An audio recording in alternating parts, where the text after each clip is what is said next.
Areas means that we really do not have under control. For example, my understanding is that when one try to write to construct a deep learning neural network, one uses says some phenomenological things of how much wide should be the network, how many connections, how deep it should be, but you don't have some first principle formula for which you could do the type of computation. The first principle formula that you have for the often modern memory. Is it possible to develop an interpretability theory, or, for example, causal inference, understanding the logic for a large language model? I think that this will be very important because it's clear that you can do some simulations, but if you have you could know a priori these things, that this will be very important. And also there are many different variations of the models that you can think, and to have the difficulty is to find out first all a well-defined problem, and also to do the computation, which is really tricky. But I think that I think that this is doable. I don't see any reasons for which one could not have a good thermodynamics and full mathematical understanding of deep neural network. And after that, one gets a deep neural network. Of course, the language is more difficult, but I think that one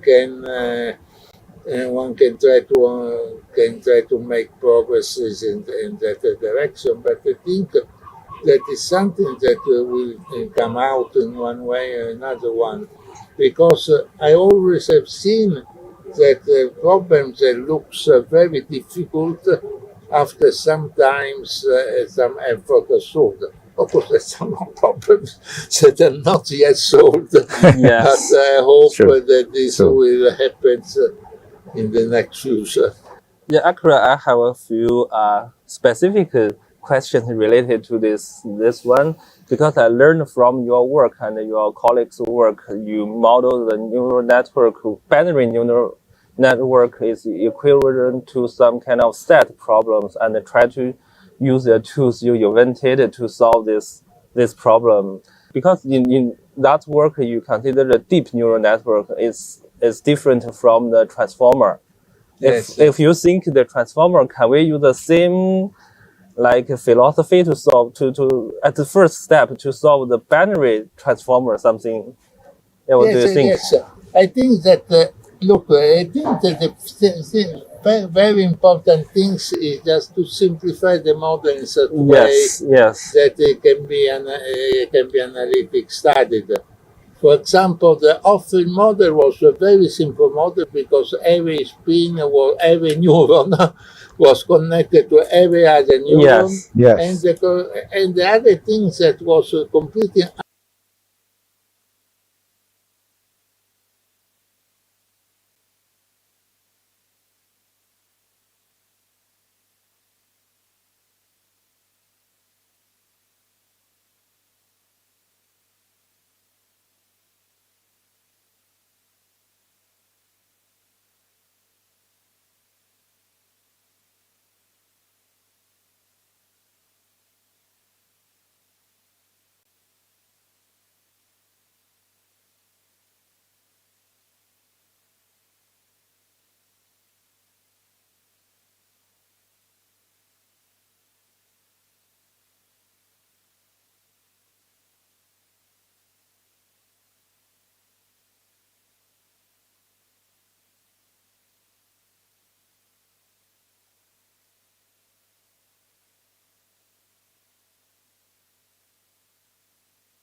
Ehi Fabio, allora, finché parlo non ti vedranno e poi quando do la parola a te proiettiamo lo schermo.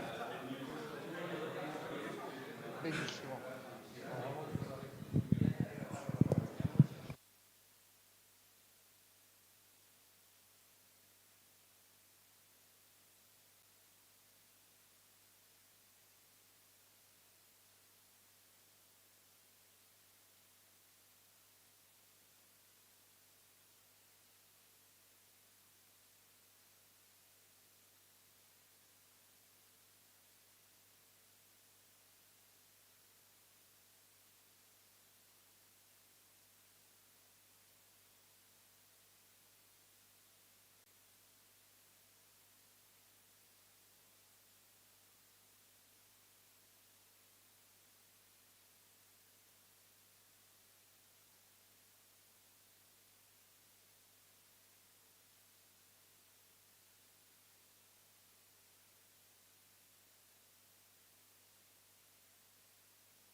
So, good morning to everybody.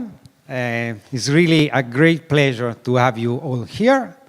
And I'm very honored to be the guest of this meeting. It was not easy to organize it in such a short time, and so I'm also proud that we make it.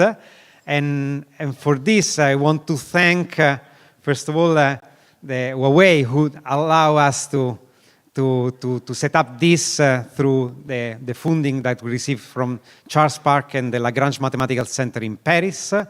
But I also want to thank all the speakers that gave availability in such a short time and allow us to organize a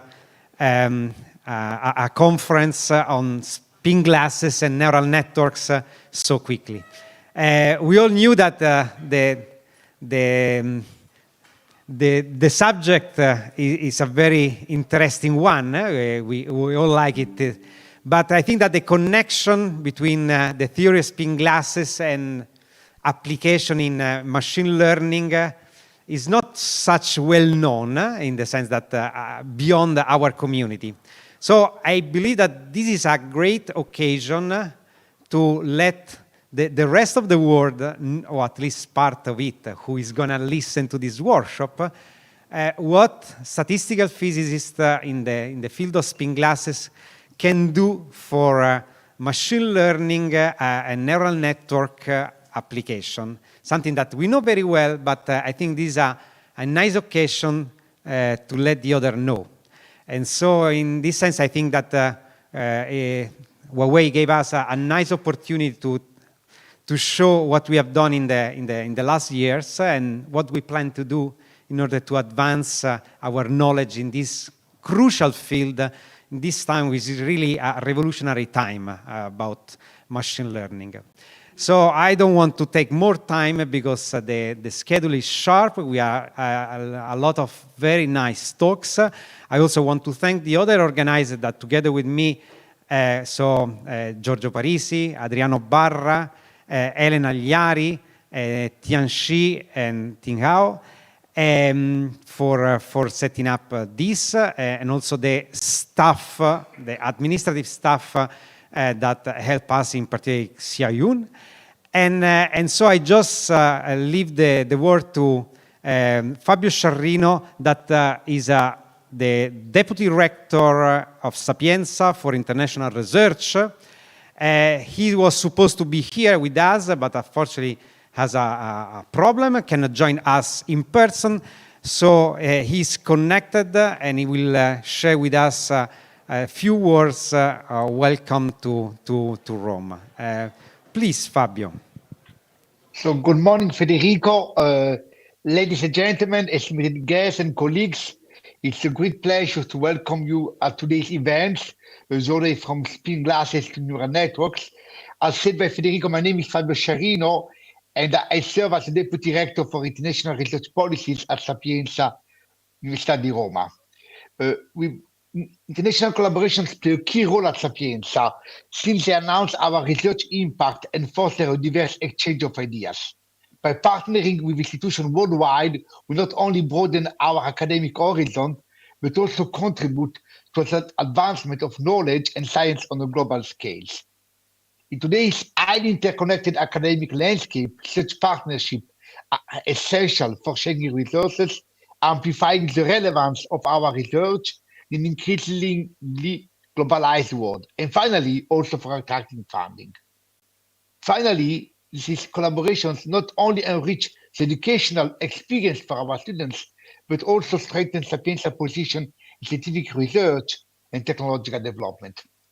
Our university is very renowned for its strong research capabilities in spin glasses and neural networks, driving innovation at the crossroads of statistical physics and modern computational theory. In particular, our Department of Physics, today we have several of our colleagues there, has a very strong background in this area.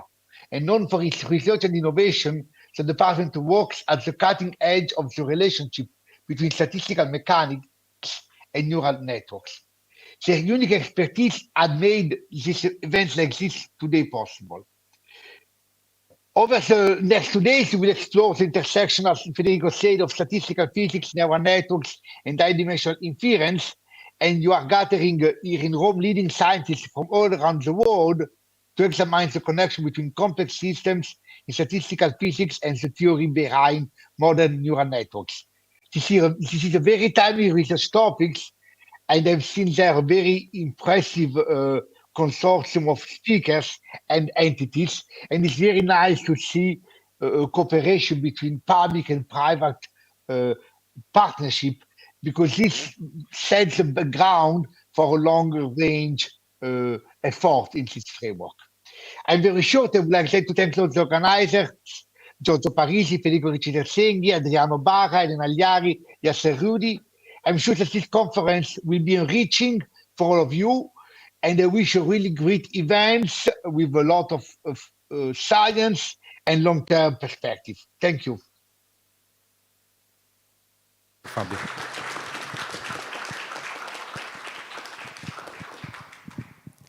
Thanks, Fabio. And so now I will leave the word to Xiaowei Liu.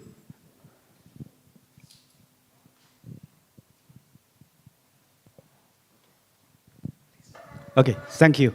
So, good morning. Yeah, it's my privilege and joy to stand here to attend this conference. I think it's very important.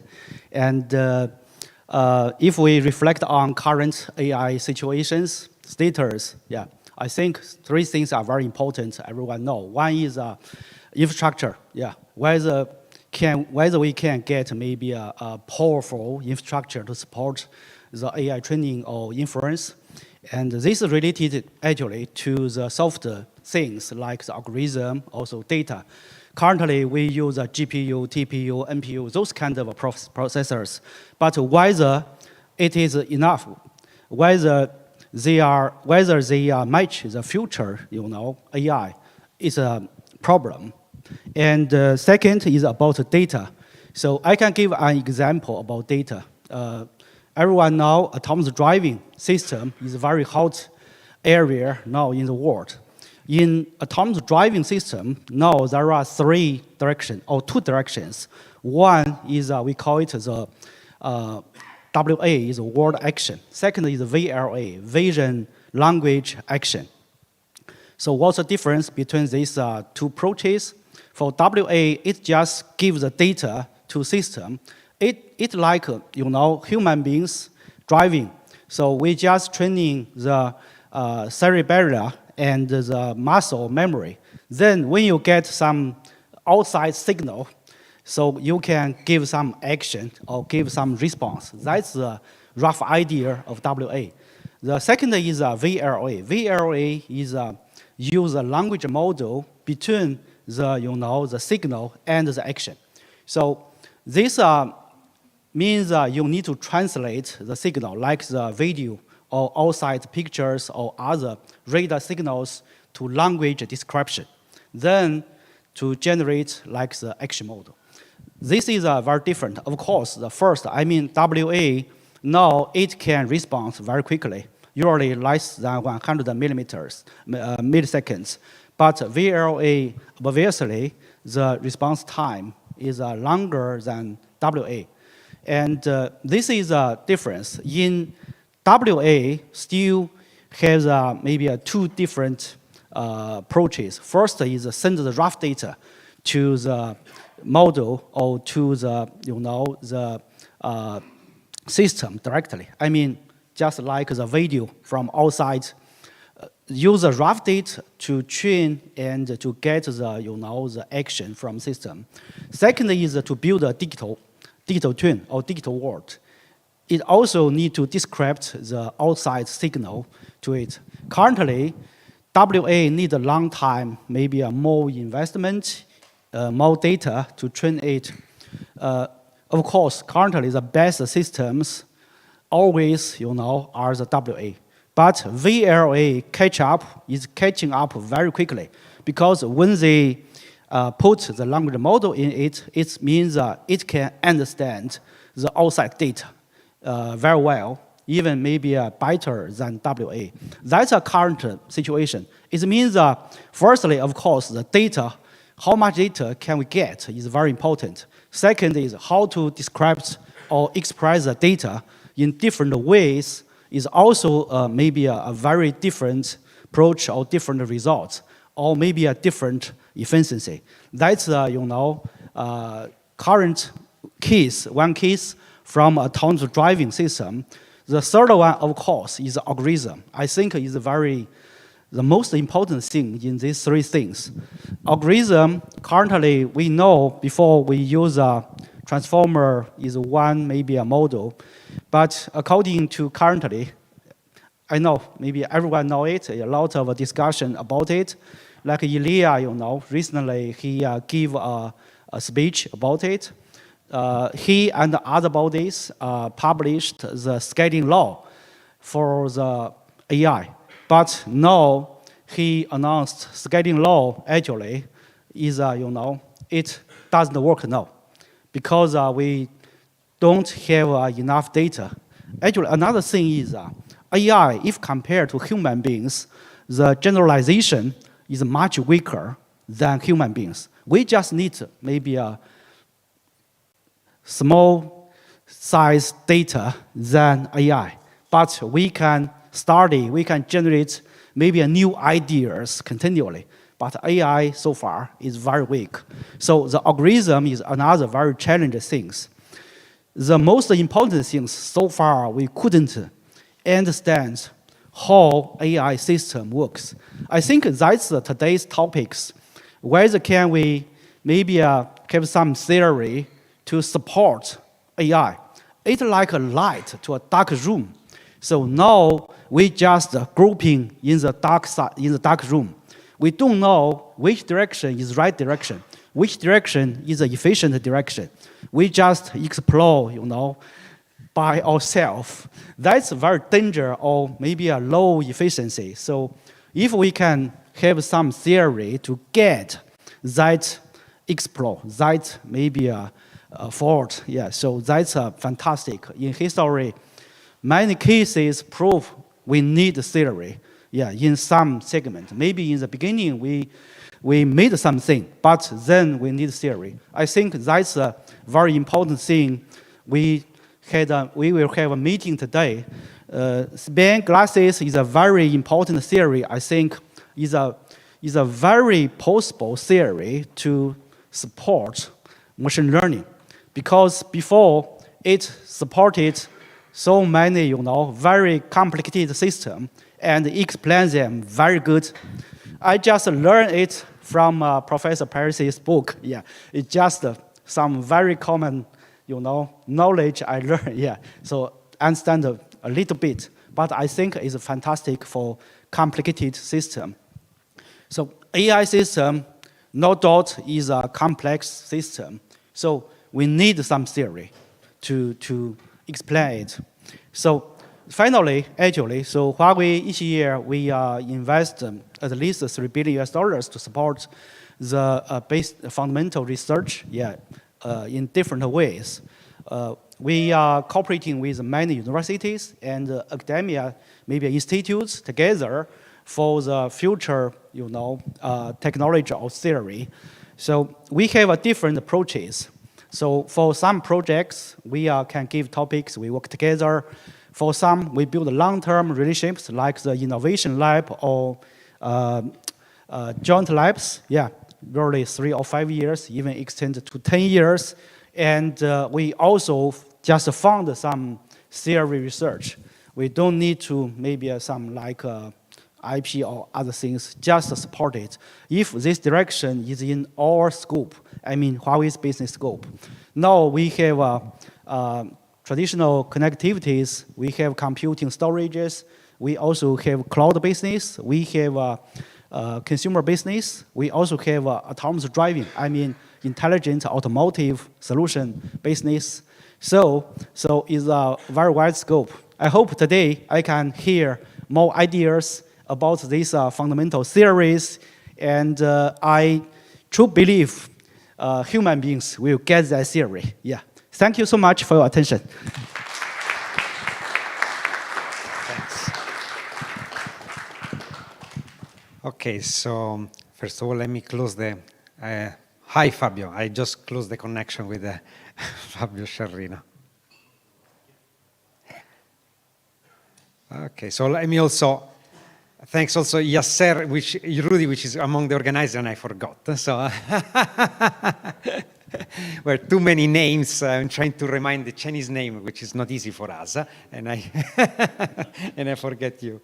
So I will start with the scientific part, and I will invite John Hertz on the stage. He's emeritus professor at the Niels Bohr Institute, right? And Nordita. And so here it comes, your presentation. You can go up, forward and backward. Okay. And if you want this, well, when it will, exactly, you also should have a pointer. But the pointer, if you want, you can also use this one. Oh, okay, I'll try that.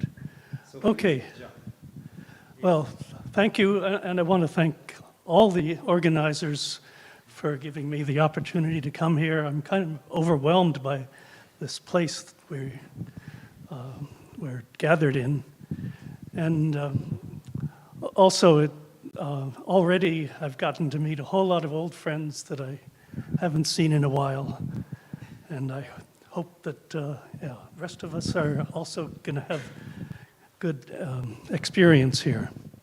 So, yeah, Dr. Liu talked about the need for new ideas, in machine learning because some of the things, there's shortcomings of the methods we're using right now.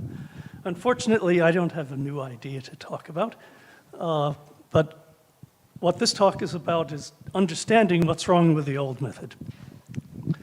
Okay, so there's the title, and but when I learned the title of the conference, maybe a better title was Spin Glasses to Neural Networks and Back. And I'll just mention this work is all done in collaboration with Joanna Tirche at the math department in Stockholm.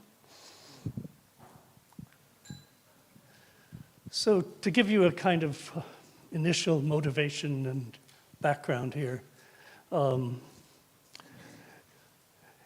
what makes these problems in machine learning interesting to us as statistical physicists is that big networks have phase transitions in their hyperparameter space.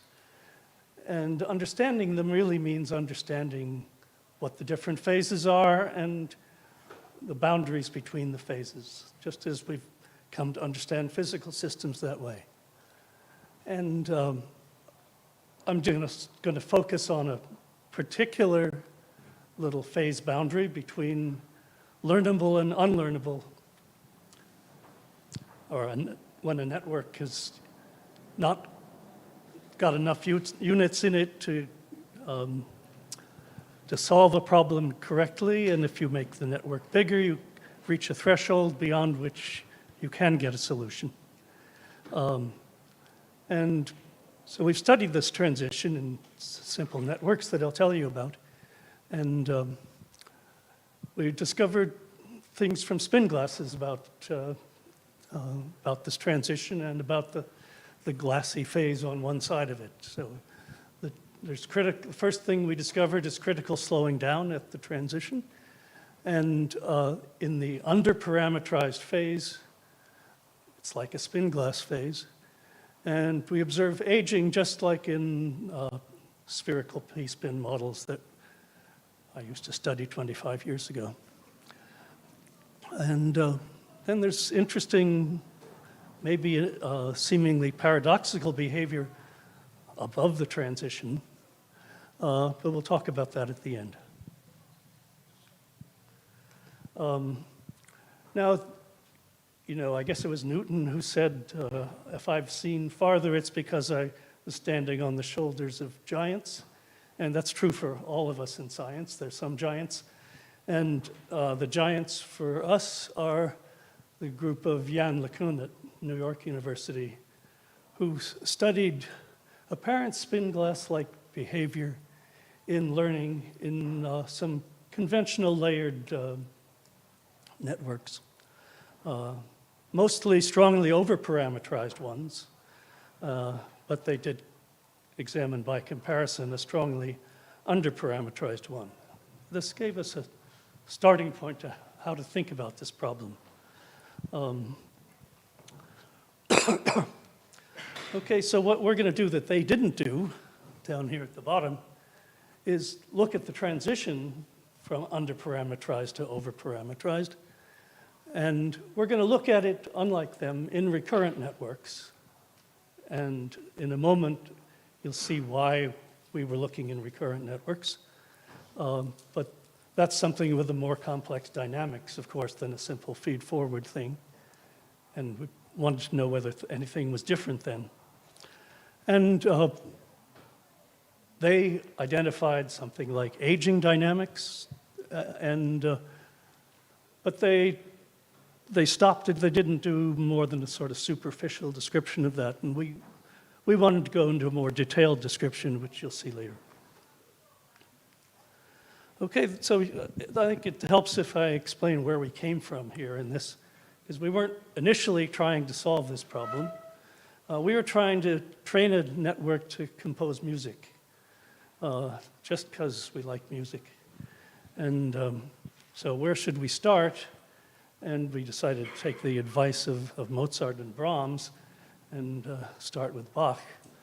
So our data is Bach's chorales, which are several hundred traditional German hymns. Bach didn't write the music for them, actually, but he harmonized them. And that's the form in which we get them. We have a sort of simplified version of it where everything is quantized into quarter notes, or crotchets if you're English. And everything is transposed to either C major or A minor. And what I can't tell is how, I have a sound file here, but I can't exactly see how to play it. But maybe can you hear it? Okay, this is part of the training set.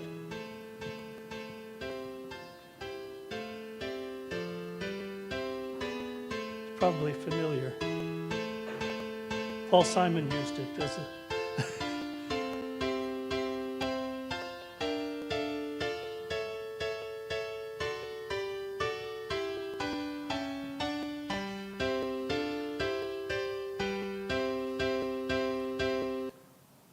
There, okay, so the idea is the network is fed these things one chord at a time, and it's trained to predict the next chord.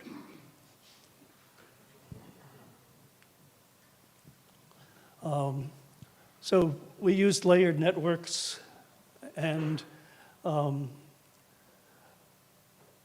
important thing initially was that we used recurrent networks, because recurrent networks can remember the past in the hidden layer. And then we wound up making layers of these in the usual way. So we combine recurrence and feed-forward architecture. And so the details are things like at each time step, the input is a 54-dimensional vector. You might think it should be 88-dimensional because of the number of keys on a keyboard. Keyboards were smaller in Bach's time. And maybe he didn't even use all the keys, but he used 54 different notes, and so that's why the input has 54 dimensions. And the components represent playing or not playing notes of different pitches in the obvious way. And the outputs of the network are probabilities for the notes at the next step. And here's the architecture which we've used. So it's a familiar kind of architecture with inputs starting on the left, and in the blue lines are the feed-forward connections, the green ones are the recurrent connections within each layer. And we've also added some, just because it helped a little bit, connections directly from the input to the output. If you had just those, it would be a simple autoregressive model. So the equations over there on the right just express the structure that you see here. Each layer gets the activities of the previous layer and then interact and the previous values of its own activities and sends it on to the next layer. And finally, at the end, through the K-matrix, things are sent to the output where these probability estimates are generated. Yes? Okay. So, yeah, just technical details. The cost function is the negative log likelihood, so we're doing maximum likelihood training. The algorithm is backpropagation through time, the standard thing, because we wanted to understand kind of how a more or less standard kind of architecture system, what its dynamics would be. The only thing which is a little bit tricky or new, it isn't completely standard, is the J matrices, the feed-forward matrices. We've initialized them to be orthogonal, and there was work by Sachs and McClelland about how that helped you avoid vanishing and exploiting gradients when you go through a deep network. And we also made the recurrent matrices within the layers to be orthogonal, And we had to keep them orthogonal, or otherwise it got out of control. Those are things to keep from having vanishing and exploding gradients. A recurrent network is you can think of it as a layered network by unfolding it in time. And so for every time step, there's another layer. So backpropagation in time is through many, many layers. In our runs here, we have up to 10 million iterations to backpropagate through. And so that turned out not to be stable unless we held the M matrices orthogonal. Okay, and after it's trained, you can seed it by forcing in to take a certain number of chords at the beginning, and then it takes that as the starting point and then takes the output, feeds it back in at the input, and you repeat that, and it sort of works. We trained networks of depths up to 10, although 10 was getting hard to do. And a number of hidden units per layer, anything up between 25 and 300. And train it down to very small errors.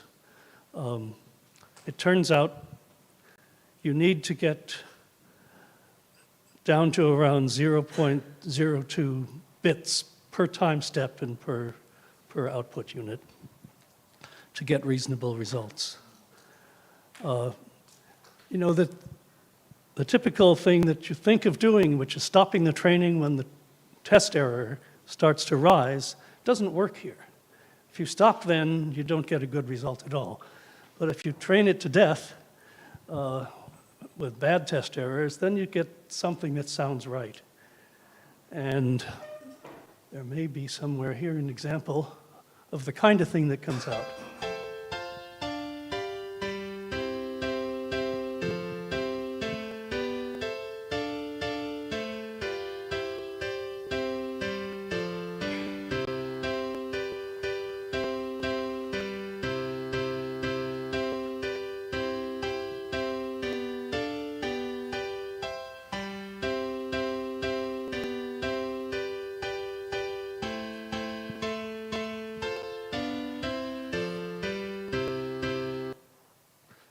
Okay, so it sounds sort of Bach-y, right?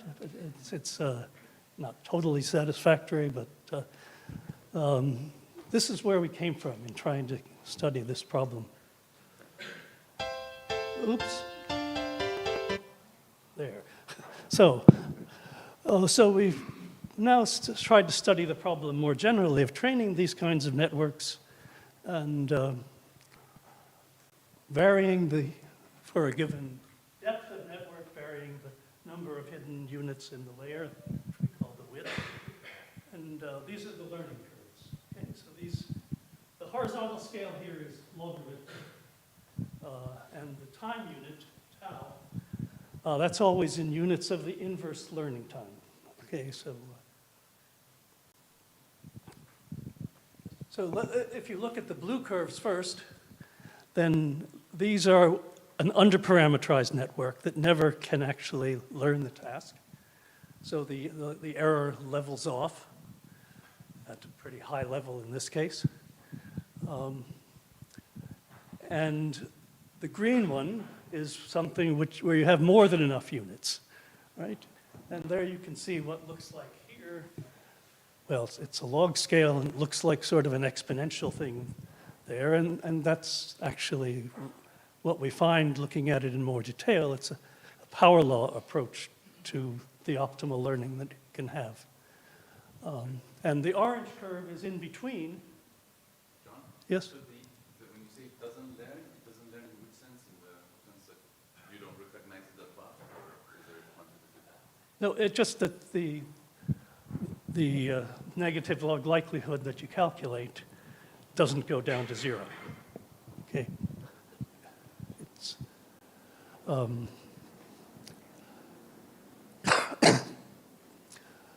Okay, so yeah, the orange curve is somewhere in between, somewhere near the critical number of hidden units that you would need to learn the problem. So this is a gross look at the transition at this point.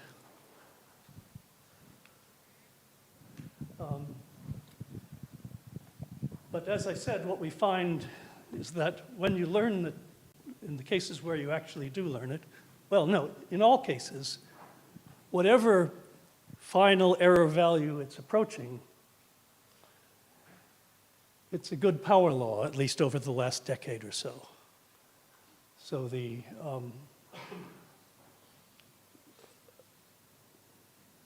yeah, I guess there's, okay, this light isn't working, but the curve that starts out in blue here, the line that starts out in blue, that's the one for the underparameterized phase. So the thing that it's approaching is up at a high error level, but the approach to it is a good power law. The orange one is the intermediate case, and the one which starts out green and approaches that purple dotted line, that's when it's over-parameterized. So in all cases, it looks like a pretty good power law, at least over this range. It's an important sort of side remark I have to make. Even when it's, say, we think of it as perfectly learned, even when we have plenty of hidden units, since we're using stochastic gradient descent, which is intrinsically a noisy algorithm, when you get down to that thing where it's finally reached its lowest value, if you look at the record of the measured losses as a function of, step by step in the iteration, it'll look noisy like that, right? And that's, the blue curve is with a batch size of 75, and the orange one is with a batch size of 300. So you can get to a lower value and reduce the size of the fluctuations if you use a bigger batch size. But I don't know, we found for what we were doing that 300 was the kind of a good value to use. But the error never gets all the way down to zero, of course, because of the noisy dynamics. Let's see now. Okay, and I also noticed the following thing when we looked at the data more carefully. So these are these curves which you saw here for the over-parameterized cases, right, where you have enough to learn the problem for 1, 2, 5, and 10 hidden layers. And you can see, except for just between 1 and 2, when you go to 5, you go to 10, you learn faster. Of course, that is measured in this variable tau. But to do that, you actually have to lower the learning rate in order to keep it stable. So it really is taking longer and that goes in the opposite direction from this. But it's just a remark that, yeah. The word clock time doesn't decrease. What? The word clock time, because the nectar is deeper, so you have to do more. Yeah, and that as well, okay. So, but it's just interesting that in terms of proper time, deeper is better. Okay, so let's look at the transition. And, I always think of transitions, try to relate them to some problems I knew when I was a child or something. And if you're not familiar with this field, well, think of the capacity problem for a perceptron. And if you have too many examples for the network size, it won't learn it, but there's a certain critical number of examples that a perceptron of a certain size can learn. In the work of Cover and Gardner and Garita and many others 30 years ago, the transition was found when the number of parameters was twice the network size, twice the number of units. And this problem was then analyzed using replica methods. And so when when the network is big enough, for p less than 2n, then replica symmetry holds, but replica symmetry is broken when it becomes unlearnable. And it turns out it's infinite replica symmetry breaking. It's the same symmetry class as the SK model. So we wanted to look at this thinking, is this really like an SK model or some other spin glass? And we'll see the answer in a moment. Okay, and I'm going to do this from a dynamical perspective. So at the spin glass transition in the SK model, you reach the Almeida-Thouless instability, and the fluctuations of the pair correlations diverge. And that's reflected in the dynamics, as Haim and Annette Zepelius showed. And the relaxation time diverges inversely with the distance to the transition. So do we see something like that here? Well, here what we considered was the time it takes to get down to some level, some low loss level. Okay, so the loss levels here are anything ranging, well, the lowest one, do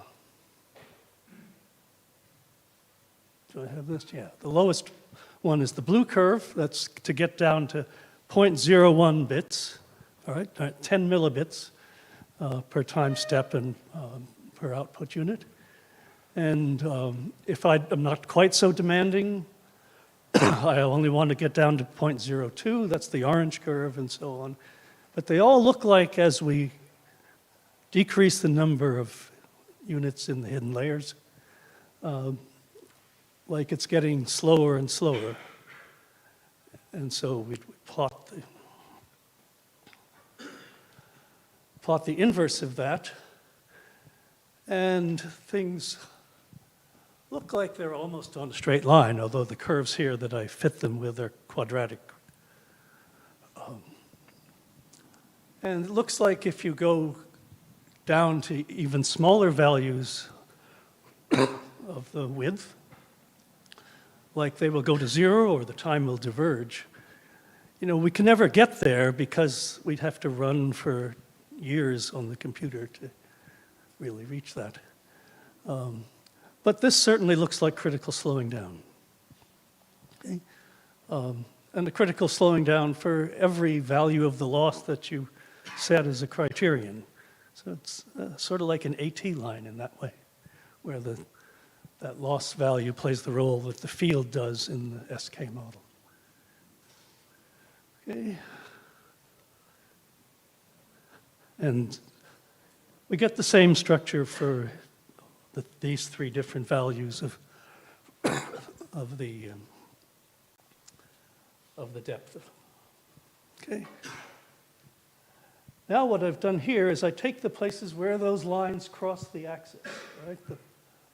So the perceived critical size for a given loss value. And I plot those against each other, except I've switched the x and y axes. So the loss is on the vertical axis. And again, the different colors are for the different depths, 1, 2, and 5 reading from the right. And they look sort of like they're going straight toward hitting the axis. And it's that point that I want to identify as the transition. So if you really demanded 0 loss, that's how big a network you would need. On the right, I plot it with not the width of the networks, but the total number of parameters. And you see roughly the same kind of behavior with, and what's interesting about this is that depth pays off. Right? If you go to a deeper network, you need fewer parameters. So I don't know what that means. It may be specific to our data set.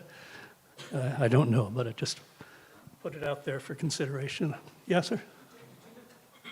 The distribution of the parameters after the learning is an effective.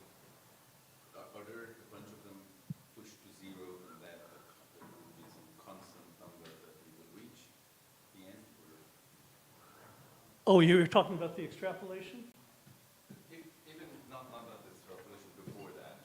So if you do this instead of parameters as a function of the effective parameters, basically the number of parameters at the end of the day are used. Have you looked at that? No. No. Let's see, did I want to? Okay, so now I want to look at the signature, dynamical signature of spin glass behavior. Let's see if we see that, okay?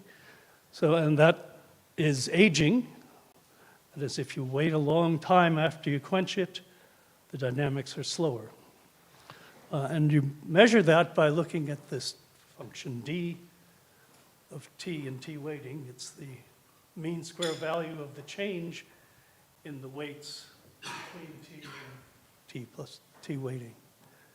Now, if you were dealing with an ordinary statistical mechanical problem, that's the quantity you'd want to look at. But here things are a little bit trickier because it isn't, we don't have Langevin noise. The noise comes from the stochastic gradient descent thing, right? And so the effective temperature is this quantity gamma here. So you take the size of the changes in the weights, which comes from, well, it's the learning rate times the derivative of the loss function with respect to the rate. And if you were just doing totally online learning, a batch size of 1, then you just want to, your noise thing would just be the variance of that over the training set. Okay. But since we're doing a batch of size n, we divide by that. So we can evaluate that, and the curves over here on the right show how the effective temperature grows during runs.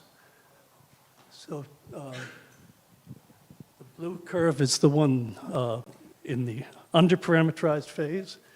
It starts out rising more slowly and then more quickly, and then it slows down, but still seems to keep rising as long as we can see. Around the critical value, things get really noisy, but it seems to keep growing some more. We don't understand that, but I just tell you that's what we found.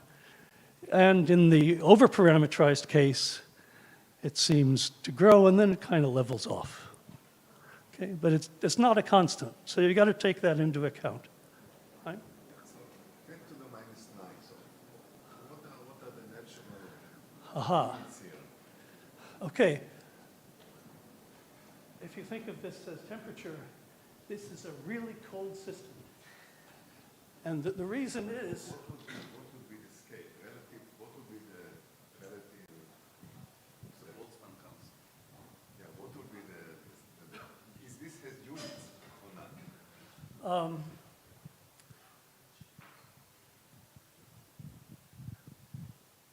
Or it is no, it's just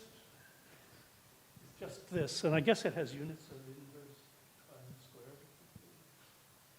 I mean, everything here is one-dimensional except for the eta squared.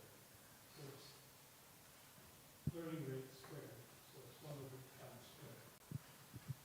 Okay, but it's very cold because the learning rate is very small, 10 to the minus 3, 10 to the minus 4, and it's made even colder by the dividing by the just a constant. What? Eta is going just a constant here. Here, in what generating these, eta is a constant. I mean, actually, once we got up to deeper networks, we found we had to turn eta down as we were training to keep it stable. But don't worry about that yet. That's a complication. Okay. So what you should do to measure properly how things are growing away from their value at the waiting time is you take the little change in d at each time step and divide by, or normalize by, this effective temperature. Okay, and what? What was capital D? I'll just go back. It's the mean square, okay, variations in the j's. Okay, and Yaren's group, we didn't think of this, we got this idea from them, but in their calculations they made the approximation that you just evaluate gamma at the waiting time. And since they were looking at things well above the transition, so we saw actually the gamma levels off, that was probably a decent approximation. Okay, so this is how our quantity delta varies with tau. Well, it's what were called t's before are now called taus. Okay, and you see this is kind of looks like classic aging on the left. This is for depth of 2. And this is all in the underparameterized case. So it gets slower if you wait longer. And exactly the same thing with a different kind of color coding was found by T. Jesse et al. Okay. But we wanted to take a closer look. So we plotted things not as a function of tau, but tau over the waiting time. And then we got this lovely collapse onto a single curve. So this is really classic aging at these times. Now you can hide a lot of, commit a lot of sins by using log-log plots. So here's the thing where delta is plotted just on linear scale against linear time. And you see, you get the collapse almost perfectly even in that case. Yeah.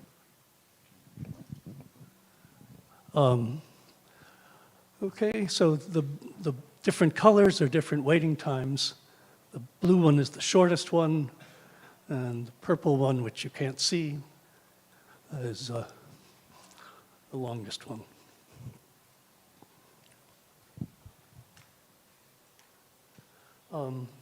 Oh, let me go. Can I go back? Yes. So we'd like to know where these things are going in the long run, in the very long run. And it's hard to say, just because already to get this data, we had to run 10 million iterations, and we have finite patience. But if we assume that the nice collapse that we see so far on this graph is going to hold, then we can use the blue curve, even though it's taken for the shortest waiting time, and hope that that describes things what are really happening at big tau over tau waiting. And that's what's in the next graph. The blue curve is there, and what this shows is it's consistent with a power law fit, the red or orange line, at smaller values of tau over tau waiting. And it's possibly a log fit. We considered a log because that was the theoretical prediction from Cugliandolo and Ledoucelle in the problem of a particle moving in a correlated medium in high dimensions, which is like p-spin glasses in many respects. So, we don't have enough data to prove that this is really a logarithmic behavior at long times, but at least what we see is consistent with the theoretical prediction from spin glass theory.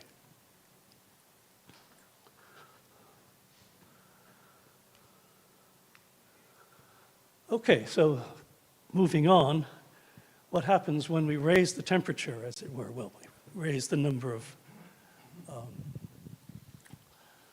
it's not really raising the temperature, but it's raising the number of hidden units. And so this is near the critical one, what we, as best as we could explain it. And you see, qualitatively, you still see the same kind of thing, except if you look at the longest times, it's sort of not behaving correctly. But for short times, sure looks like aging to me. And if you make the log-log plot, it still looks pretty good, especially if you were to omit the purple line.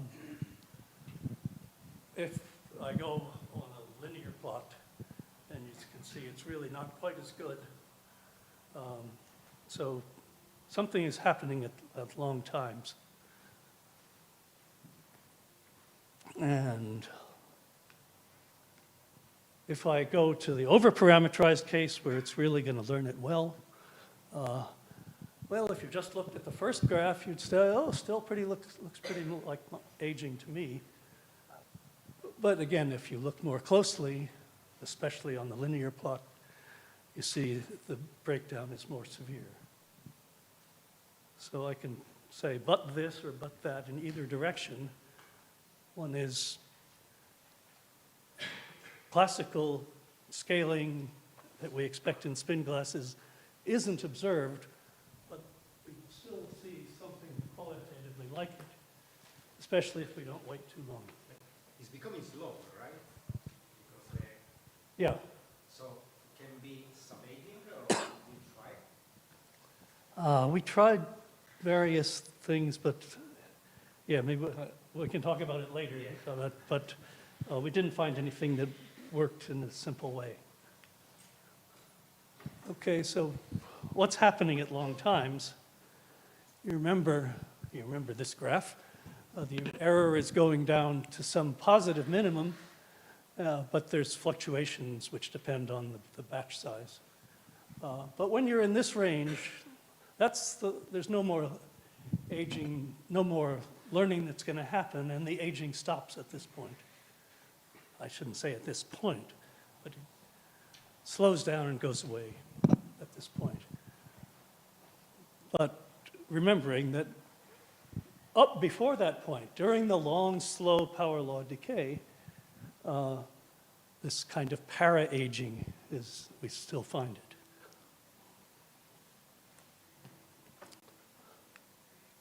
Okay, so that's a summary of what we've learned.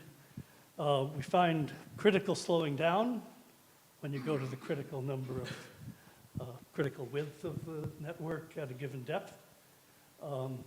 And when you're in the underparameterized phase, you really see something that looks like p-spin models. And when you're in the overparameterized phase, you see qualitatively aging persisting, but eventually going away when you get to that final, I was going to use the term equilibrium, but of course it's not equilibrium. But it's a steady value of the mean loss at the end. And of course, there are things we still want to know. Everything that we did here was for this architecture and stochastic gradient descent. We'd like to know more about what would happen for other architectures, other learning algorithms. Right now, we're starting to look at these things in transformers. And yeah, it'd be interesting to look at phase diagrams in other models with more complicated phase diagrams and see if we can understand things about them. You know, if you're worried about whether your network is going to give bad answers or things like that, the kind of questions that keep coming up in public discussions, important thing to know is to get qualitative control over the dynamics in a given phase, because there might be some phases you can characterize as reliable and some as not, and so on. So I think there's some hope that you can use these ideas to start studying those problems as well. And finally, maybe you have other suggestions and we can talk about it. You can read more about it if you like in our paper published this year in Phys.Rev.E. And that's all I have today. Thank you very much.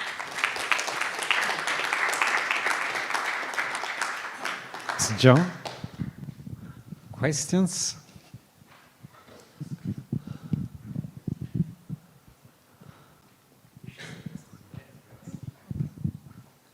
I'm supposed to be there. Okay, sorry. Thank you very much for the talk. I have some questions because we were looking at this some years ago. We never published it with the RBM. And we really got figures that are like yours. I mean, we always get what you're calling aging like this, in the sense that it was really the same. But we were not very convinced that it was the same like aging in spin glasses.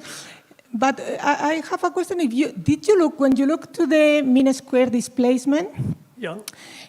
does it behave like diffusion? Because in our case, we had figures like yours, but actually the exponent, it was 2. It was not 1. It was not diffusive, which I found quite we found it very puzzling. I'm not sure for your figures if it was like this as well. I didn't understand the difference. Normally, What did you find that was different? No, for me the figure, it was more or less like yours, but I found something that it was very weird, that it was when I was computing the mean square displacement, the behavior at long times, it was not diffusive. It was actually with exponent 2, which was very weird because it was ballistic, yeah. And we had another problem that I had the impression a lot that it was more a question that while you're training, the effective temperature is going down. So actually, it's slower because the temperature is slower. Actually, the temperature is going up. I don't know for your problem. For our problem, I mean, if you were computing, for instance, which was the variance of the couplings that we had, it was clearly going down. Okay, so maybe, yeah, we have to talk about details. I maybe can show you later. But I do want to at least go back to.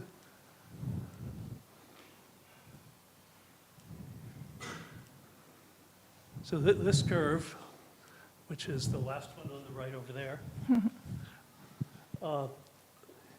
it's not growing linearly. It's going eventually very slowly. You know, if I'd used weight decay, that's like a spherical constraint, then it would flatten off, I believe. Yep. But since we didn't use weight decay, then the thing is always trying to lower its error by making some weights bigger, and that's what's responsible, at least as I understand it, for this slow, maybe logarithmic growth at very long times, as was found by Culiandolo and Le Dussal in their model. And so in no case is it linear. No, but not linear. It starts out. I'm confused. Any other question? I didn't quite get the difference between your findings and the giants that you stood on their shoulder. Is there any qualitative difference between the Jan LeCun's work and? No, and the basic finding, I think, just sort of makes their finding more precise, if you will. I mean, they didn't look for the scaling as a function of T over T weighting. I see. And they didn't study the actual shape of this. But especially the part of how the aging goes away when you finally get to the thing as well as you can learn it. That is, that agrees with theirs. But initially, we didn't know that would happen also for recurrent networks. Yeah. And as far it seems it does, the only difference is everything is so much slower to training a recurrent network. And this is why everybody went over to transformers right away when they were introduced, because before that, recurrent networks were the way you thought of handling time series, because they had, in principle, possible arbitrary memory.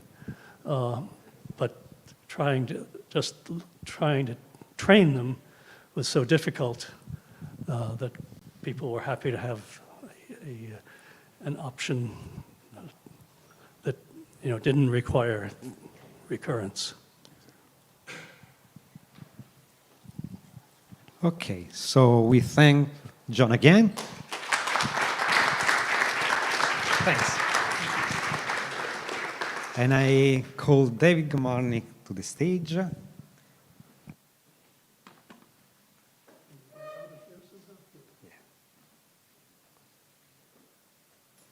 Do you want the microphone there? I don't have a microphone. No, either you can use this or we can put okay, so you have to use this. And we enter full screen. And is this one? Let me check that it works. This is working. You can even point with this. It's not what you can also do this way, okay? But if I point to... No, it's not still projected. Okay. Okay.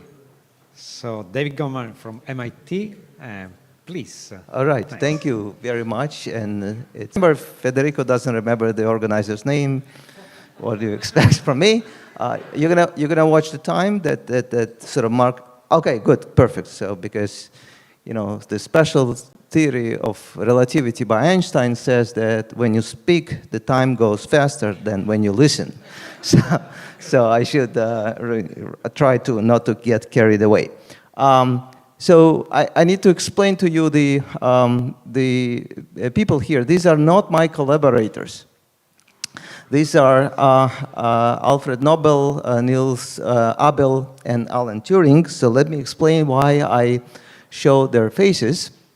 This is the three names that showed up in my recent article published in Notices of American Mathematical Society called Turing in the Shadows of Nobel and Abel, an algorithmic story behind two recent prizes. It's kind of a survey and a tribute to two very familiar names here, one of them conveniently present. I don't need to remind you of the remarkable event of 2021 when Giorgio was awarded Nobel Prize in Physics. Part of the quotation says, for the discovery of the interplay of disorder and fluctuations in physical systems from the atomic to planetary scales. That's not a full citation, it's part of it. And another remarkable event for us, mathematicians. I'm a mathematician, computer scientist by training, not a physicist. Use spin glasses as a tool to understand problems I care about. Abel Prize, which is the major prize in mathematics, was awarded to Talleyrand for his groundbreaking contributions to probability theory and functional analysis with an outstanding application, mathematical physics and statistics.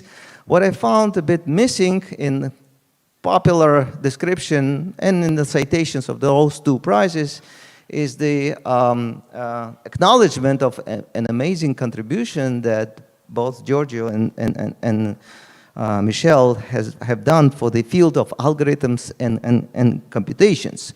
Now, in this audience, we're sold to this idea. We know how much spin glasses have made sort of impact on the field of computation, but broadly, I'm not sure this is well recognized, and partly that article is about that. Because we do know a great deal more about algorithmic possibilities and limitations in many models. There is quite a bit of other surveys at this point by myself, collaborators, and others that I invite you to take a look. And now let me get to some more concrete details and questions and so on. When it comes to random structures, we can phrase the algorithmic challenge as the gap between computation and optimization, or put it differently, colloquially, I will put it as a gap between what we want and what we can. What we want is to solve optimization problems. We have some objective function, we want to solve it to optimality. Be it as it may, neural network, some loss function in large language models, or statistical loss function, or econ problem, or graph problem, what doesn't really matter. What is common in throughout the applications is that typically these functions are random, or physics, of course. The ground states of spin glass models, this is really an optimization problem involving randomness. And we want to solve it to optimality because we want to, for example, find the ground state of some complicated physics model. We can try algorithms. We can try the best algorithms that we can think of. And what we found repeatedly is that the best value that we can find by known fast algorithms. So what's key here is that it should be scalable algorithm, and the golden standard in algorithmic theory is that the algorithms should run in polynomial time. Otherwise, we can just find the optimality by brute force. And the algorithm should be analyzable, and what we find is that the best algorithms, which are A, polynomial time, and B, analyzable, fall short of the optimality. And that's the computation to optimization gap that we want to understand. Long story short, spin glass theory provided a basis for us that gives a fairly complete understanding of this gap, both from the positive side of what types of algorithms get to the best algorithmic threshold, but also from the limitation side, and that's mostly what I'm going to discuss today. Right. So this is not going to be a survey of the methods to understand the algorithmic limitation, but rather will be more focused on particular types of algorithms. But broadly speaking, the property that emerged from the spin glass theory that helps us explain algorithmic limitations, it's called overlap gap property. It's really a property of the landscape of the solution space geometry that we can use rigorously and effectively describe as a limitation, as a barrier to algorithms. I already gave quite a few talks in the past that describe how this property is the barrier to the so-called stable algorithms. Let me now define the stable algorithms here. I don't expect you that you've seen it before, but for most of you, this is probably still kind of a new stuff. It will be a self-contained talk, but FYI, up to recently, we have a fairly complete understanding of how the overlap gap property, OGP, is a barrier to so-called stable algorithms. And often, in many models, stable algorithms are the best. But there are exceptions. There are exceptions, and I want to discuss today 2 examples out of 3 or 4 currently known where the best algorithms are not stable. In a sense, I will explain. They exhibit, however, a different feature. They are online algorithms. The algorithms where you make decision is the data, more and more data is revealed to you step by step. And what we find and the punchline of this presentation, this work, is that the same property that served us well in the context of stable algorithm is also serves us well in the context of online algorithms. OGP is a barrier to online algorithms as well for fairly transparent mathematical reasons that I will also explain. I'm hoping to make this entirely self-contained. By the way, obviously, questions are very welcome. I don't have that many slides. If I skip some slides, that's totally fine as well. All right. The idea that physics and spin glasses can enlighten us in understanding the algorithmic power and limitations is not new, certainly. Of course, it's not mine. It's pretty old. So here's a quote from a paper by Fu and Anderson. Maybe this is the earliest quote or the earliest proposal. Maybe it's not. But nevertheless, it sort of casts it in very sort of concrete challenge.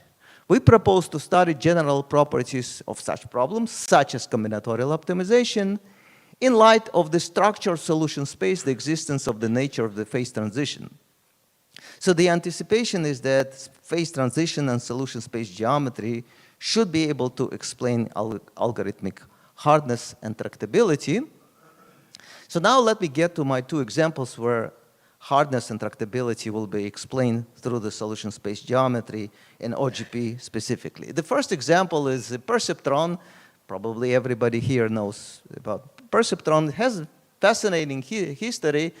Maybe one part that I particularly enjoyed while learning that is that it was implemented in 1958 in IBM. And New York Times wrote that this is a machine that will be able to reproduce itself, have a sort of procreate, and maybe even take over the world.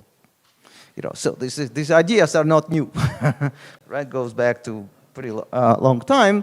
What is a perceptron? As extremely simple statistical challenge where you have a data labeled with colors and you want to separate them into two parts by linear separation. That's a canonical perceptron. The perceptron that I would like to describe is different. This is a symmetric perceptron.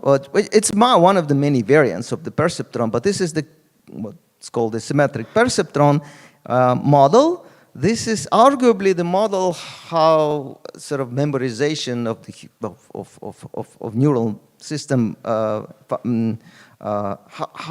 the neural models actually memorize things. I'm not a specialist in neural models. There's far better specialists that can sort of explain it much better than me, but I will take a stylized version of this and take it from here.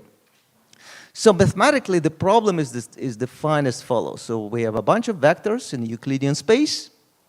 And what we want to do is find a vector that is nearly orthogonal to all of them, as orthogonal as it gets. So we want to find this vector sigma, which is orthogonal to them. It's not going to be perfectly orthogonal, but we want the margin of error kappa here to be as small as possible. So this is a symmetric perceptron problem.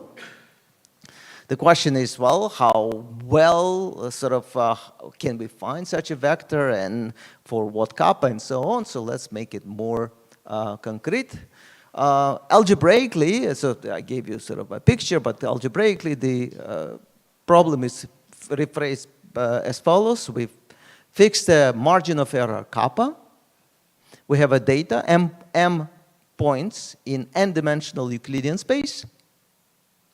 And we want to find a vector, the classifier sigma, which is nearly orthogonal, meaning the inner product of this vector with each of the points lies in a small margin of error minus kappa and kappa for all data points. So effectively, I'm using here kind of a L infinity loss, but you could also look at other types of losses. This is a matter of choice. We will look at this model in the random setting where the vectors themselves, the data, are randomly generated and take a very stylized approach where the data points are Gaussian. So they are Gaussian, mean zero, centered, and the variance 1 over n. 1 over n is for convenience, really nothing magical about that. The convenience will be explained shortly what this is a kind of a right scaling. We have a parameter kappa, and our goal is to find a vector which is nearly orthogonal. We will further restrict the model so that the vector has plus minus 1 entry. So it's going to be a binary vector. So thus, we want to find a binary vector, sigma, such that A times sigma lies in the narrow kind of margin minus kappa to the n, and this is restricted. This is depicted in here. As it turns out, this problem is interesting. In the proportional regime, that's not, it's hardly unusual in the spin glass models that this is kind of a right, interesting scaling, a relevant scaling. So we have a parameter alpha, which is just an aspect ratio of this matrix. Okay, right.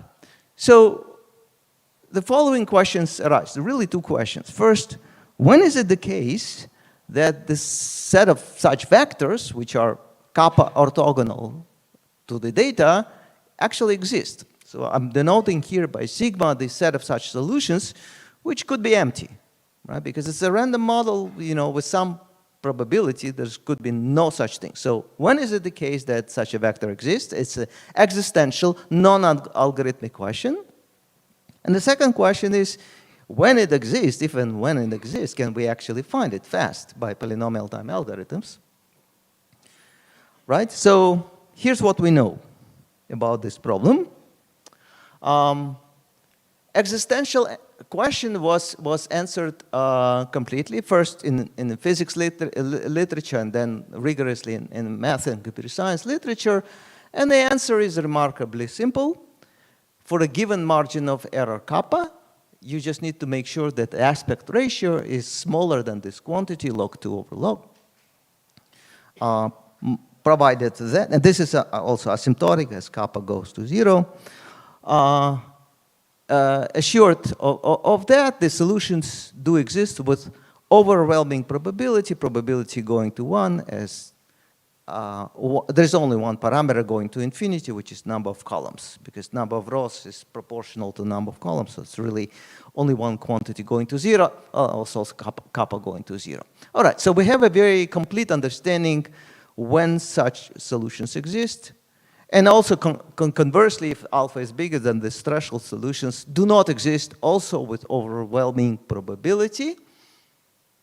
And that's phase transition behavior, which is hardly unusual.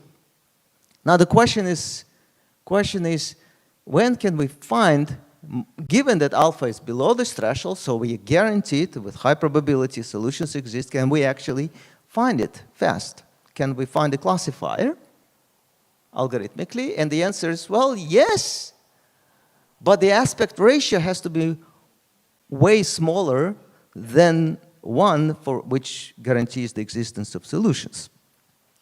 So the aspect ratio has to be of the order kappa squared, which as kappa goes to 0 is much smaller than roughly order 1 over log 1 over kappa. So there is a gap, and that's the optimization to computation gap that we're discussing. Is it how that probabilities are approached with n and n? Right, so what's the probability? What's the probability tail? It's exponential in n. M is order n. So it's, exponential in n. Okay, any other questions that? Okay. All right. So we've looked at this problem in the past, and what we have discovered that the overlap gap property, I didn't explain what it is, but I'll get to that shortly, actually recovers this algorithmic threshold at the nearly algorithmic threshold with the extra log factor. And what it means is that this is a property that rules out stable algorithms. This would be a complete story if not for the fact that the best algorithm for this problem is not stable. Rather, it is online. The best algorithm for this model is by Bansal and Spencer. And it works by looking at one column at a time, revealing one more column of this matrix at a time, and making a decision for this column plus minus 1, depending on what it sees. And then using some potential function argument to argue that actually under the algorithmic threshold, kappa squared, this algorithm will succeed in finding a feasible solution within the margin of kappa. It is not a stable algorithm in the sense that if you were to change one element of this matrix, you cannot guarantee that the end result of the vector will be close to what you started with. It might, because if you change the entry of the matrix in the first column, that might have the propagating effect throughout the computation, and in the end you get completely, entirely different solution. So it's not a stable algorithm. We didn't prove it, but it seemed pretty obvious that it's not stable, but it's online algorithms, so we still need to understand if OGP is a barrier to online algorithms. And sort of ruining surprise, the answer is yes. But sort of a quick side remark, by the way, by the way, this year something truly remarkable, I think, happened where two computer scientists proved that the a somewhat larger scaling threshold for alpha larger than alpha or the OGP, in fact, this problem is average case hard. What it means is that if you have polynomial time algorithm to solve this problem, you practically have a polynomial time algorithm for NP hard problems. It's not NP hard problem, it's a lattice problem, but this is believed by computer scientists to be just as bad as NP hard. So I think it's a remarkable fact that kind of validated that OGP is really kind of a right threshold, at least for some models that marking the hardness. But nevertheless, it still leaves the question of whether, how do we sort of understand the power of online algorithms is still to be explained. So let me tell you kind of a punchline result. As it turns out, yeah, by the way, this result, the last bullet here by Wafa, by Kutagan, it's amazing, but it's still kind of a conditional result. It's assuming P not equal to in P or something like this, you don't expect the algorithms. But here's something for which you don't need to make any kind of a complexity theoretic assumption. It just says that as far as the online algorithms are concerned, Bansal and Spencer algorithm is the best. It's not improvable. So within the scope of online algorithms, where you make decisions by revealing one column at a time and making decisions any way you want, you can't really beat this threshold. That's the punchline. And now let me sort of explain where such a threshold comes about by describing the overlap gap property. Right. But let me maybe pause, maybe if you have any questions. Okay, good. Okay. All right, so here's the model. Just to remind you, we have a matrix A, Gaussian, we have margin of error kappa. Let me describe to you what we call the abstracting configurations.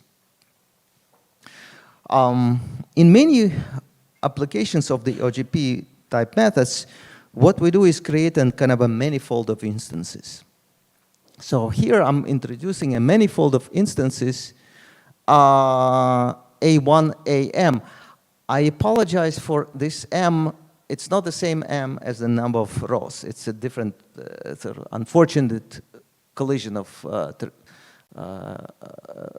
notations here. So we can consider a multitude of matrices generated according to the same probability law, with the property that they share first some fraction of columns, initial columns, but after that they're completely independent. Right? And we're going to tune the parameter of how many common versus non-common columns they have by delta. So they share a 1 minus delta fraction of columns, and the other columns are independent. And then we'll look at the following tuples of solutions. We'll look at the solutions which the number of solutions is the same as number of matrices, and they have to have the following property. Each solution should be a satisfying assignment for a respective matrix.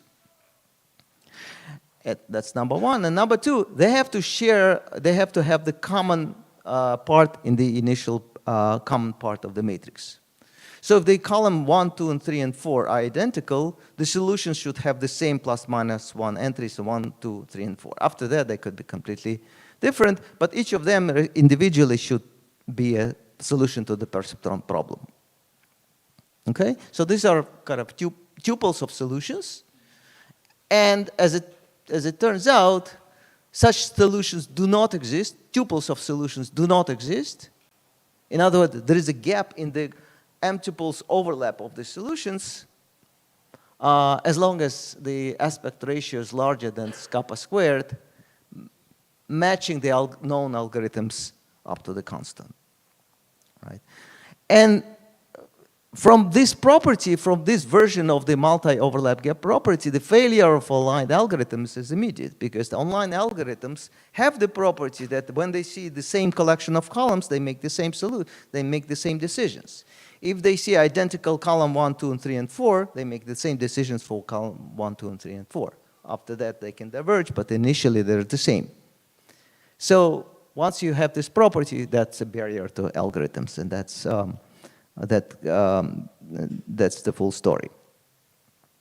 I'm going to switch to my second example, unless there are questions. Yes? During the online process, you present columns or rows? Columns. So the scalar product, so the extensive scalar product, when you present k columns, Yes. the scalar product is only over k elements. Yes, yes. But the algorithm, well, the algorithm needs to complete its sweep. And then you get something, and then you take the inner product with the rows and hope that it's good, stays within the margin. So when you take the decision, given the first k columns, Yes? try to minimize the overlap, but it's still a partial overlap. Right, so so far that k is not the last column, you're just making a decision kind of in a hope that when you finish the sweep, you will get a good solution. So you kind of, like the way Bonsall-Spencer algorithm works is that they adjust the kth column so that they minimize the aggregated error that they have so far appropriate. Right. You present a subset of the n-dimensional space. Yes. So you are presenting only a part of this space. That's right. That's right. So it's not a part of, yeah, right. I misspoke. Yes, yes.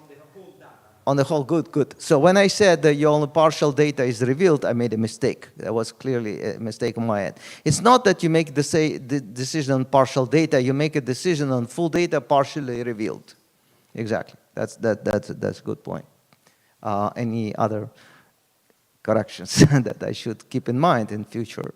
Does it exist an online algorithm if you present instead rules, which would be really partial data? So, right, so that would, I mean, one could think of some kind of, yeah, but it's hard to see what would be the onlineness because once you have a few data, you already build a full vector, and then what do you do with this vector? In what sense it's online? That needs to be, maybe there's some reasonable model to that. That's an interesting question. We looked at this version because that's a version of online algorithm that the best algorithm was achieving, but your version is perfectly interesting as well. So I'm going to go and somewhat maybe quicker now through my second example. It's a very simple example called the densest submatrix problem. And it's about random matrices. The random matrices have been studied to death. It's kind of hard to imagine anything new about this model, but nevertheless, as far as the algorithms is concerned, it's remarkably understudied. So here's a question, it's a very simple question. Suppose you have a Gaussian matrix, n by n, and you have a parameter k, and your goal is to find a k by k submatrix with the largest sum of entries. That's it. That's the problem. So n by n matrix, Gaussian entries, IID, find k by k submatrix with the largest sum of entries. I use ev for the average number of entries in this matrix, but it actually doesn't matter because all matrices have the same size. So, and it's called densest for historical reasons because it has connections with the graph version where you kind of look at the densest subgraphs of a graph in some sense. So, but modulo that's a question. So that's a question. Again, two questions arise. What is the optimal value that you can get by brute force method? And can you find it by fast algorithmic methods? So let me report what we know about this problem. Maybe step back.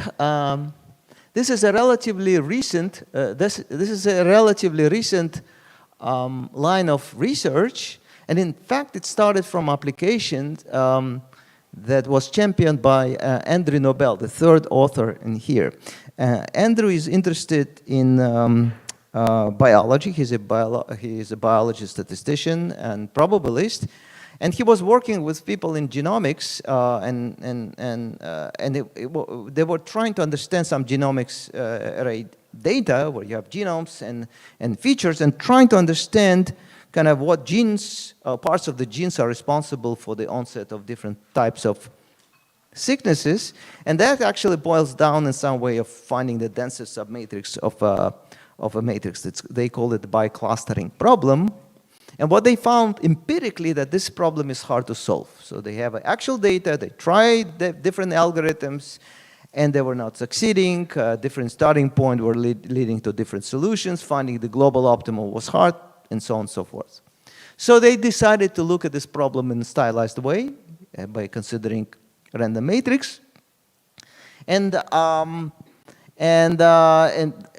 obtained a number of results. Most of them are all skipped, but the relevant to us is that the optimal value is very simple answer. It's 2 square root log n over k. That's with overwhelming probability, the largest value that the densest submatrix is this quantity. This quantity has an intuitive explanation. If you pretend that all submatrices are independent, in the sense of the sum of entries are independent. If you ignore dependency, then that's an extreme value of the Gaussian numbers. If you have an array of Gaussian independent quantities, you know what's the largest value is going to be, and that's the answer that you get. But turns out that the dependency is not too strong, so you can still find it. What about the algorithms? So we've looked at the problem, and we found an algorithm that was giving us something, but not optimum. So it came short of optimality. The answer was 4 over 3 root 2. It so happened that it is an online algorithm, so it's not stable, but online. Online in what sense? So you reveal portions of the matrix, and you build a submatrix row by row and column by column. So you build first entry, you look at the part of the matrix, you build the first entry of the matrix, you reveal more part of the global matrix, you do a 2 by 2 matrix, and so on and so forth. All right. We've observed the presence of this certain version of the overlap gap property, pairwise overlap gap property, but it was not matching the algorithmic threshold. So this number 4 over 3 root 2 was yet to be explained. To be honest, I was sure that our algorithm is not the best. There should be something better than that. But we've discussed it. I gave it as a project to students. We tried it, this and that. It didn't seem to work. And to our surprise, we have discovered that actually this is the best algorithmic threshold so far as the online algorithms are concerned. So this is the second main result that I wanted to report. The largest density produced by online algorithms, in a sense of online as that I only sketched verbally here, but in some reasonable sense, including the one that describes the best algorithm, this is the best value. And I think what's perhaps the most, all right, so a couple of things. I think the most remarkable thing about this negative result is that the structure, the abstraction that explains the failure of online algorithm beyond this value really has roots, direct roots with spin glass theory, because the abstraction comes in the form of the ultrametricity of solutions. And that's what I want to discuss next. All right. So here's the here's an abstraction. It's a little bit technically involved. I'll give you some high level. I mean, I don't expect you to sort of follow all of this sort of line by line. But basically, if you take a quick look at this, you would think, I must be seeing something from the book of Parisi, Mézard, and Virasoro. It's some kind of a tree of structures which you use to describe the replic symmetry breaking. It has a slightly different shape here, but it's deeply inspired by that. So it's a tree of solutions which have certain features. The one feature is that at the leaves of the solutions should correspond to matrices. They should correspond to matrices which have a dense enough values, large enough average values.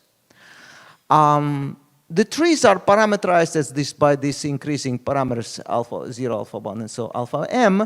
What they describe is how much incremental increase in the matrices that you build. So you start with the empty matrix, then you have a 1 by 1 matrix, and maybe 3 by 3 matrix, and 7 by 7 matrix, and sort of, and these alphas are increments, how much you increase the size of the matrix until you get to the size that is you're required to consider. You do that for the rows and you do that for the columns separately, so it's kind of a couple of trees. And you do that for a fixed parameter, depth of the tree, the branching factor of the tree, so it's a deregular tree, and according to this prescribed increasing function alpha. Again, I don't expect you to follow all of this line by line. So as I already said this, so we associate leaves of these matrices, leaves of these trees with the matrices. And then we ask the following question. Can we build a tree of submatrices such that they satisfy these properties? The leaves correspond to matrices with large average entry. They are built progressively according to this kind of a schedule, alpha schedule. So these two requirements, as it turns out, precisely above the algorithmic threshold that we've discovered in earlier work, such trees do not exist, and below these thresholds, they do exist. The value produced by such trees can be computed by the simple integral. Let me skip the details. So this kind of a tree of overlapping matrices exhibits a gap in a continuity gap, and that's precisely the abstraction to online algorithms. So I think this is kind of a nice sort of look back, sort of arch to the original ultrametricity kind of discovered in the context of spin glasses, but not in the context of algorithmics, in the context of understanding the solution space geometry to begin with. But now it has algorithmic implication. So result is, I already said what it, sort of technical part of it is that the ultrametric structure of solutions ending with matrices with large values above the algorithmic threshold do not exist. And that's an abstraction to online algorithms by another argument, and I'm going to leave it at that. Just wanted to highlight where the idea of the algorithmic side of the ultrametricity comes from. This is not our idea. This was introduced in the recent remarkable work by Huang and Selke, but obviously motivated by Giorgio's and Michel's work on Sherrington-Kirkpatrick SK model, where, as I said, the ultrametricity is prescription to understand the geometry from this structure of near optimal solution. And here we do that for the algorithmic purposes. They've discovered that there is yet another ultrametric tree that perfectly well describes the optimal value achievable by polynomial time algorithm. It's a different ultrametric tree, but it's still a tree. It still has, and thus still has ultrametricity property. All right, so enough of torturing you with technical kind of things, so let me summarize. In summary, what we have now and what I've shared with you is that for a collection of problems, I gave you two, there's a couple of more, where we have an exactly tight characterization of algorithmic tractability for the online algorithm based on the overlap gap property. Below the overlap gap property, the online algorithms exist. Above this property, the algorithms provably fail. So if you want to fix this gap, you need to look elsewhere. Shouldn't be stable, shouldn't be online, should be something else. I'm going to end up with maybe kind of a curious a curious discussion and curious discovery of a kind. I never thought of this as being a very sort of applied theory. So I mean, we're not sort of, we look in the stylized models and so on, we hopefully in sort of enlightened applications, but it's really rather theoretical construction, but turned out to find an kind of an interesting, different applied side to it. An applied side to it is of the following kind. You know, this day and age, if somebody says, I have a polynomial time algorithm for NP-hard problem, nobody will take it seriously, right? So this is kind of clearly a clinical case. You know, don't bother, don't waste your time trying to sort of find a mistake in the proof. But if somebody proposes a solution to, let's say, one of these problems, if somebody says, I can solve the perceptron problem to the critical threshold, that wouldn't be considered clinical, right? But we know that there are serious barriers to them, right? What I found is that most, sort of majority of community researchers who are interested in these questions and really try various kinds of algorithms fail to realize those serious barriers. And they keep trying to do that, and there is a repeated and repeated attempts. Almost every week there's some kind of a publication based usually on some kind of numerical experiments, highly doubtful and so on, that claim to reach those goals. I've listed some examples here. Invariably, those approaches are based on two sexy approaches. Either machine learning and artificial intelligence, or quantum computing. Sort of quantum computing, with quantum computing, we can do everything, right? And in my mind, I think this is kind of an alchemy of a kind, right? You're trying to turn something not gold into gold. But it's worse than alchemy. It's like alchemy in the age of chemistry, when we know you cannot do that. We know the reasons you cannot do that. And spin glasses provide us the reasons. That's the chemistry knowledge that we have, that majority of those who attempt to do that fail to recognize. And that's unfortunate, and our goal is to fix that. One of my favorite examples here is, where is it? By Maria and Federico, who sort of, I mean, I'll leave it to Federico and Maria to describe the story where there was an attempt by using something called graphical neural networks to kill the problem to the optimality, and it was just really, really bad attempt, and should not have been done. And then shortly after that, I wrote an article explaining that they cannot do that because these algorithms are subject to the overlap gap property barrier anyway. So before you're trying something, try to understand what is so magical about your algorithm that would overcome these, formidable barriers. Good, and I'm going to leave it at that. Thank you very much for your attention. So, questions?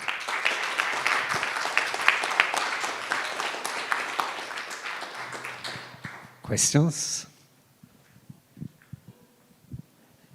I can start with one. So usually in online algorithm, you are not allowed to remember anything. So you have to use the information that you get at a certain time, but the decision that you take previously cannot be changed, because otherwise it's like accumulating.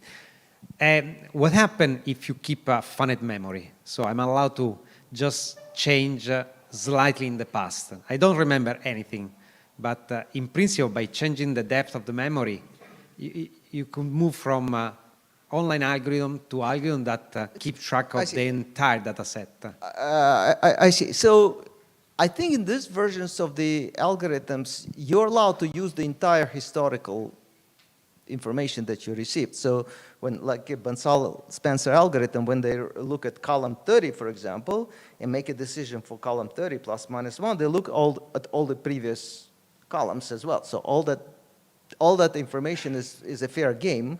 They're not allowed to look at the future.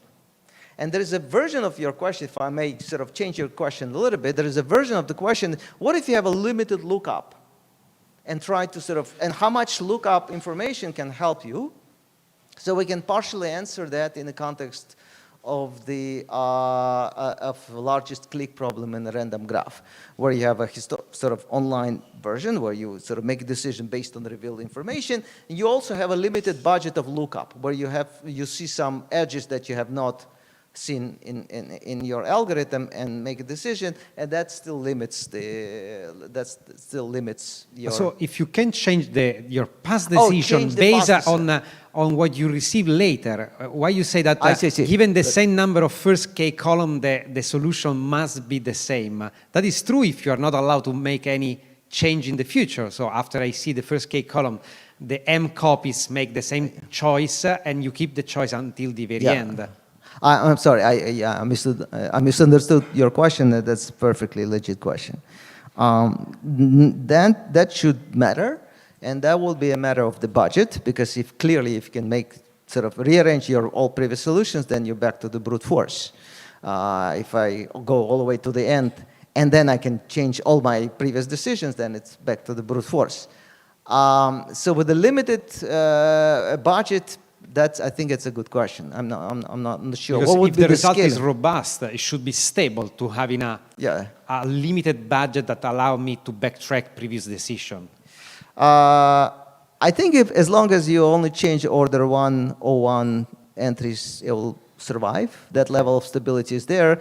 What is the good right scaling where it survives? Square root n, I don't know, log n. That's a good mathematical question. I'm surprised that physicists are interested in that. But mathematics of data will be very interesting.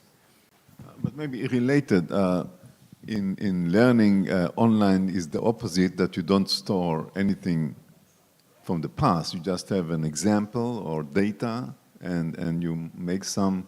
Basically, you store the history in some compressed weight vector or something like that. Mm-hmm. So that probably will kill these algorithms in your case, no? I would need to understand the details of what you propose. So in other words, in your case, you define online by allowing to look at the entire history. You can store all the data that you have seen in the past. I'm saying in learning online, you are not allowed to do that. You store the history by some compressed weight vector or something like that. But you cannot, you don't store. But that would make algorithm even more limited than the ones. I know that I'm asking, what happens in this case? I see.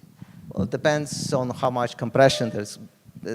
I guess different proposals of compression might lead to different strengths of the algorithm, but that's a good question. I don't have right away answer to that.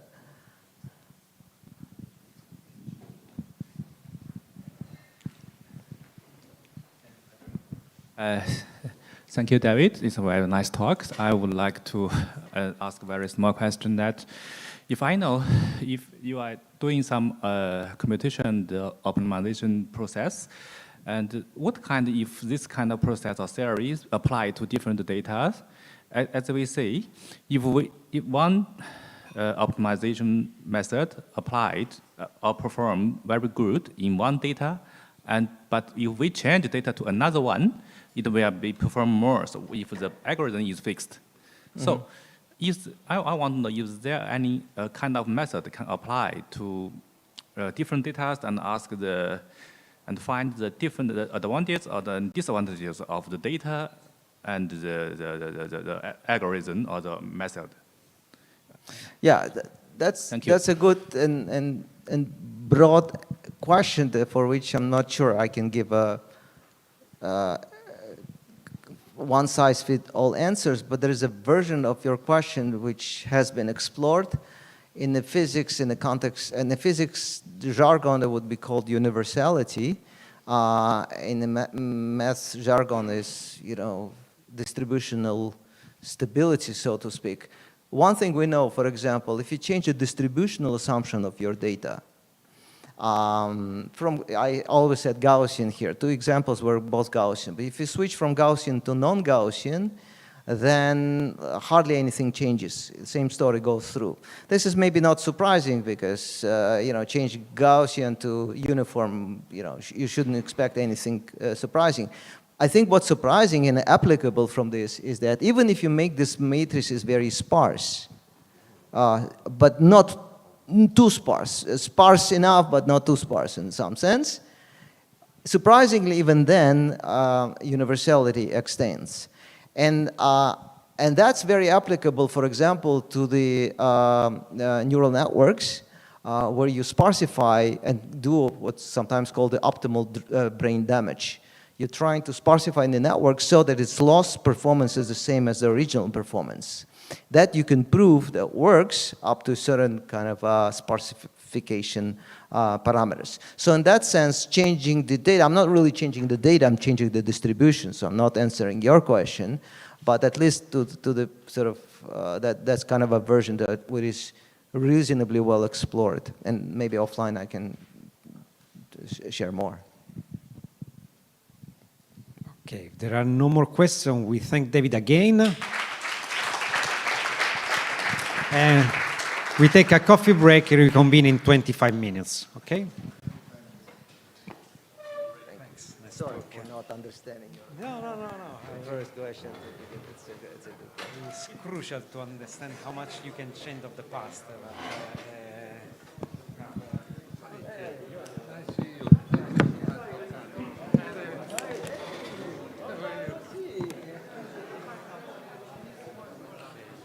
Professor, can we open the slides for yeah, maybe we can start. If you already have the slide of everyone, we can start using your PC. Okay. So I remove this and people, because I see that people doesn't know whether to use this or this. So if you remove the laptop and they only have this, maybe it's better. Okay. You just have to check that you have. These two I already have them, but I don't know if I have the latest version. Is the only version they send. Oh, okay. Okay, great. Been no change. Okay. They send the only ones. Okay. So I think we can remove this. Remove this. So you take this. I remove this, and just I keep. Yeah, it's. So from Milan, it's like Insist. Yeah, sure.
Un freestyle?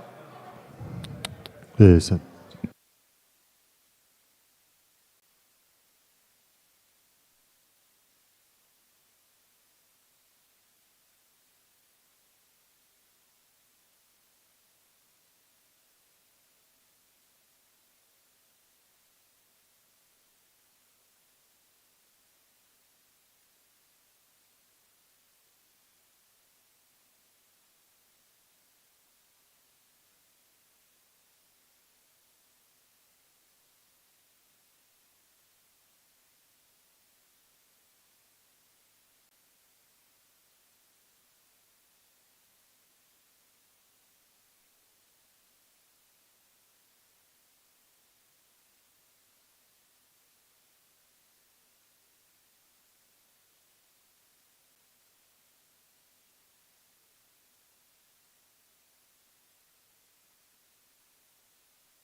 better. Yes.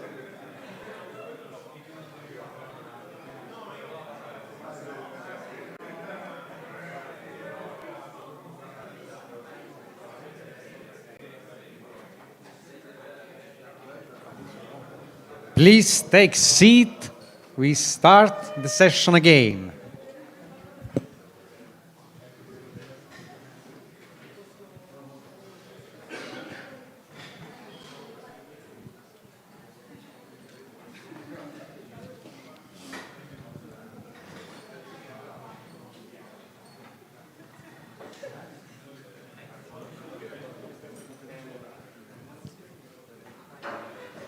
Okay, so welcome back from the coffee break. We start the second session of this morning with a talk by Maria Chiara Angelini from La Sapienza University. And so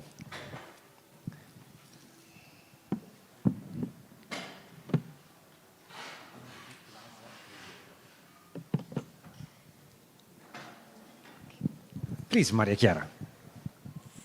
So thank you for the invitation to this conference.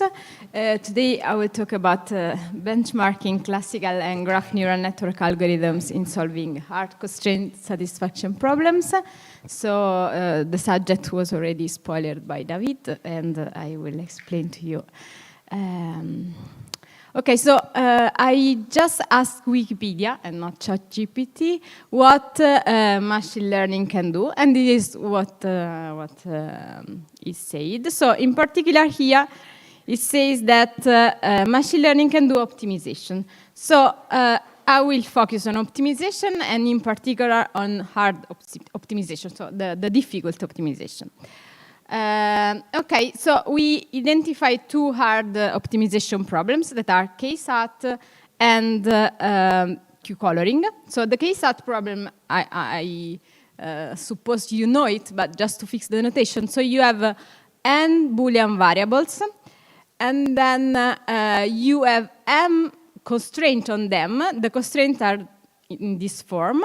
So in a formula, there is all the 2 to the n possible assignment that works except for one.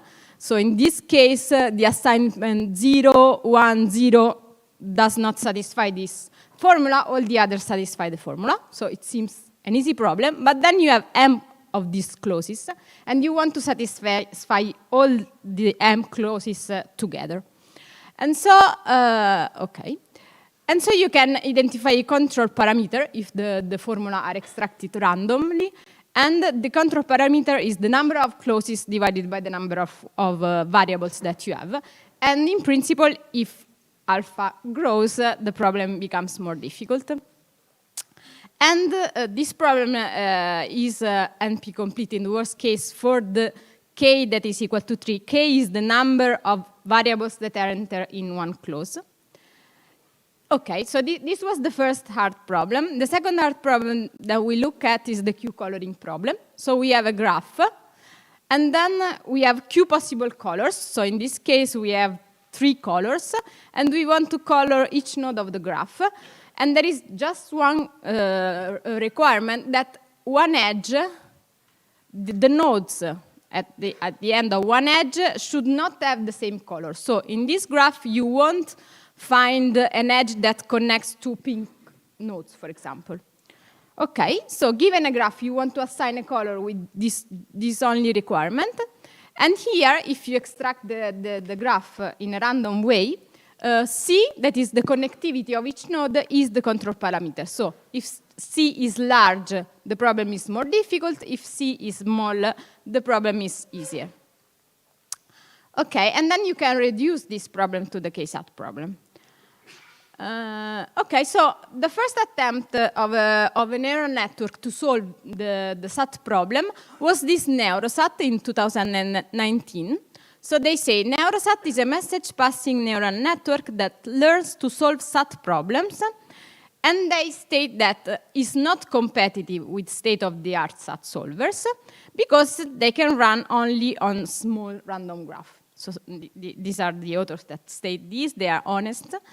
And in fact, okay, so what they use a graph neural network. So what is a graph neural network? For each node, you embed the variable in a d-dimensional vector. Usually d is like 128. And and then you take the value of your variables at the layer k minus 1, and then you take the values of all your neighbors on the graph. You combine this information with like a multi-layer perceptron. Here you put a function that should be invariant under permutation of your neighbors, so for example mean or sum. And then you combine with the value of the variable at layer k plus 1, and you obtain the value of your variables at layer k. And then you repeat for k layer, for like 2 layers usually. Okay, so this is a graph neural network. Neurosat is a graph neural, has the structure of a graph neural network. How is it trained? Is it trained on the worst case statistics? So what does it mean? It takes pairs of random, it's complicated. Pairs of random sat problems of n variables. So they take 2 problems that share all the clauses but 1. And one problem is solvable and the other is not solvable. So how they check the solvability of these problems with an exact solver that is very, very slow. Okay. And so they need to query this SAT solver that is slow. And for this reason, they cannot go to n large. So they train their model on n that is of order of 40. Okay, so the first problem of this implementation is that they focus on this worst case case.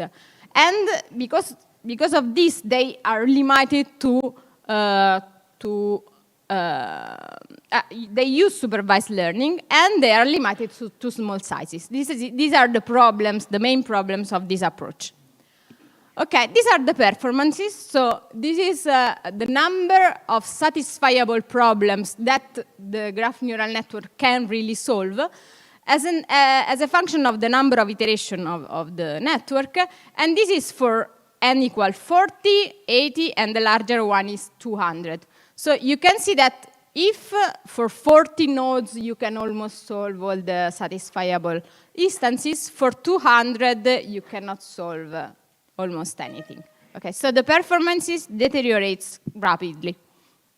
So here you train on small n. Yes, and then you want to use out of distribution. Yes, they want to check the generalization performances. But you can see that the network cannot generalize well. Yes, thank you. Okay, so there was some improvement over Neurosat. So this is one of the nice improvement of Neurosat that is called QuerySat. So they have this improved characteristic that they use an unsupervised learning. So this is a good way of go beyond Neurosat. And they use an unsupervised loss that is almost the number of unsatisfied clause. This is the loss. Okay, so they solve the problem too, that is the supervised learning, because they use unsupervised learning. And in this way, they can avoid to run the exact solver to know which is the problem that is satisfiable or not. But they always focus on worst case scenario, and then they can just run only small sizes. But statistical physicists discovered how to have another approach to optimization problems. So not focusing on worst case instances, but focuses on typical instances. So in the 2000s,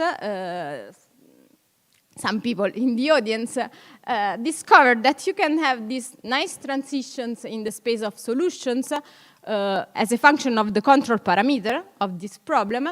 So the worst case is this one. So you put yourself in this point. But you can see that even before you have some nice structure of the space of solution. So you can look at typical problems at alpha that are smaller than the satisfiability threshold, and you can have some this nice clustering of solutions and so on. So usually good algorithms arrives like here, or maybe beyond, but then there is a region in which algorithm cannot go, and David explained to us this optimization to computational gap. Okay, so for k equal 3, so for the k-sat problem, when k is equal to 3, this picture is different because you have that this threshold and this threshold are the same. And operatively, you can see that algorithms works much better for k equal to 3. So they can go really near to this satisfiability threshold with respect to k equals 4 or 5 when you have all these transitions here. In statistical physics language, when you have k equal 3 or q equal 3 for the q coloring problem, you have full RSB, while for k and q larger, you have 1 RSB. And 1 RSB problems are much more harder to solve than full RSB problems. Okay, so in 2022, this group by Amazon Quantum, they proposed a graph neural network with this physically inspired setting. So they look at random problems, at typical problems. They don't go to the worst case instances. So you can see here they say we get insights from statistical physics. We look at canonically NP-hard problems like maximum cut, minimum vertex cover, maximum independent set. So they don't look at k-sat, they look at other optimization problems, but they put this statistical physics setting in the problem. And they have unsupervised training and graph neural network. And they state, our graph neural network optimizer performs on par or outperforms existing solvers. Okay, let's see if it's true. So for example, they focus on maximum independent set. Maximum independent set is another optimization problem. So you have a graph, and you want to identify the subset of nodes that do not share an edge. So in this graph, for example, you have these white nodes that are the maximum independent, one of the maximum independent set of this graph because they don't share an edge between them. Okay, and you can have others. So you can reframe this problem with a quadratic Hamiltonian, with this P that is a penalty that counts the number of nodes that are in the independent set and are connected by an edge. And we have the statistical physics analysis for this problem, and you can see that for D is the connectivity of the graph. So for D smaller than 16, you have a full RSB problem, so an almost easy problem for algorithms, while for D large enough, you have a 1 RSB type of breaking of the space of solution. Okay, and for this problem, you can invent a very stupid algorithm that is this degree-based greedy algorithm. So at time t, you don't have any, at time 0, you don't have any node in your independent set. So at time 1, you take the node with the smallest degree, and you put in the independent set. And then you remove all its neighbors from the graph. And then you continue like this. So you continue to add nodes with the smallest degree. And then you remove neighbors of the new node that you added to your independent set. So you can run this stupid algorithm. And you can repeat this algorithm until your graph at time t is void. Okay. So we run this algorithm, this degree-based greedy algorithm, and we compare the performances with the performances of the graph neural network introduced in the previous paper. And so these are the results. So for degree 3 and 5, that are the two cases analyzed by the people by Amazon Quantum. So these GNN are their results. So this is the performances. So they can solve the 92% of solvable instances.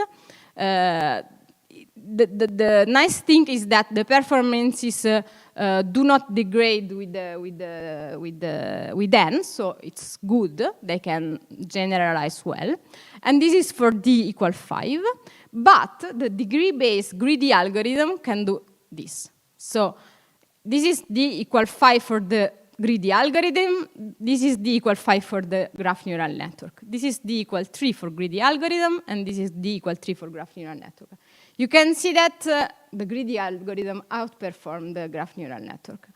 And I do not have the graph for the time, but the time of the greedy algorithm is a factor 10 to the 4th faster than the graph neural network. Okay, and in this other paper, Becher find a similar result for the other problem that the graph neural network analyzed, that is the max-cut problem. Okay, so we see that there are another problem for this graph neural network, that is the comparison with known algorithms. So if you want to state optimality, or you should compare with the performances of known algorithms. And then you should look at really hard problems. So d equal 3 and d equal 5 maximum independent set are not such hard problem because they are full RSB. So I've told you that full RSB problems are not so hard. And in fact, the greedy algorithm can reach 95% of solvable instances.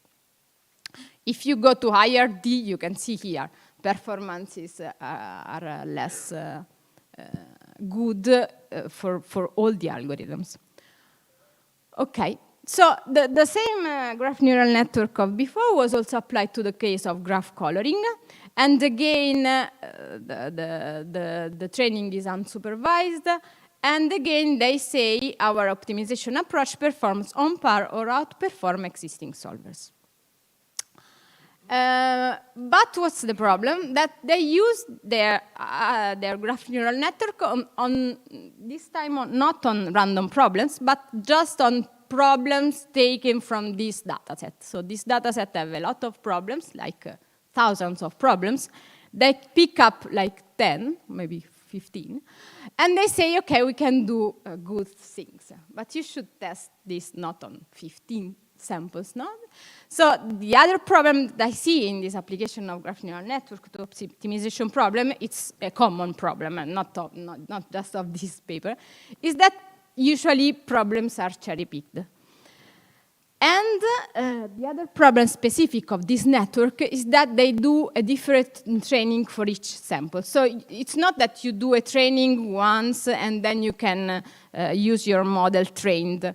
But each time you have to do a different training for each graph, and this requires a lot of time. Okay, so given all these problems, what we wanted to do is to benchmark graph neural network in solving hard optimization problems, but in a fair environment. So we want to build a reasonable data set, not just focusing on worst case, not focusing on cherry-picked problems, and not focusing on not so hard problems. And then we want to understand the time scaling of each algorithm with n. This is a thing that is always just not looked at in graph neural network applications. So how the time scales with the size of the system to reach reasonable results. We want to understand which is the algorithmic threshold in the sense of random problems, like David was explaining to you. And we want to compare the performances of graph neural network with the performances of known algorithms. And in this way, maybe we can also understand how to improve results of neural networks. Okay, so we build a data set that seems to us reasonable. So we put satisfiable and unsatisfiable instances, not just on the worst case threshold.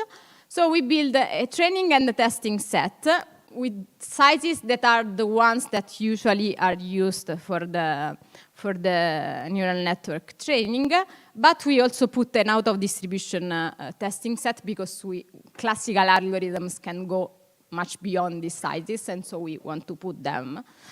And then for the SAT problem and for the coloring problem, we identified some regions of the parameters that are a bit below the satisfiability threshold and a bit above. In this way, you have both satisfiable and unsatisfiable instances on your data set. And for each combination of the size and the control parameter, we extract some random instances of the problems. You can download the data set here, and here you can also find all the results of some classical and graph neural network algorithms on this data set. So you can look at, and if you want to build your own algorithms, you can compare it with the results of known algorithms that are in this GitHub folder. Okay, so which are the algorithms that we analyzed? So the ones that I presented before. So Neurosat, QuerySat, and this PGNN, that is this physics-inspired graph neural network, plus a recurrence mechanism that improves a lot the results of this PGNN. And then we also look at standard algorithms, so simulated annealing, message passing, that is belief propagation or survey propagation plus decimation, and this focus metropolis search that I want to spend, 1 minute to explain to you this algorithm because it's really simple, but it's really effective. So this is a focused algorithm in the sense that it focuses just on unsatisfied clauses, unsatisfied constraints. So you select at random an unsatisfied clause, and then you try to flip a variable that enters in that clause uniformly at random. So if you flip the variable and the energy diminishes, you accept the move. If the energy increases, you accept the move with a certain probability. So this is equivalent to a metropolis acceptance rule, but you focus only on unsatisfied clause. So this algorithm does not satisfy detail balance, so it's an out-of-equilibrium algorithm, but it's very effective. And you will see. Yes? Can you explain the neural training algorithm? Is it unsupervised? Yes, I will show you the picture, but for Neurosat, we use supervised and unsupervised. Can you explain again what is the unsupervised objective? So you have a loss function that is just the number of unsatisfied clauses. Yes. Very simple. Yeah, you have some logarithms, but it's that. Okay. Okay, so I've said to you that we want to understand how the time scales with then to reach a solution. So we looked at this problem for classical algorithms because it's simpler to analyze them. And then we extract the information and we apply also to the graph neural network. So in this paper, we looked at the probability to find a solution with simulated annealing as a function of the control parameter alpha for different sizes of the problem when you take a time of your simulated annealing that scales linearly with the size of the system. And you can see that if the time scales linearly, your probability to find a satisfiable solution, a satisfiable assignment goes towards left. So it means that the performances becomes less good for higher sizes. So this is not good, okay? So the linear time is not good. For this reason, we go to quadratic time, so a time that scales quadratically with the size of the system. And you can see that in this case, you have some nice crosses for different sizes. So this is the signal that you can define a well-defined algorithmic threshold. So if you let the time scaling quadratically with the size of the system, you can define a well-defined algorithmic threshold. Okay, so quadratic scaling is needed. Here the time is, yes, you have n Monte Carlo steps. In this case, you have n Monte Carlo steps, and each of the Monte Carlo steps is the attempt to move n variables. So for this reason, the time in total is quadratic. Okay, so quadratic scaling is good. You can also look at the residual energy of the problem that you don't solve, and also the residual energy has nice crosses with quadratic scaling. And then you can think, okay, I can go to cubic scaling maybe. And in fact, if you go to cubic scaling, you get a better algorithmic threshold. So the algorithmic threshold moves from 402 to 411. Okay, so going to cubic scaling improves the performances, but then you realize that if you go, for example, to quartic scaling, you do not improve again. So going to cubic scaling is good, but is the best you can do. We have this number for a different analysis. You can look at the paper or ask David, that is the person that did the simulation. So we reached this conclusion. So first conclusion, algorithmic thresholds depends on time scaling. So you should say how you scale the times with the sides to say what is the algorithmic threshold of your algorithm. And then there is also a maximum useful power law. And beyond that, you can just improve the performance going to exponential timescales. We don't know why this happens, and it could be nice to explain it with some theory. Okay, so because of this quadratic scaling with times works for simulated annealing, we also applied it to neural networks. So these are the performances of Neurosat, here for supervised learning and here for unsupervised learning.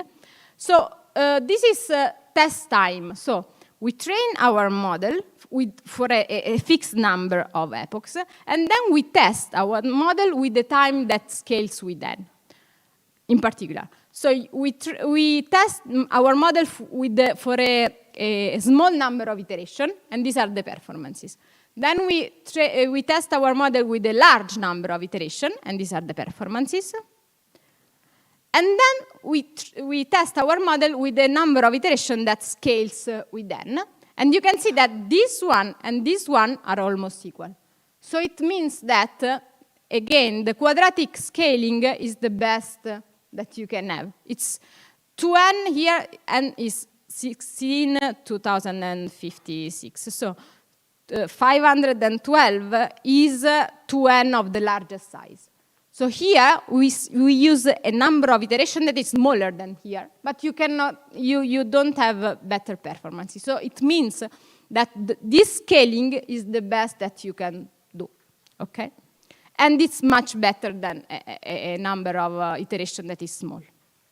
So, other conclusion, and then, yes. And then you can see that the supervised training is not good, but the unsupervised training gives you better results. So, conclusion 3, unsupervised work much better than supervised. And then linear scaling of testing time with n is good. So this is exactly the same as when you ask a large language model a difficult question, they think. No? So this is the thinking procedure also in this setting.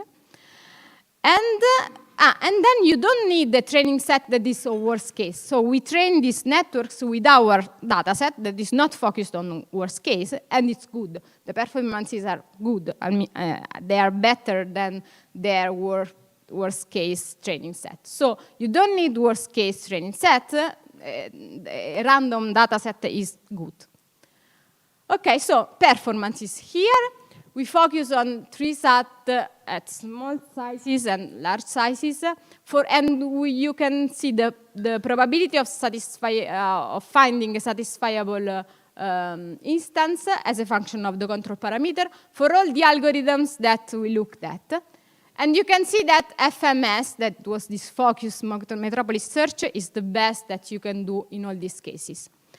And then you can see that the performances, for example, of Neurosat, or QuerySat, that is a bit better, but not so much, are not so good when you go to difficult problems, so for SAT, and large sizes. This is the same for coloring, same conclusion, so FMS is the best that you can do. Sorry for the change of colors, just to keep the attention a bit high. So FMS is always the best algorithm that you can do, and the performances of your neural network, that is the red this time, are not good when you go to 1 RSB problems and large sizes. Okay, so conclusion number 3, performances of graph neural network degrade with the size, and if you go to 1 RSB problem, so for SAT or 5 call. Okay, so I've told to you that we want to extract the algorithmic threshold. So how to do this? Again, you look at the probability of finding a satisfiable assignment as a function of the control parameter for different sizes of the problem. Here, everything is used with the time that scales quadratically with the size of the system. And here you can see that QuerySat have nice crosses. So this is a good news because it can generalize well. I remember to you that the training set was until 2056, so this is out of distribution, and it can generalize well because the curves does not move to left. Okay, so this is a well-defined algorithmic threshold, and this is a good news. The time scales. Okay, the number of iterations scales linearly with the size of the system, but each iteration scales linearly with the size of the system. So at the end, the total time scales quadratically. Yes, thank you. Okay, so this is a good regime. While, for example, for the physics-inspired graph neural network in the tree-call, you see that if you go to higher sizes, your curves moves towards left. So this network here is not generalizing well, and the algorithmic threshold is not well defined. This is exactly the opposite behavior, for example, of message passing algorithms. So for message passing algorithm, it's exactly the opposite, because if you go to higher sizes, your probability of finding a satisfiable assignment moves to the right. It means that they becomes much more effective going to higher sizes, and this is because message passing algorithms do not work well for a small random graph because they have loops. So this is well explained. Okay, so putting everything together, these are the algorithmic thresholds that we extrapolate for each algorithm. And you can see that FMS and message passing can reach the higher algorithmic threshold, while for the graph neural network, we have this smaller equal because sometimes the threshold moves towards left, and so it's not well defined. So here and here. What? Yes, we are still running things, because what's the problem? That QuerySat was thought for KSAT problem. If you want to use it for QCall problems, you should use the reduction from the QCall problem to the KSAT problem. And this grows the size of the problem, because each time you have to multiply the size of your problem for Q. And so it becomes much larger sizes, and you have a problem in the times, yes, and also in the memory. Okay, so, but we hope to have these results this week. I'm saying it, okay, but. And this is the comparison of the running times, and you can see that FMS is the best algorithm and is also the faster one. Okay, so conclusions this time. So FMS is the best and the fastest algorithm. And there is a lot of room for improvements for graph neural networks. So I would say to Wikipedia, I'm not sure that graph machine learning tools can do optimization in a good way. And so we launched the challenge. We have this data set, the results for all the algorithms. If you want to create your own algorithm, you can enter in this challenge. And okay, I want to mention, as David made with our paper, I want to mention his paper, that is this OGP results for graph neural network that identify the algorithmic threshold for graph neural network using OGP. I think that it's not valid in this regime of time when you scale the time with the size of the system, so maybe one can refine this. And okay, I thank you for your attention.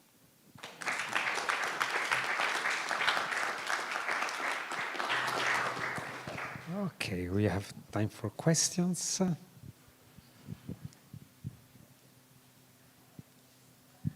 So I'm sorry if I missed something you explained earlier about the T order n. What is the meaning of the scaling of the time if you train the network? And I'm also trying to reconcile it with what we know theoretically, graphical neural networks. As long as the depth of the neural structure is constant, is a local algorithm, so as a result it's a stable algorithm. That's why it's obstructed by OGP. So in what sense longer time scaling can overcome that? So I missed that. Yes, so the training is done in a fixed time, but the testing is done with the time that scales with the size. This is because we added this recurrence mechanism. So at the end of one iteration, you can put the results inside the network again with some randomness. So you have an initial guess for your embedded variables, and then you have the guess, the output of the network, and you combine the two and you iterate the process. So you have this recurrence mechanism. And in this way, you can go to higher times because every time you have a different result. Okay. So this is a testing time with recurrence. So it's like you enlarge the depth of your network because you remember what you did before. So would it correspond to something like a linear depth network in the sense? Yes, almost. I mean, almost. Yes.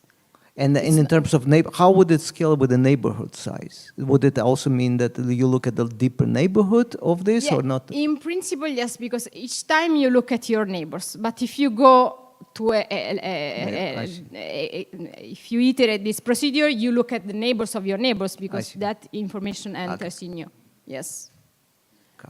It's not like exactly like this because at a certain time you saturate. By implication, there will be meaning effectively expanding the neighborhood. Yes. Used in training. Yes.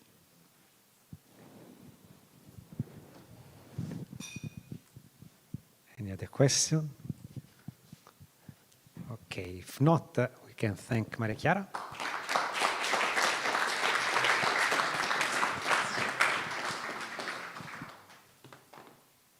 Okay.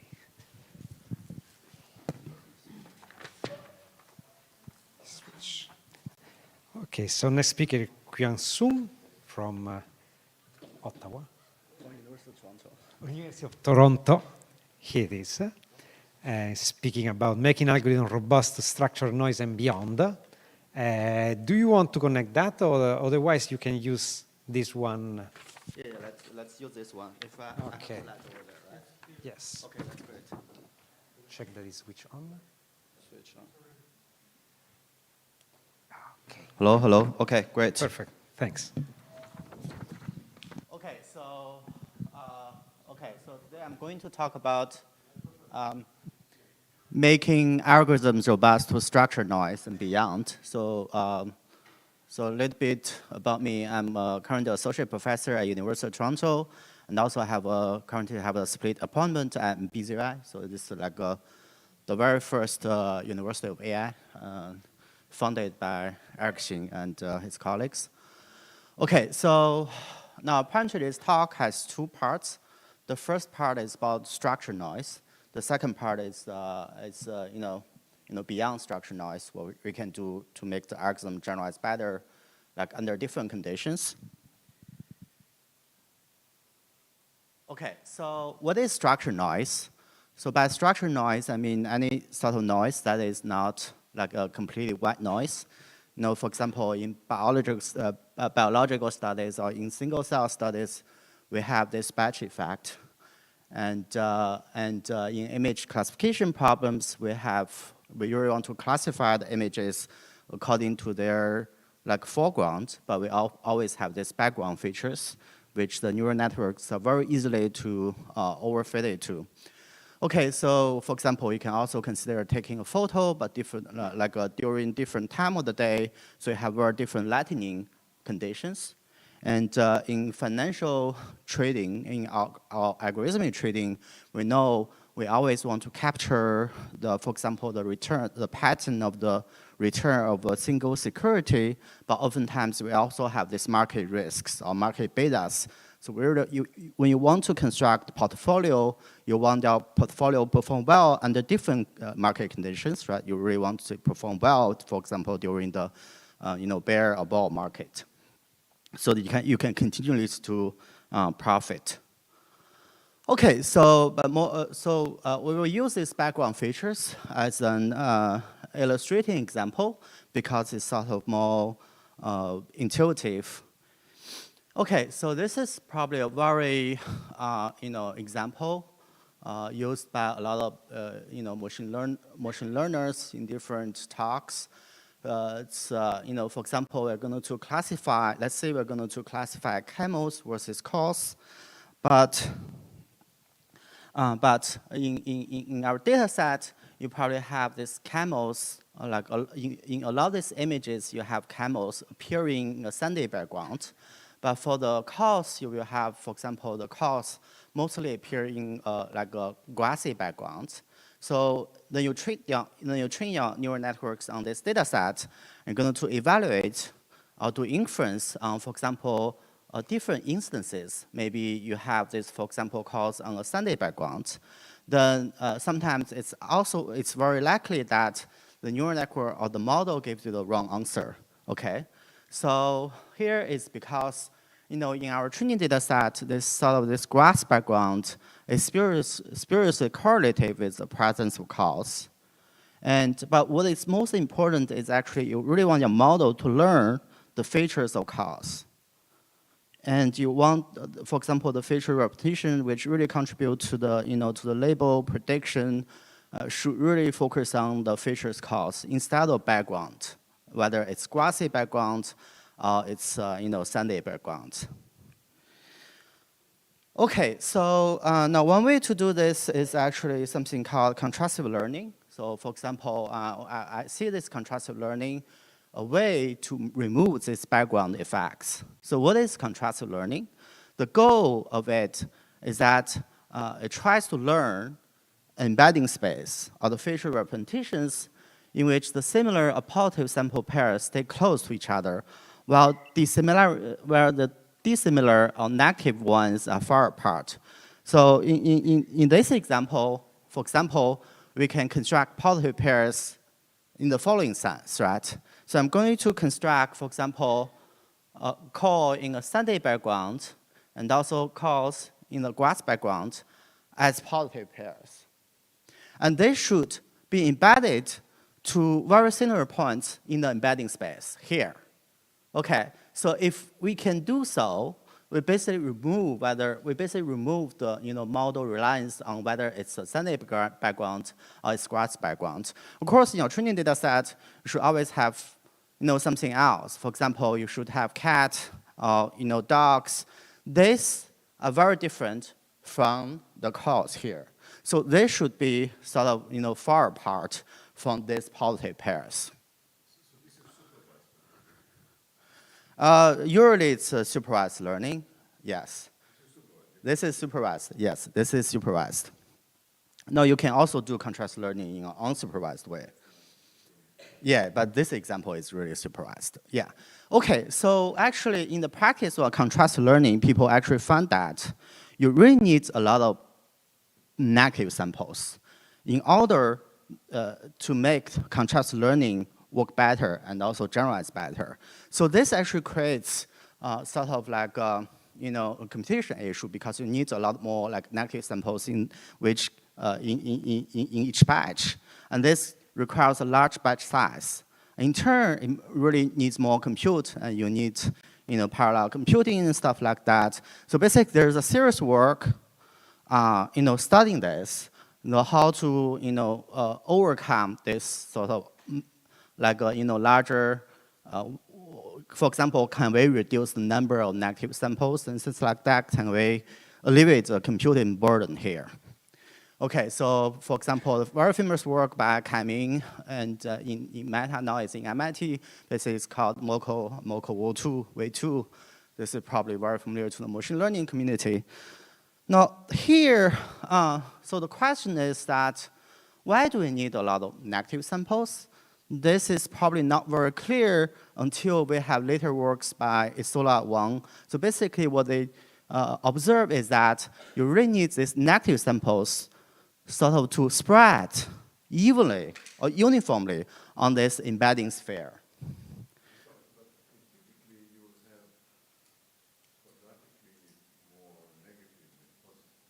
Yes, yes. Yeah, so you probably need even more than that. Yeah. So this is actually the sort of the practice observed during 2020 that you really need a lot of negative samples. If you have more, you will generalize better. Okay, so but I think after this this works by Wang and Isola, so basically they interpret this contrast learning as some sort of like alignment plus uniformity or diversity perspective. And what they do is actually, for example, you have a poly pairs. For example, here the same airplanes, but different during different day of the time. So they have like a very different background, maybe also different color of the airplanes. So you want to align this poly pairs to have the similar embedding space. So you're going to use the mean square error here. Okay, so and also they found, for example, a lot of the contrast learning algorithms, what they really do is actually they learn the feature embeddings of the data set, and this embeddings roughly has a uniform distribution on the unit sphere. Okay, so they sort of spread evenly in the embedding space. And so we also did some like empirical work. So they use something like pairwise Gaussian energy, and there's also other ways to enforce this sort of diversity constraint. So we did something very similar, but this is only an empirical study.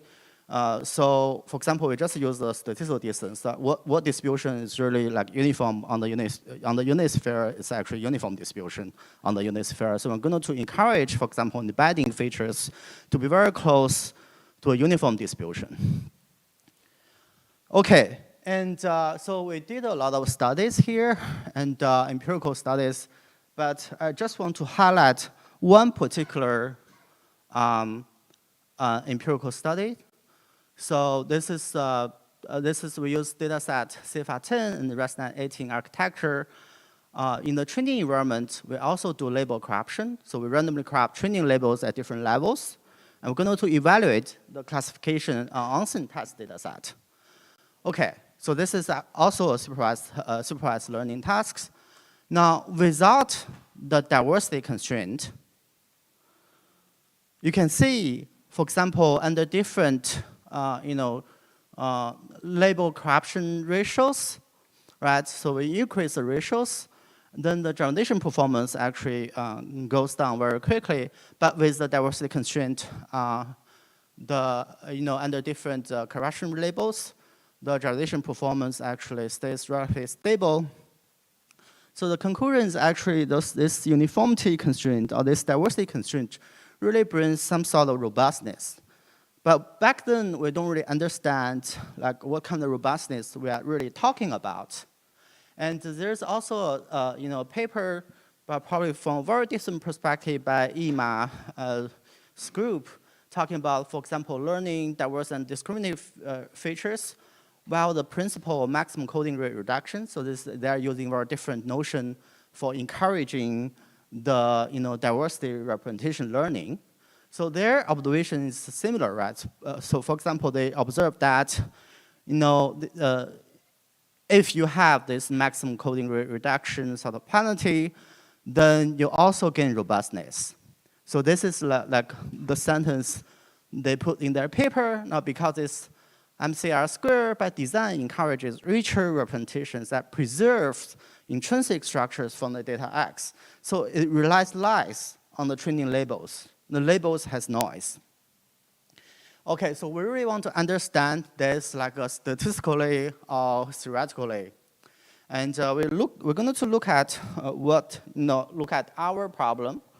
Right, for example, if I'm going to assume everything is Gaussian, and for the uniform distribution on the unit sphere, I'm also going to approximate as a Gaussian. It's actually isotropic Gaussian with a different scaling. Okay, so if the mean is actually centralized here, then I only have this term left. So what is this term is doing is actually tries to encourage the covariance of the embedding features to be isotropic. And that gives you robustness. But in what sense?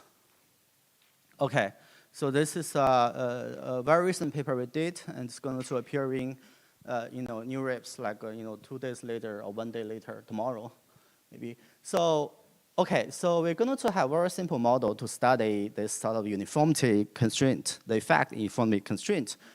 So we're going to do theoretical studies. So I'm going to assume everything is linear.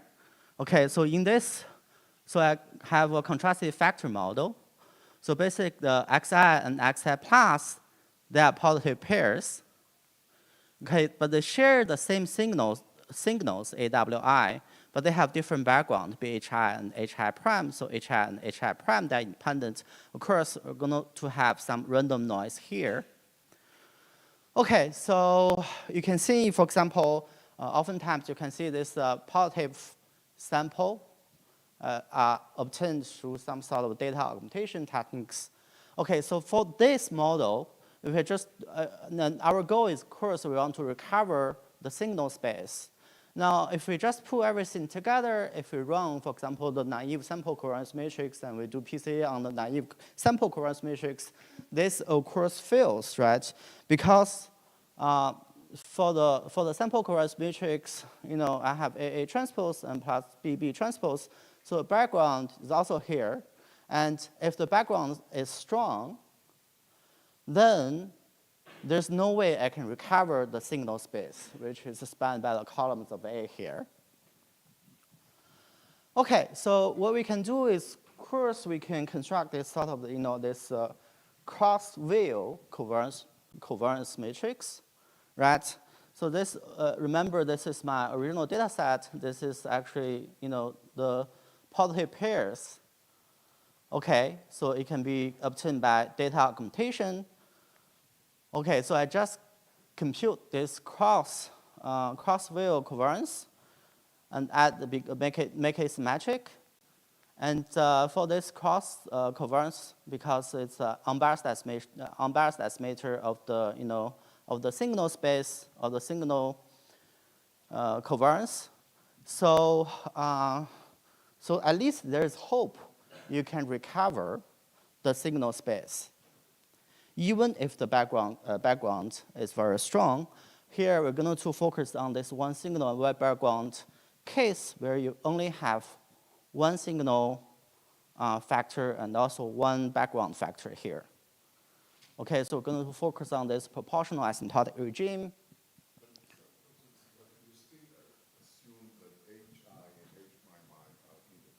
I still assume they are independent, yes.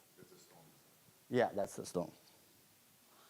Okay, but here is what's really interesting, okay? So if we only do this, for example, if we only do this PCA on this cross-view PCA, cross covariance, with the standard, sort of the standard constraint, this actually gives you PCA. And then you can see, for example, the top eigenvector we assume this is actually the true eigenvector, and this is the sample eigenvector. So their alignment depends on the strength of the signals as well as the strength of the background. So which means, for example, if you really have strong background, this, you won't really get very good alignment. So alignment actually, sort of diminish. You still have the orthogonal, inconsistent estimation, okay? Okay, but we're going to use another version of PCA where here I standardize so basically, I'm actually, projecting, for example, the linear representation to my way, and so that the projected features have actually isotropic covariance. Now, in this case, you can see actually the alignment between the estimated top eigenvector and also the true signal eigenvector does not depend on the background, the magnitude of the background features. Okay, so this is sort of very interesting. So basically, that basically tells you that if you have this diversity constraint or uniformity constraint, your algorithm can learn the shared signals, which is independent how strong your background noise is. Okay, so now this is what we observed in theory, because before obtaining this theory, we don't really know what this diversity constraint or uniformity constraint really works. But now if you're looking back, it sort of makes sense. Intuitively, it makes a lot of sense because actually here, I'm trying to standardize both the signal and also the background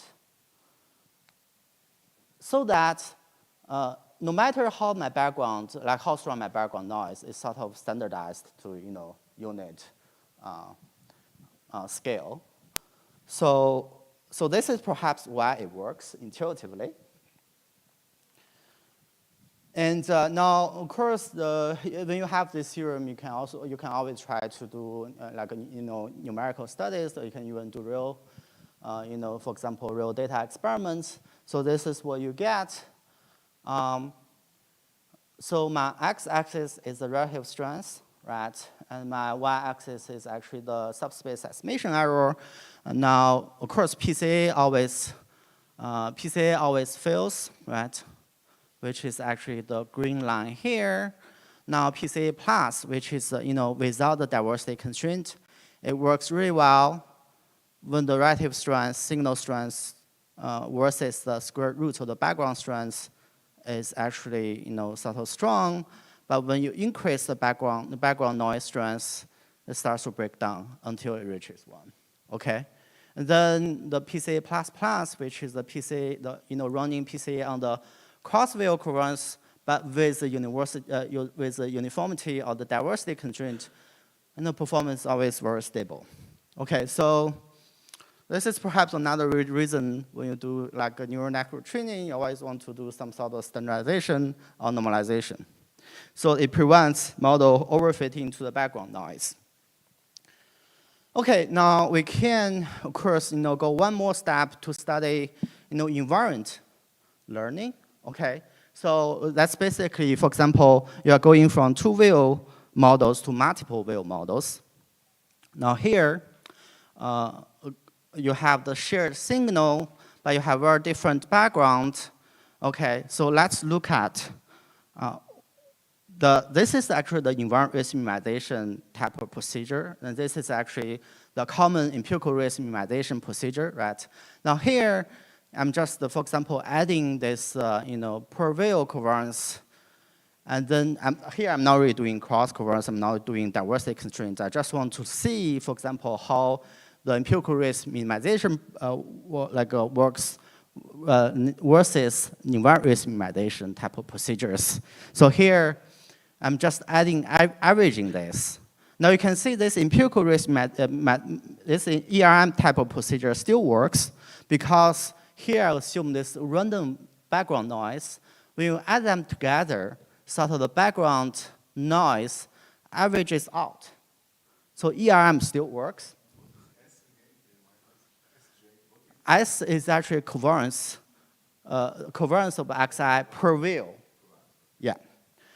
And RRM actually, the similar procedures, but here they have an additional constraint. This is actually the intuitive argument. For example, you should, for each view, or for each environment, you should have the same representation features. So the features should be invariant across different environments or across different views. Okay, but here, because we assume you have the same background factors here, so this constraint is actually not effective due to the same background B. So ERM equals RM in this model. Now this actually explains a lot of, because when we learned about this, invariant risk minimization, we also tried RM in our actual collaboration with tech company where we really want to build, for example, very reliable recommendation systems. So we want to learn, for example, the invariant features across different market conditions, but it never really works. And ERM always works, so we wonder why. And of course, not only we observe this phenomenon. I think a lot of literature, a lot of machine learning researchers also realize this. For example, they realize, in this environment risk minimization, they have sort of, have a lot of tension, got a lot of tension in the past 5 years, but no one really works in large-scale industry data, even in some of the benchmarks. For example, this is a paper by very famous paper in search of loss domain generalization. What they conclude is that, when all conditions equal, no algorithm outperforms ERM by a significant margin, include RM. So we think this is perhaps the reason. So we basically just gave a very simple model to justify this phenomenon in practice. Now, of course, the model here is just one type of model, right? Here, as you just mentioned, we actually have to assume this HS to be random and also to be independent. You can always have other models.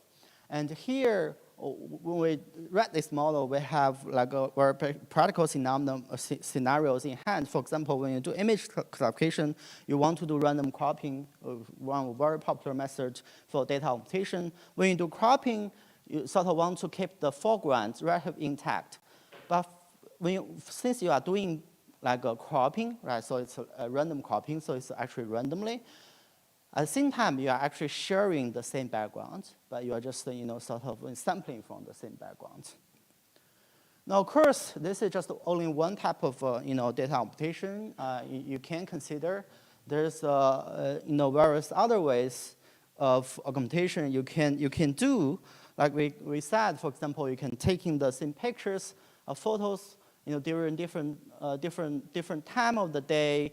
So if you train on that data set, you'll probably you learn something very invariant to different lighting conditions. You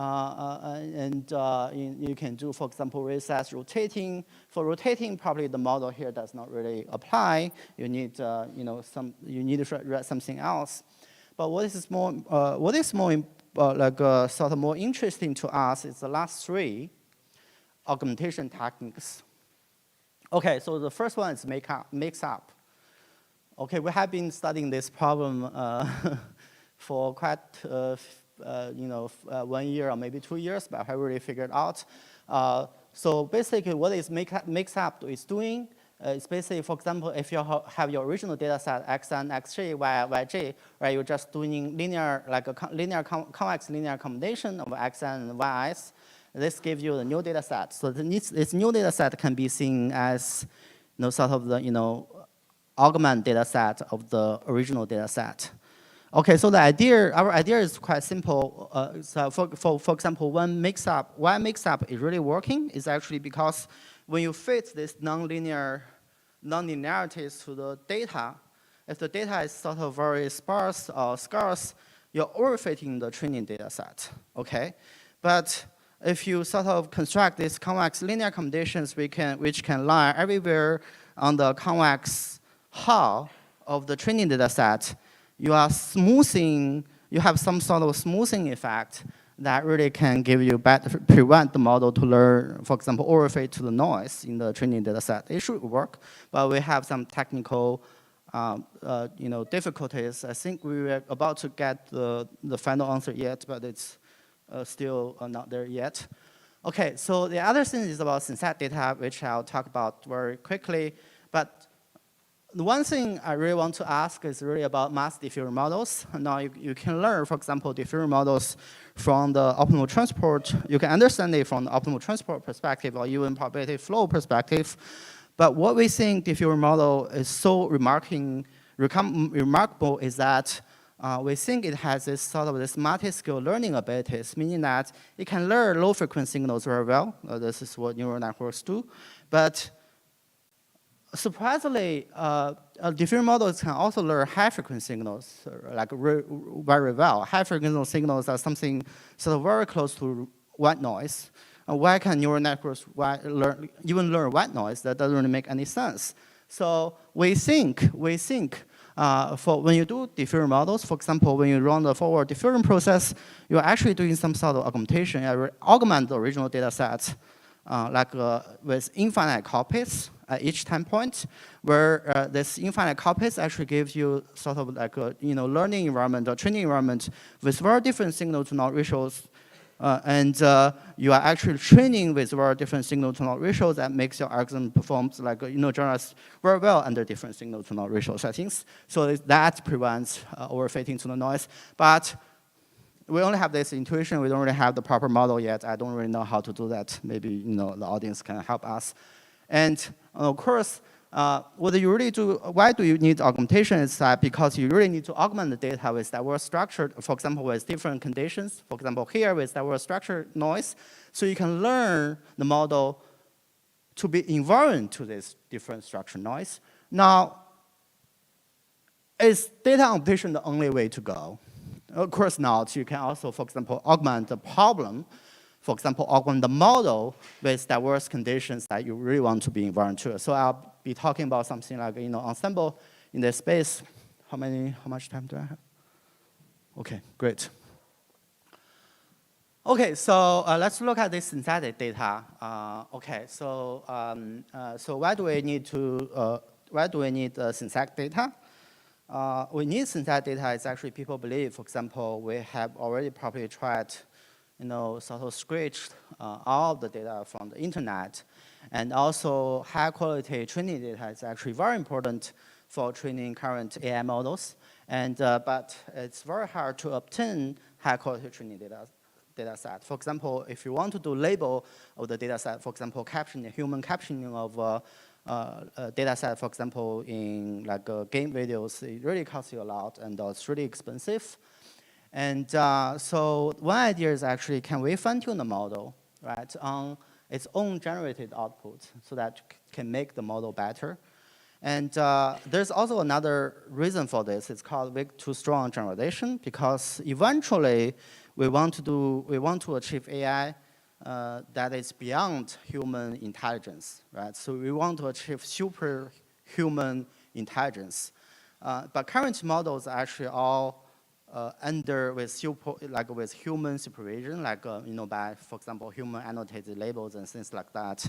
So is it possible at one day, maybe one day from I don't know, like 2 years or 5 years from now, and we want to develop AI that can do things that we cannot do. Okay, so that's why this is very important. Again, we try to study this sort of study this from a theoretical perspective. So we take this linear models. It's the only way we can study theory. Okay, so this is my original training data set, X now and Y now. So what I do is basically very simple, right? First, I have this very initial estimator, which is actually, this is a linear model, where that is actually constructed from my original training data set. So every time I have an initial estimator, let's say beta null hat, or beta t minus 1 hat, I'm going to generate like a new independent feature matrix XT, and then apply this beta hat here to obtain pseudo labels. Okay. Now, once I have the pseudo labels, then I can continue to train my algorithm using this synthetic data set, xt and yt, okay? Then to obtain my estimator for the next round. So I can repeat this process, right? So basically, other than round 0, all my rest rounds are actually constructed by using this synthetic data set.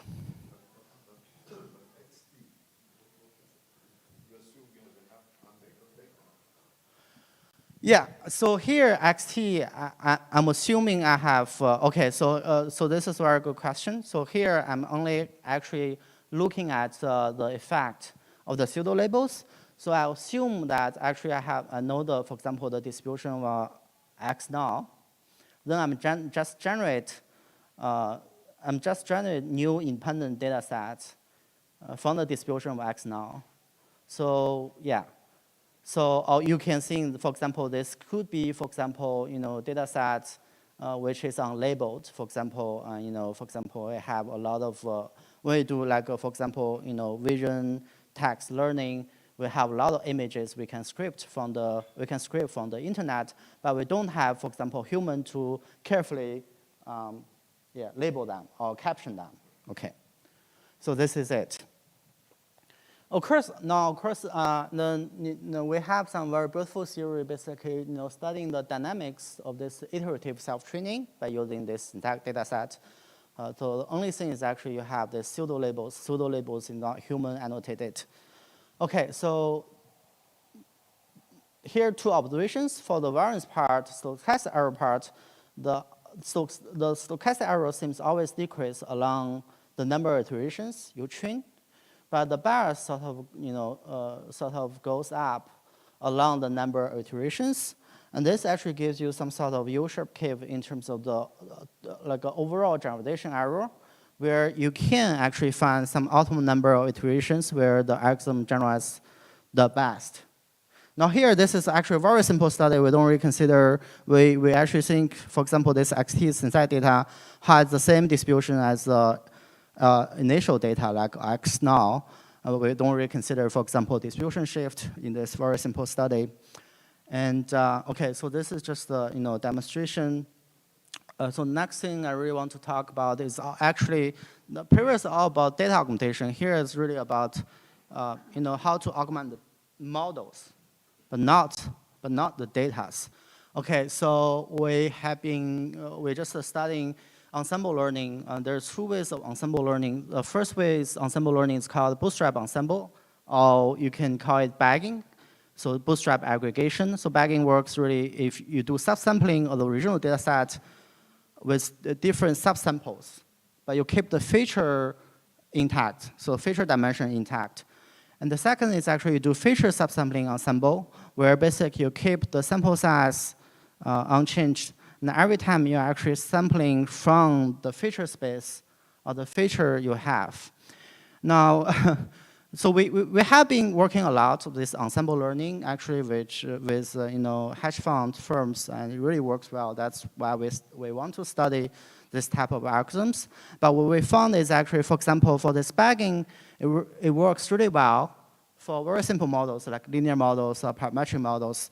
But when you move to neural networks, bagging does not work anymore. And this is a new architecture we sort of proposed, and this like a feature, the feature subsampling ensemble really works. So we haven't found the reason why. We're just trying to understand. Now currently we are trying to understand from the stability, algorithmic stability perspective. Okay, so let's look at the linear regression again by doing bagging. Okay, so for linear regression, this is the Euro like a double descent curve, because but here I assume, for example, I don't really have model bias, so you don't really see the first descent. But the key message here is that during the interpolation threshold, you have unbounded testing error, unbounded generalization error, and this unbounded generalization error is actually is due to the variance. So the variance is sort of very unstable during this interpolation threshold. And we also have something sort of, goes back to the large sample regime if we don't consider the model bias. This is actually the consistent regime. So basically, when the aspect ratio gamma goes to 0, you can obtain everything sort of consistently. Okay, so I just want to talk a little bit about this, how we do bagging and why bagging really works, and this is actually the intuition behind it. So we want to, ideally, we want to do data augmentation of the, we do augmentation of the data, so we have to separate the signal and noise, so we can create the data with different noise levels.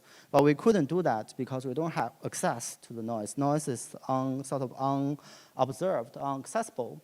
But we sort of revisit this this notion of signal-to-noise ratios, and we think the classical notion of signal-to-noise ratio does not really work, right? Because for this classical signal plus noise ratio is actually defined as the predictive strength versus the noise strength. But this does not really capture the difficulty of the problem in modern machine learning, because in modern machine learning, you can easily have overparameterized networks, right? For example, if you consider different regimes about D here, although they have the same classical signal-to-noise ratios, but the two problems are actually very different, as we just talked about. In the case one, where you fix D, but as the sample size go to infinity, you can consistently estimate the beta. But in the second case, you cannot. Okay, so that means case two is significantly harder than case one. But that actually tells you probably you shouldn't really use this classical signal-to-noise ratio as your signal-to-noise ratio. You should consider something else. So this is probably something more proper, at least for this linear regression models.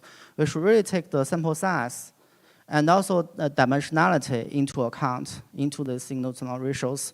And when we do, for example, subsampling, we are doing subsampling where effectively changing different sample size n here. We are doing feature subsampling where effectively changing the different dimensionality here. So that gives you models with very different signal-to-noise ratios.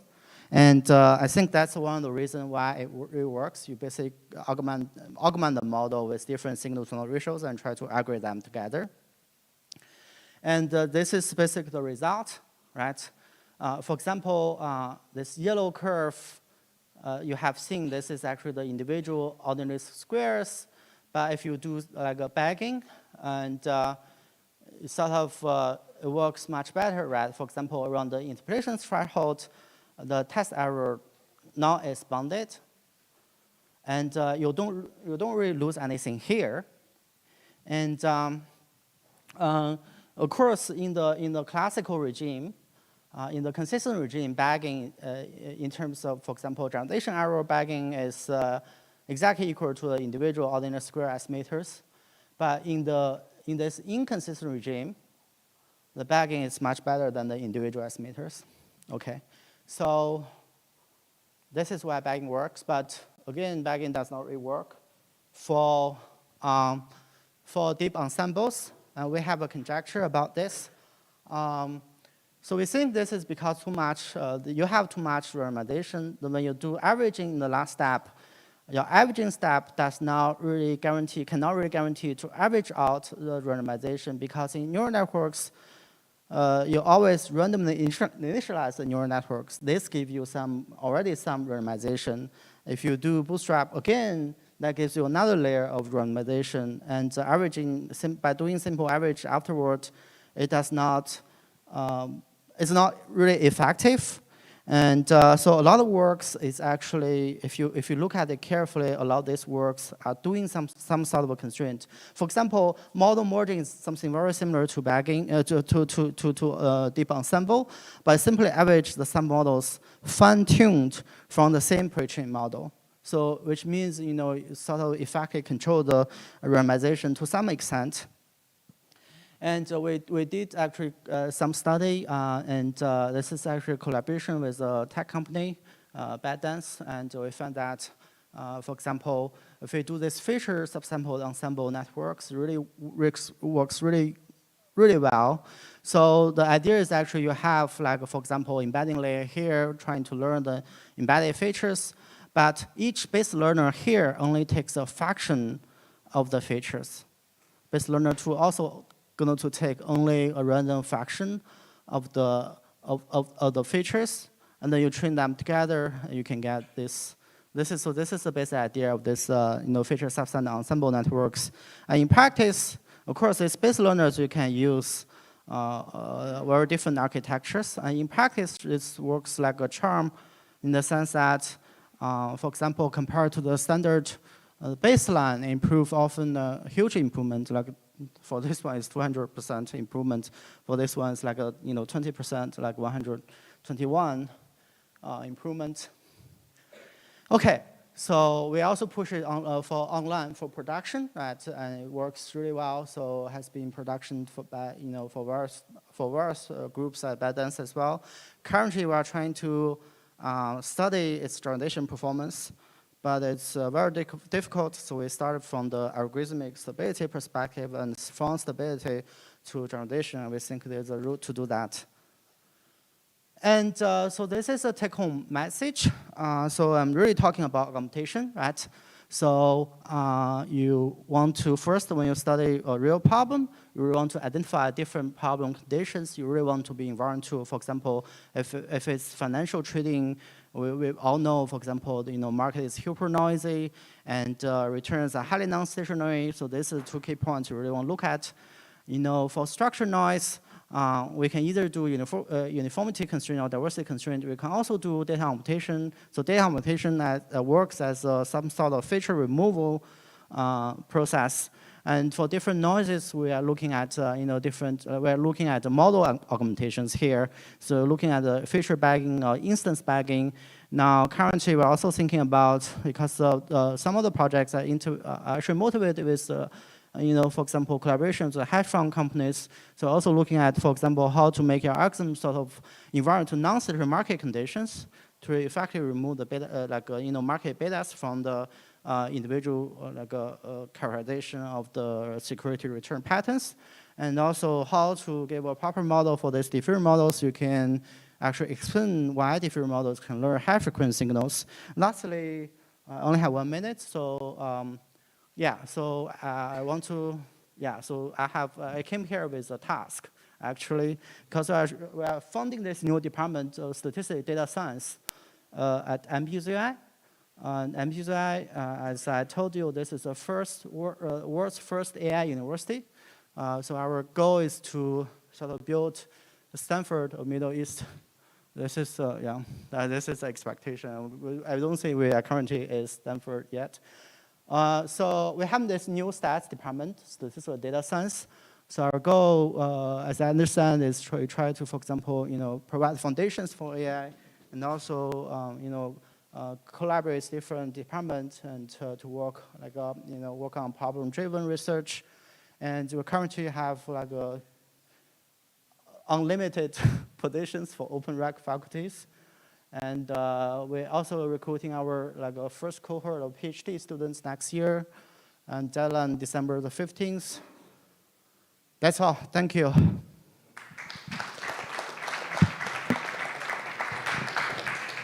Thanks. Questions?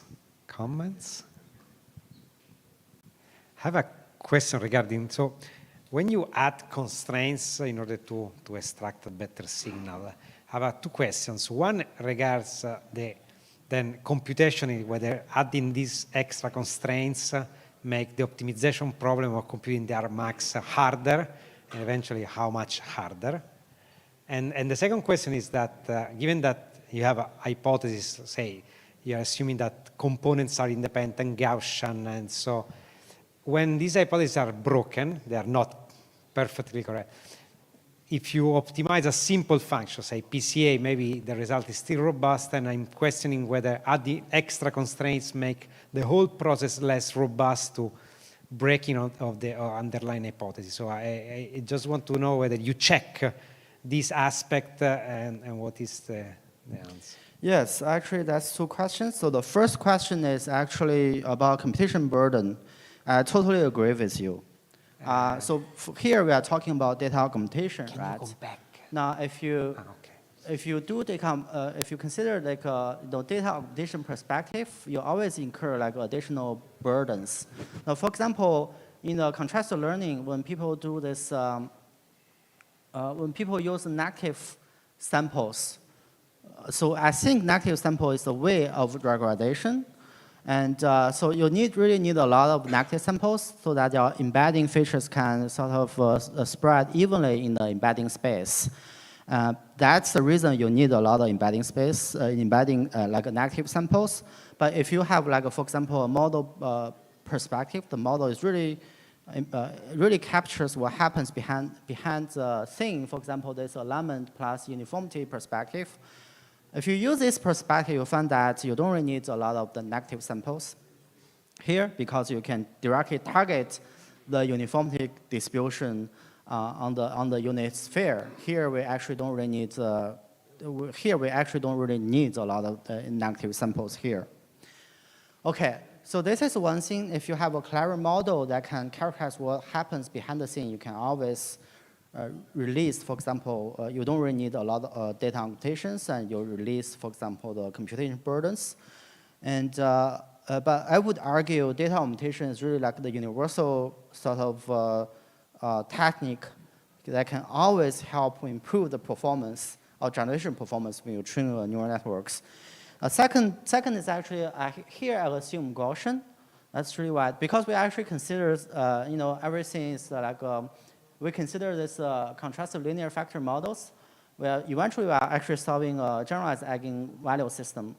Now here we actually don't really need this to be Gaussian. We only need roughly about 4 plus epsilon moment. This is actually because due to the universality phenomenon of random matrix theory.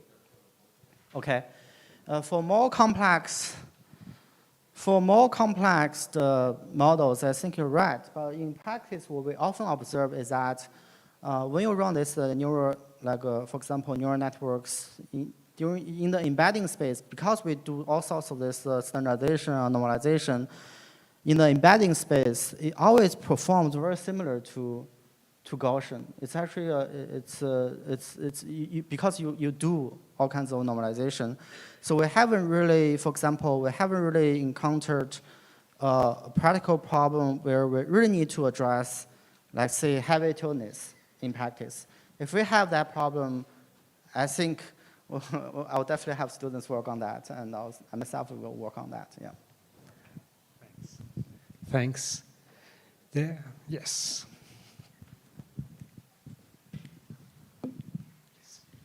Could you elaborate more on incorporating some ideas of diffusion model, for example, using some good characteristics of inverse Bayesian problem, and also prior estimation or posterior estimation of the noise distribution? Oh, this is a great question.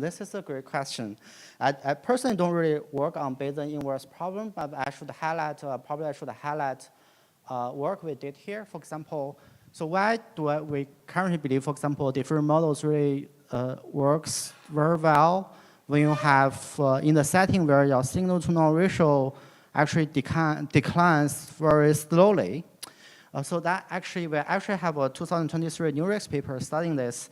It's purely empirical. And so we're actually studying the graph neural networks. And we found that for graph neural networks, the classical diffusion models does not work because when you add this white noise, which is a sort of isotropic noise to the graph neural networks, it damages the signal very quickly because originally the signal is highly anisotropic. So what I would suggest is that when you have a specific problem in hand, but the white noise actually works very well for image classification problem. You only have like a very specific scientific question at hand. You should really examine what kind of, for example, what kind of signal you have. And we want to run diffusion process. We want to run this forward diffusion process. you should design your forward diffusion very carefully to adapt to the, the problem at hand. This is our observation in practice, but we don't have a theory explaining this yet. So I actually asked a lot of my friends in MCMC, they also don't have such a thing, so yeah. Your first slide about the grass background, Yeah. confusing the classification of a cow or other animals. So after all this work, your or other algorithms, contrastive algorithms, has anybody show a real improvement on these examples on ImageNet, not CIFAR 10, or, I mean, real, benchmarks? That's right. You are actually asking a very good question. Okay. Yeah. So actually, we have a benchmark. Like in the literature, people have this benchmark study. So for example, in this paper, they have something like a domain bat, so which consists of 7 benchmark data sets, basically showing that nothing really works. But I think nothing really works is that they don't really understand why, in what cases environment risk minimization really works, in what cases empirical risk minimization really works. That's why we actually are working in this direction. I hope to have sort of like adaptive way. For example, my method will tell me which model to use. For example, I should use ERM, or should use RM, or should use uniformity constraint. Like, it should be adaptive. But this is a very hard problem, so we just started. Yeah. Thanks. So hopefully I'll tell you something nicer next year, or maybe 2 years later. Yeah. Thanks. Okay, if there are no more questions, we thank all the speakers in the morning. And now we have a lunch outside for the participants, and we'll start again at 3 o'clock in the afternoon.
It's okay. Okay.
Okay.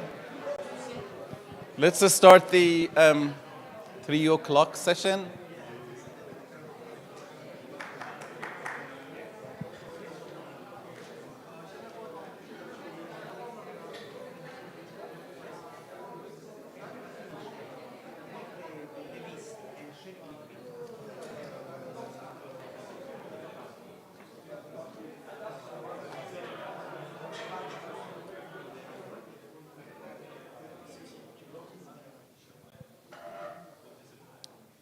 Okay, welcome back, everyone.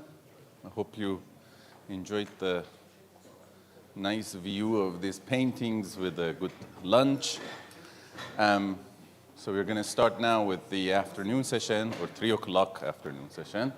And our first speaker is someone very well known to all of us, probably, Rémi Monasson from École Normale Supérieure.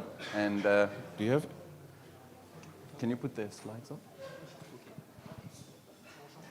And Rémi is going to, yes, but that's Rémi. Just to confirm, it's the same. I have to change my glasses. Okay, anyway, yeah. So he's going to talk about low power mode in the rodent visual cortex. So okay. Thank you very much, Rémi. Thank you, Yasser, and thanks a lot to the organizer for a very kind invitation. So actually, I'm going to tell you about something which is a little bit aside from the main theme of the conference, which is more dedicated to artificial neural networks. So this has to do a lot with natural neural networks, biological ones. So actually the question we are looking at is relevant also for AI. The question is how to compute with little energy, essentially. So this is a work done in collaboration with many people I'm going to cite during the talk. So before I go to exactly what I would like to tell you about, I mean, why is it important for AI? I mean, we all know that AI needs a lot of energy to work. We hear every day that, I mean, Google or Facebook or whoever is actually Meta is actually buying nuclear power stations to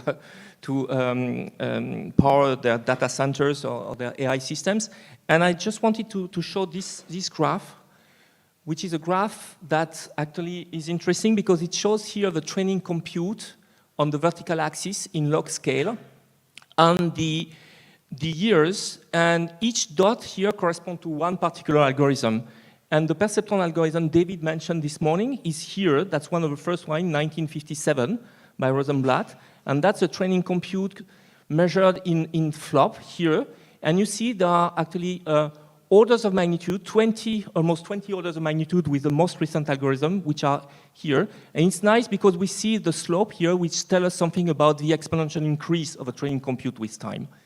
And in the deep learning era, which is here, this is multiplied by 4 every year. So this is partly mitigated by the increase in efficiency of GPUs, which actually can compute for the same watt, the same power, about 1.5 times more operation every year. But you see 1.5 doesn't compensate for 4, so the growth is still exponential. So it's a problem that many people in hardware actually are trying to mitigate and to solve. And it's not only a question of training only, but it's also a question of inference. And there have been a lot of empirical strategies for mitigating consumption. And this is very useful, for instance, for embarked devices, where the amount of energy available is very little. It's very small. And a lot of techniques have been invented. And I'm thinking about, for instance, distillation, which how you can actually, let's say, build a smaller model from a big one that was trained here, right? And that can run on a much smaller device. But there are not so many efforts in theory. If I give a task and I ask what is the best algorithm, how many joules the best algorithm is going to be able to actually to learn this task in, I don't know, 20 hours, for instance, we don't know the answer to this kind of question. And that's an interesting question. Yes? Does it change the flow with generative AI? There is a, with deep learning, I think. Yes. There's a second one, no? Oh, you mean here? Yeah. Maybe. You have good eyes, so I can't do that. Anyway, so I haven't seen it. Anyway, so now let's, and it's striking actually that this kind of situation is also taking place in neuroscience to some extent, where it has been known for, I mean, the increase in our understanding of how the brain works, how the information is acquired by sensory areas, how it's processed, how it's memorized, and so on, has been increased a lot in the last decades. It's much better than it used to be, of course, but the issue of how much energy is needed to perform this operation has not received as much attention, and there are different reasons for that, but this is a bit surprising in a way because it's known that energy has been a major constraint for living organisms. So I'm sure you have heard about this figure, this number, which is always said, I mean, told that our brain is 2% of our mass, but it consumes about 20% of our intake, right? And it's the most costly organs after the kidney. And the reason is the same, is just because most of this energy is actually consumed in order to do maintenance. And this is transport of ions through food channels, as kidneys are doing. So it has been a huge evolutionary pressure all over evolution.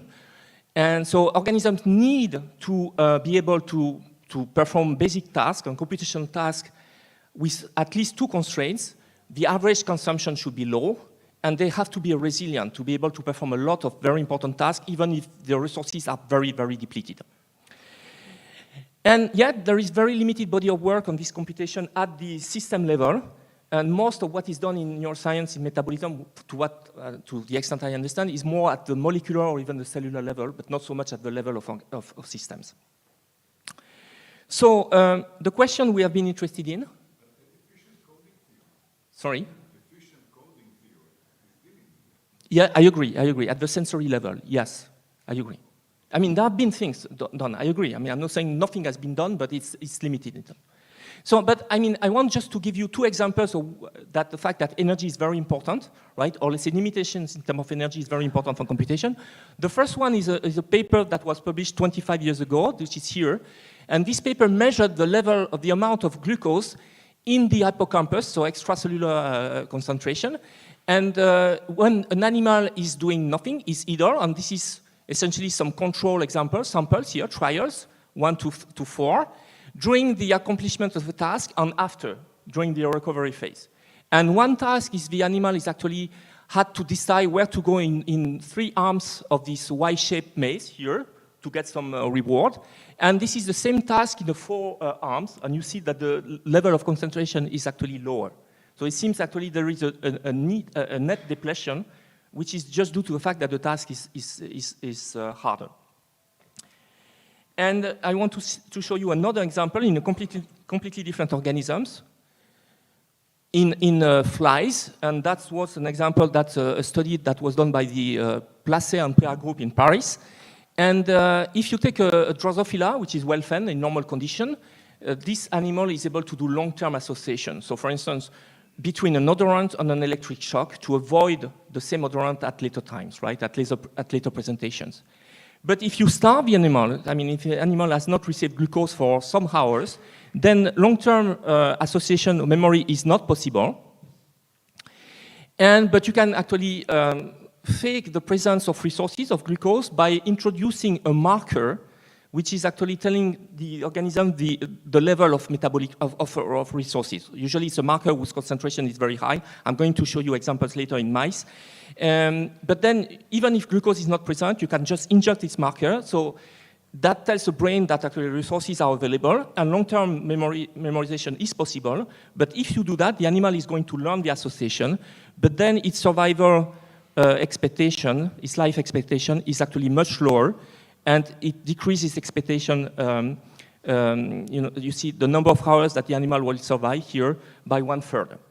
Okay, so if you take an animal which is starved here after 15 hours in the control situation, it will die on average. And if you induce this LTM, then it's only 10 hours. So you see there is a huge cost in creating this memory, right? So that means 2 examples to show that actually computation is not cheap in living organisms. Okay, so the question we wanted to address, at least in a very limited extent, are to what extent natural computation and performance resilient to energy storage, and are there some kind of way the circuits and representation are organized that actually help them to be resilient if resources are not present as in usual situation. in case of lack of resources. And so there was a paper which attracted our attention that was published 3 years ago by Nicolas Rochefort's group in Edinburgh. And this paper was published in Neurons with this title, Neocortex saves energy by reducing coding precision during food scarcity. And what these people did, actually, they look at mice, and they compare some visual, let's say, properties of the visual system, V1, in the V1 area, in 2 different situations, a control situation with well-fed mice, and also with mice which had been actually deprived of food or which have been given food under the normal condition, and lost 15% of their body weight, which is the maximum legal.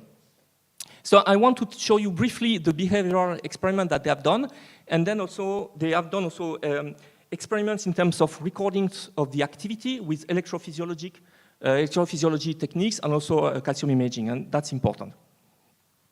So I'm going to tell you about first the behavioral experiment. Okay, so the behavioral experiment is a classic Morris water-maze experiment where essentially the animal is sitting here and is trained to be able to recognize some bar orientation, for instance, vertical bars, right, rather than some biased orientation, some tilted orientation. And it's actually it's better to go to the left because there is some hidden platform under the water level here. There is water in this part of the arena. And so the animal can stay there and be quiet, right, because it doesn't like swimming. So you take the animals in normal condition and they will be trained to make the distinction between vertical bars and some gray distractor here on the right side. And this is how the performance increase over days. And then after 7 days, you can replace these gray things. That's something which is more difficult because you see tilted bars, which are more similar to the right, to the left stimulus they should recognize. And again, the performance will increase, okay? And you can do that with normally fed animals on food restricted, okay? And now what you can do is to repeat the experiments after the training. And what is interesting is to look how the level of performance is actually changing with the difference of angle between the true condition, the target condition, and the distractor condition, okay? And you can compare that in the two conditions, whether they are well-fed or not. And what is interesting is that here is the result, right? You go from an easy discrimination task to very hard discrimination task, so the difference of angles is very small. And the black curve is the normally fed animals. They do really well, but of course the performance is decreasing and drops around 5 degrees, while the food-restricted animals follow exactly the same curves, and then it drops down around 10 degrees. So it's really impressive to see that actually the performance don't degrade completely, right? Because you could expect that. But you see, for most of the angles, the easy task, you see exactly the same level of performance. So the first question we wanted to address is why do we see that? How can we explain this? And the second question is how can we explain also why it drops down at 10 degrees or 5 degrees? Let's say, we have to explain why it's resilient. The two conditions lead to the same performance, but at some point, this resilience cannot work. It breaks down, right? So these are the two questions. Okay, so as the title of the paper indicated, I want first to show you what was found by Zaid and Nathalie in their paper, where they actually reported single-cell properties. So single-cell properties, I'm going to explain what that means. And essentially, they look at tuning curves, right?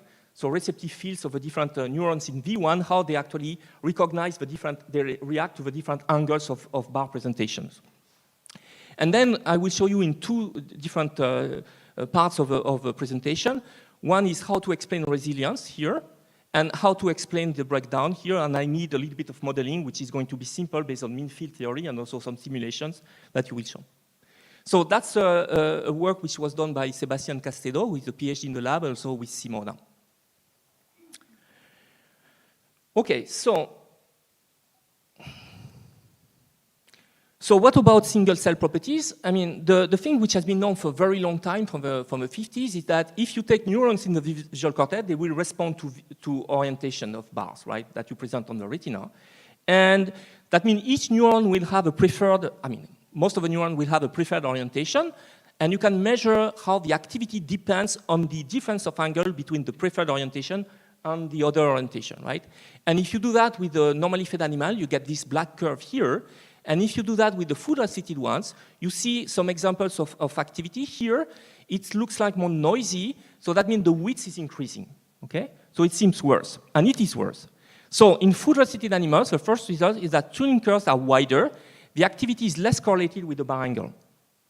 And it's really a special state, because if you do as in the fly, I forgot the name of a marker in the fly, I'm sorry about that, but I know it in mice, this is leptin. And if you inject leptin, which is a marker of a level of fat present in the body, in the animal, even if it's actually food deprived, then actually what you see is just after a while, the red curve becomes equal to the black again, right? And then the mass of the body of the animal decreases very fast and you have to stop the experiment, okay? So that means the brain is actually switching to what they call a lower power mode, which is induced by the level of leptin, yes? Spike rate, but yes. Does the average firing rate go down? No, I'm coming to that, no. Okay. The firing rate is the same, so that's interesting, and it's a very important point, right? I mean, there might be some small modulation, but it seems to be first order, it's the same. So the question is where actually the energy is saved. Okay, so that's interesting. Okay, so where the energy is saved actually can be seen in the experiment, and they report that in the paper. If you take let's say the very basic biophysical equation for one neuron, then you have a variation of a membrane potential, which follows this law, essentially. You have the difference between the membrane potential and some rest value, which is divided by some resistance here, and plus input currents, and that makes up for the charge of a membrane, right? And essentially what happens is that the potential is at rest value, and depending on the input, it increases transiently, and then if it crosses some instability threshold, then a spike will be emitted, and then there will be a relaxation again. So the first thing that was measured in two independent ways in food-restricted animals is that the synaptic currents are smaller in food-restricted animals by about 30%. And this is where actually the energy consumption is lowered. Because there are two main sources of consumption. One is the emission of spikes, and there is no gain here because the firing rate is more or less the same. But there is a huge gain in terms of synaptic currents, which actually, according to some papers and studies, is the main source of consumption in the brain, and they are decreased a lot, okay? 30%. And there was also, so you can see that by measuring the currents directly, doing patch clamp, but you can see that also by looking at some reporters of the ATP concentration. And they both agreed on this level of this change. The mean activity is unchanged, so how is it possible that you keep the same mean firing rate while the synaptic current inside the network are smaller? Well, there are two phenomena. First, the input resistance here, R, is getting bigger, and that means that the same current is actually inducing, or even weaker current may induce actually a larger increase in the potential, and so the rest values is increased by a few millivolts. Okay? So that means you can change your rest value a little bit, you can change your input resistance, and the firing rate will remain the same, but the input currents are smaller. But if the input currents are smaller, they might be less correlated to the stimulus, and this is why you get a wider tuning curve, right? So that was what's reported. But then, how is it possible that performance are unchanged with respect to normally fed animal if everything is more noisy? That looks a little bit strange. And so that's where we were interested in trying to get the data, because actually everything that was reported in the paper was about single cell properties. You know this, I mean, single cell properties. So maybe it's misleading what I'm saying here.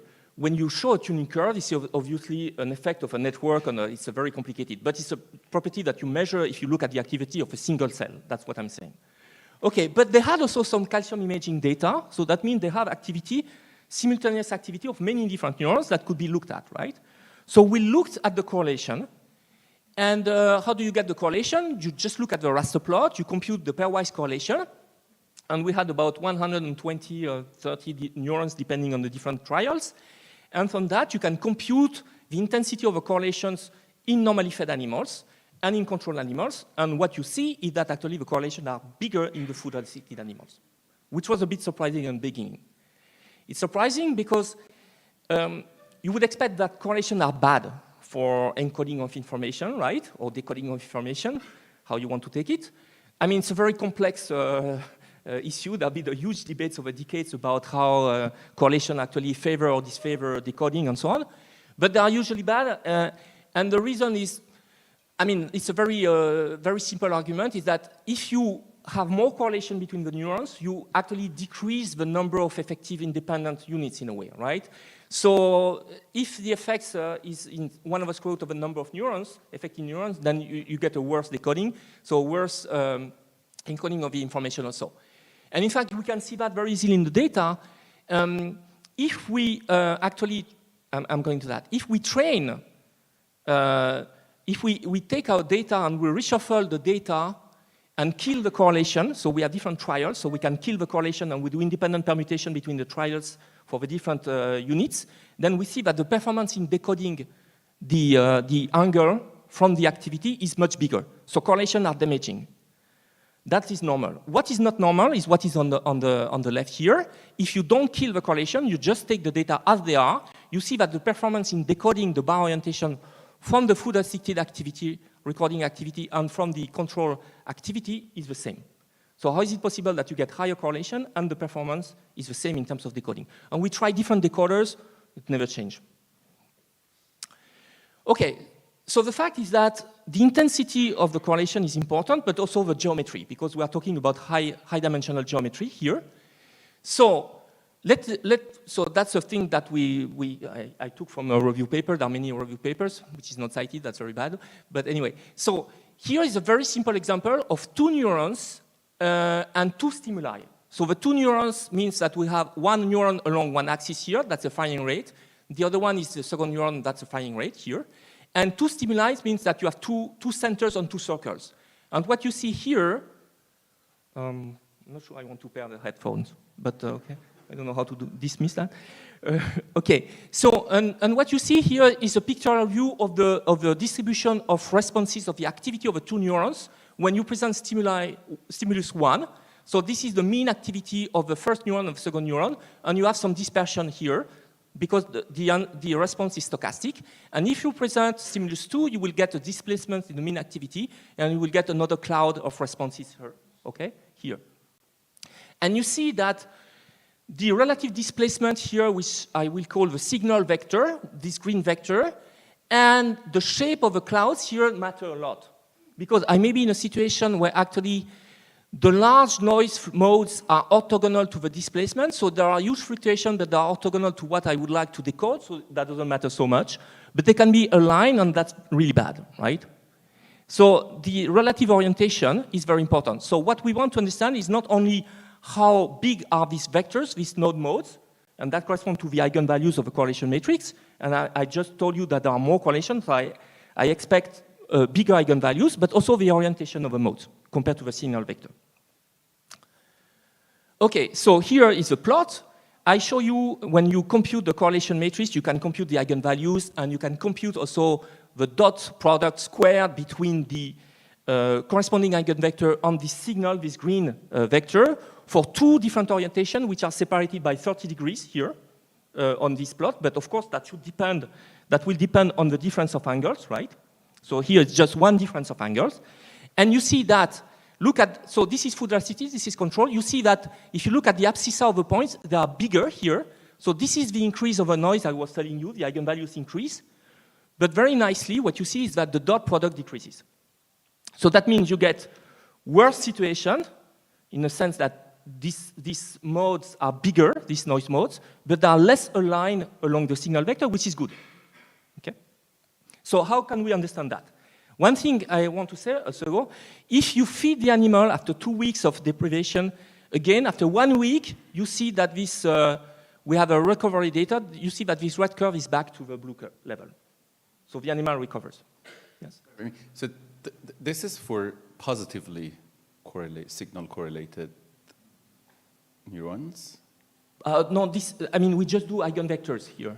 No, but so it just go back, can you go back to the previous? Yes. I'm trying to. So here you're assuming that S1 to S2 is but I mean, change, no? Yeah, but I mean, I just compare the orientation of the eigenvectors to the signal, right? Sorry, I mean, it's just an example, right? Yeah. Do I get, sorry? oh, we just look at the mean activity when the bar is at 0 degrees and the mean activity at 30 degrees, and we compute the difference. Yeah, yeah. And you can average over all pairs at 30 degrees of difference. Right? Okay, so how do can we understand that with a very simple model? So essentially what we have here, I mean, it's an extremely simplified vision of what is going on. We have different inputs, which may be bars at different angles, which are, let's say, encoded by the retina and all the sensory organization, and that goes into V1, and that's a circuit where the recording of the activity is done. And there might be interaction between the neurons, complicated, and then this activity will be decoded and processed by higher cortical areas.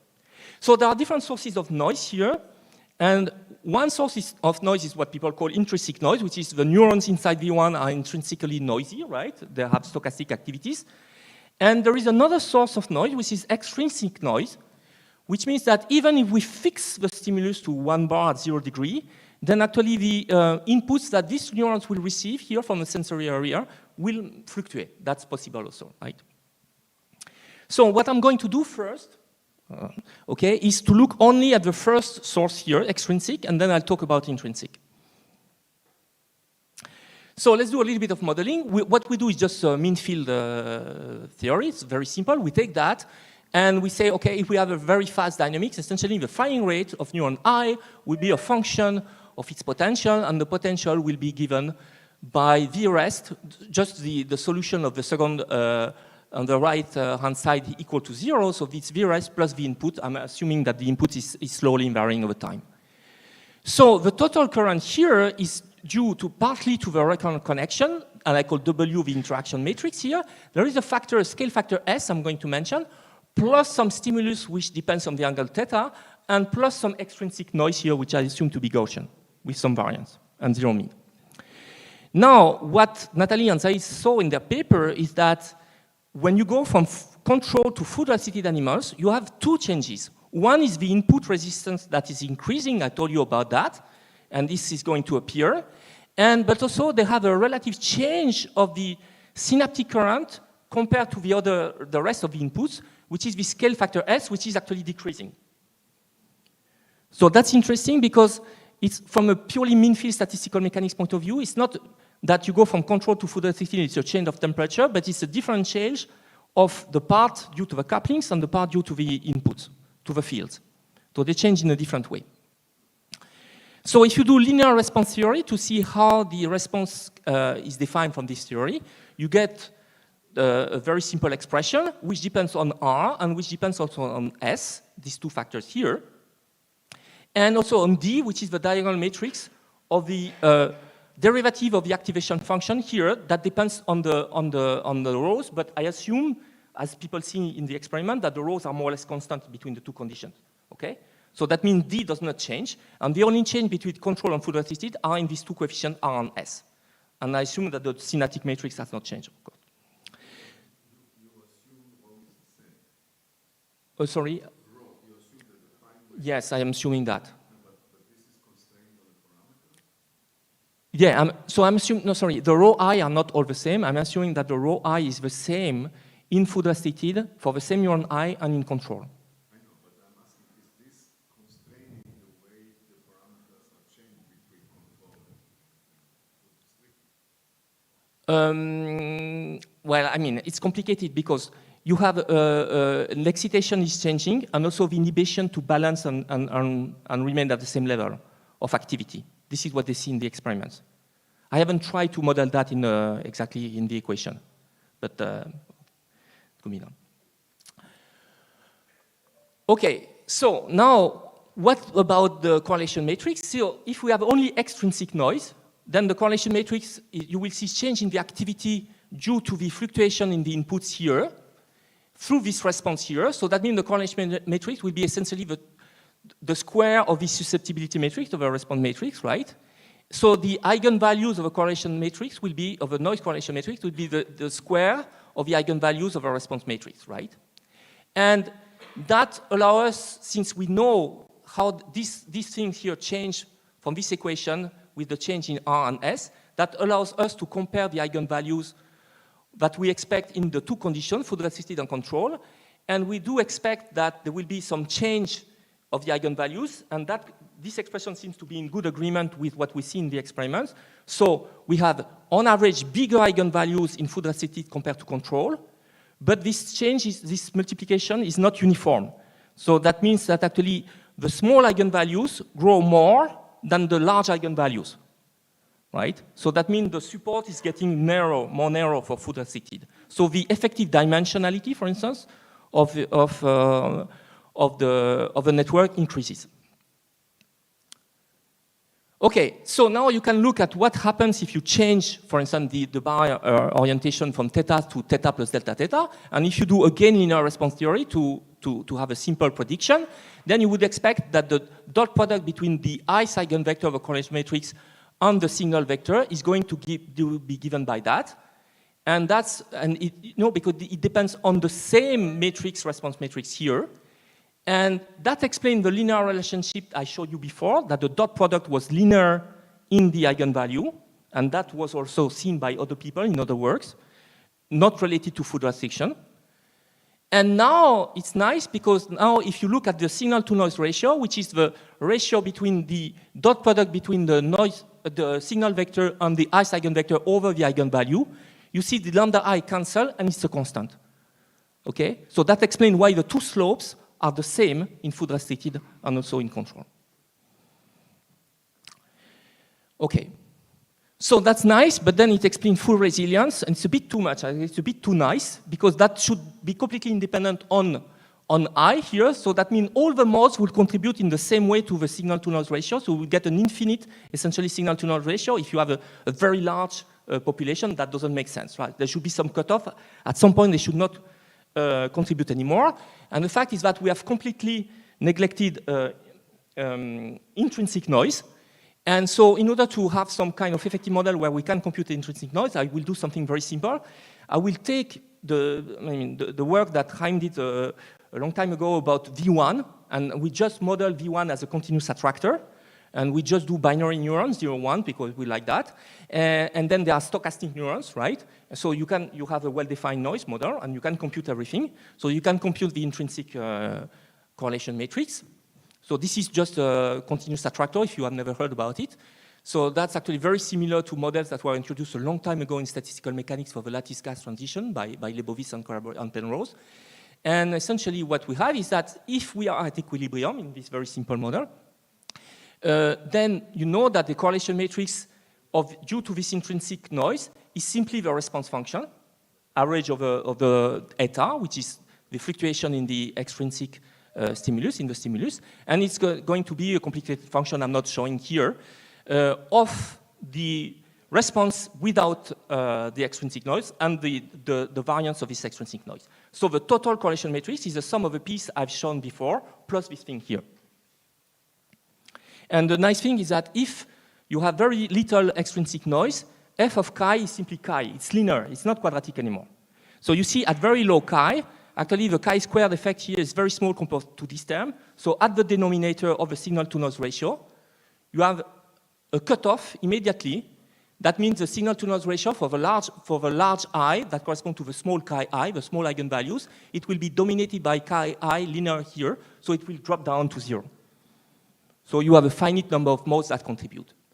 And so we have implemented that in this model and checked that doing simulation, for instance, on a few hundreds of binary neurons, you can look at what happens if you change the orientation between the two bars, the delta theta, and you see that indeed, since the eigenvalues change due to this R and S, you see that at very high difference of angles, say let's say 30 degrees or whatever, you see no difference in performance, but at low things here, at low delta theta, you see that the food restricted actually performance collapses before the control one. I mean, everything in silico, of course, in the model. Okay, so I will stop here. So I wanted to show you some work where we were interested in how energy restriction lead to switch to low power mode in the V1 circuit. So first, we use the increase in noise at the single neuron level that was reported in the paper, but then we look at the circuit, or let's say some proxy for the circuit, and we see that this circuit is able to quasi-compensate for the noise, to absorb the noise in nodes whose direction is not damaging the performance. So there are a lot of questions. So how is generalized this network mechanism, and how could it be used for artificial networks? So in a way, it's possible because we had done a simulation with a Hopi-like network, this continuous attractor network. But how general is it? Can we go to more general applications?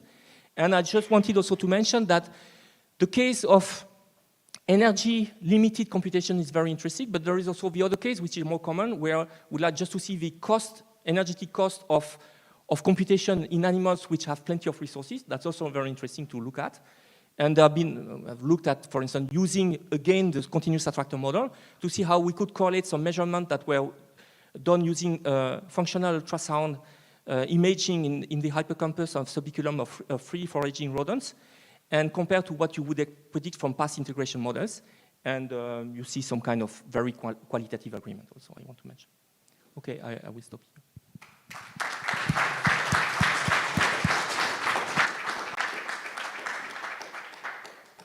Questions from the audience?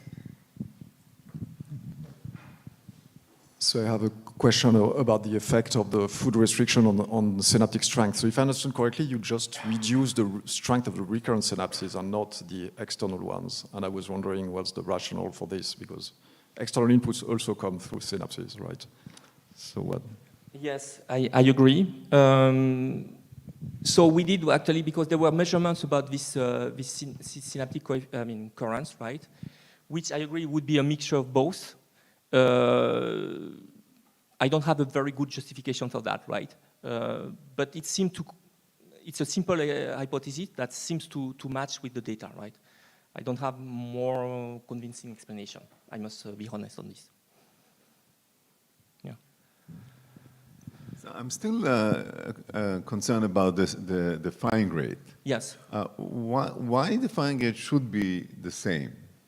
So here we use it in order to look at the data, but we don't have any explanation. There is no explanation. It's just an experimental observation. I have no idea. It could be due to all the higher cortical areas. Maybe in terms of homeostasis, it's important for them to process the information that is not changing too much at the first order level in statistics. I have no idea. Honestly, I don't know. Because if you want to use it for artificial networks, yes, then the question is how the constraints are really translated. I agree. Yes, so here, the message is that you could have a much more noisy computation, right? And still, it's quite operational, which I think may be interesting also in artificial neural networks, right? But I agree. I don't have an explanation for that. I don't know. And it's an important point. Any other questions? If not, I have one actually. Okay. So the theory basically at some point included the fact that the orientations are a continuous system, and then yes, you have this model from Heim, the ring attractor. Yes. Is that a crucial part? Like, do you imagine the case that if you have a discrimination task that doesn't live on a there's not a continuum of stimuli, does that mean that you wouldn't expect to see a similar effect there? Okay, so yes, I think it's not crucial. Because actually in the experiments, and we have still to simulate that, but they did more than that. So for instance, first, if you take another continuum, which is, I just talk about the orientation, but they had different size of gratings. And everything I said about the angles, you can do that also on the side of gratings, you see exactly the same effect. With the change of orientation, the increase of an horizon. But they did also on natural movies. And then they just had a movie that you can chunk into pieces, right? And you see exactly the same effect. And there it's not living on a continuous attractor or whatever. So I believe it's much more general, but I wanted to keep to V1. To the bars. Yeah, I see. Now, experimental question. So how long were these rats starved for? So the mice were starved for 2 weeks. Okay. No, not fully starved, right? No, of course. But just to lose 15% of. And just one thing I want to mention, there are only male mice. Because if you do that with female, that doesn't work. Because what happens with females, and that there was another paper done by Natalie, and essentially stop all ovarian cycle, and that's a huge gain of energy. And so you see no change of performance in female mice. Maybe if you start them for a longer time, you will see, but I mean, on the same amount of time, you see nothing. But the males cannot do that, and then... Okay, thank you very much. So...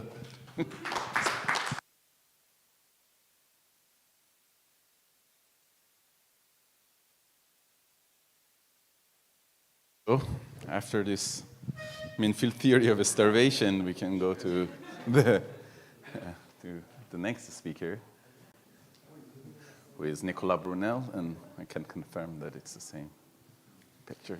So, Nicolas from Bocconi University is going to talk about storage and flexible retrieval of sequences in recurrent networks. Thanks.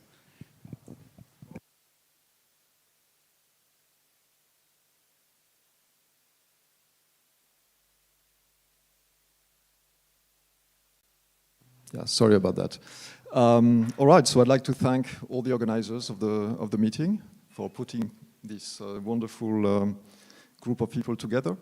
And so as Rémi, I'm also a little bit of an outlier since I'm working mostly on biological neural networks or models of biological neural networks.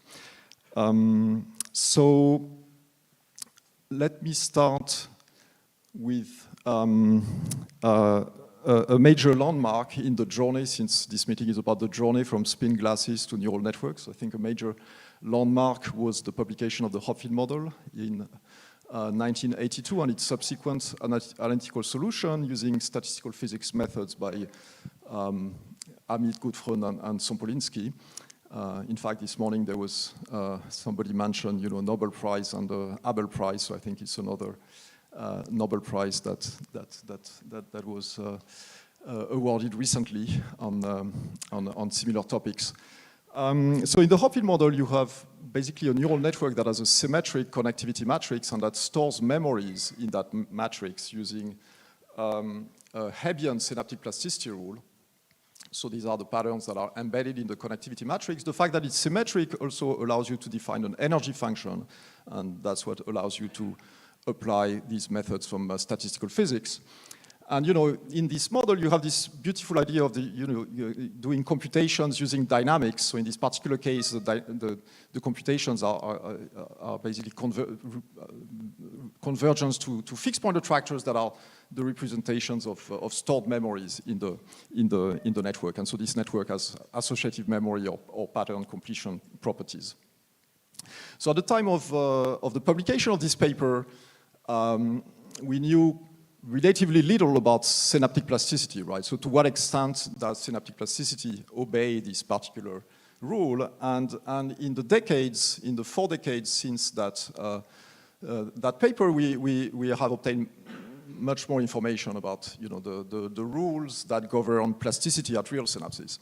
So here is just a few pictures taken from 4 different experimental papers, and in all cases, this shows the change in synaptic strength as a function of the temporal delay between the activation of a presynaptic neuron and a postsynaptic neuron. Okay? So here, if delta t equals 0, then these neurons are active together. Then if 100 means that the presynaptic neuron is active 100 milliseconds before the postsynaptic neuron. And you see that, broadly speaking, so one way to classify these different curves is the degree of temporal symmetry. So for instance, here, these are recordings in area CA3 of rodents. This is so-called spike timing dependent plasticity. So here, these are single spikes that are paired. And you see this is roughly temporally symmetric. So the temporal order doesn't really matter. It looks like you'll get potentiation regardless of whether pre is before, post, or vice versa. While here in hippocampal cultures, so this is a classic curve of B and Poo, a very famous figure in the field, then you see it's very strongly temporally asymmetric. Now, you get strengthening of the synapse only when the presynaptic neuron is firing before the postsynaptic neuron, right? And you can find this at different time scales. So more recent experiments have shown another type of plasticity called behavioral timescale plasticity, which now basically consists in pairing inputs, presynaptic inputs, with a so-called plateau potential, which is an active event that occurs on a slower time scale than signal spikes. And you see that here the time scales are seconds rather than tens or hundreds of milliseconds. But again, you see that in some cases this is temporally symmetric, like in area CA3, and in some cases you have some degree of temporal asymmetry. All right, and of course, so what happens, what you expect with these two different types of plasticity rules is that you expect that the synaptic connectivity matrix will be structured quite differently, right? So if you have temporally symmetric plasticity rule, you expect to form, oops, I'm going too fast, you expect to form these, essentially a symmetric connectivity matrix, because if two neurons are active together, synapses should strengthen in both directions. And so that would lead to a network that potentially stores fixed point attractors like the Hopfield model, right? And of course potentially that can be useful because you can, in these networks, the fact that the network converges to fixed point attractors means that you can maintain information in short-term memory. On the other hand, with temporally asymmetric plasticity rules, you expect that basically a different type of connectivity matrix, right? Because now suppose that you have fast changing inputs to this network, so you first activate one group of neurons, then a second group, etc., etc. Then you expect that synapses will strengthen in one direction but not the other. And now see, this is another class of networks that now can store sequences of states. Right, and so in this case, you expect that after you modify the connectivity matrix, if you initialize the network in the first state, then it can retrieve the whole sequence. And of course, that can be useful for many different computations. You can, for example, generate temporally structured behavior with this kind of networks. And of course, these two types of networks have been studied at length, starting from the 80s or even from the 70s. There was a pioneering paper by Shunichi Amari that has already these two scenarios, and then that has been studied by many people ever since, including some people in this room. So what I'd like to tell you now is basically three short stories about recent developments where we tried on one hand to connect these classic models to neurophysiological data. And then in the last part, I will kind of put together these different type of plasticity rules, the temporally asymmetric and the symmetric ones, into a single network and see what comes out of it. So let's start with the first story. So about, when I was at the University of Chicago, I started to collaborate with experimentalists that were recording single units in the inferotemporal cortex of primates. And so IT cortex is the area where you find cells that are selective to specific images like faces or different objects. It's also thought to be the long-term storage of our visual memories. And in these experiments, what they did is that they compared the responses of neurons to two different types of images. Some were novel, never shown before to the monkey. So this is the red curve here, and some were highly familiar. So what is this red curve? What are these two histograms showing? Well, this is the histogram of visual responses of a single neuron in IT cortex to a large set of novel images in red and familiar images in blue. So what we did, what we thought is that the differences between these two distributions should constrain in some way the plasticity rule, that hypothetical plasticity rule that might give rise to these differences, right? So basically, what we did was to build a Hopfield type network where the distribution of stored patterns, which is roughly log normal, as you can see here. This is a log over the rate. We use the distribution of stored patterns directly from the distribution of visual responses to novel stimuli. So that's the idea, is that these are the patterns that are stored by this network. And then we can constrain the plasticity rule by basically exploiting the differences between these two distributions of visual responses, right? The idea is that we will start by presenting novel stimuli to this network, and we can do this by generating inputs such that the distribution of rates will match the empirical distribution for novel.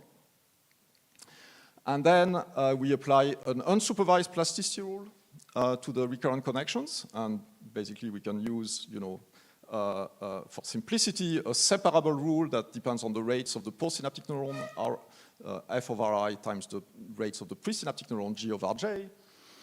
And then the idea is to find, try to find functions f and g that are consistent with now this blue distribution after you've learned the corresponding stimulus, right? So that's the basic idea.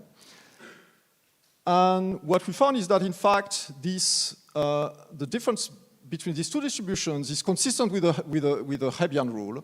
So Hebbian in the sense that basically f and g are positively correlated, so they are both increasing functions of the rates.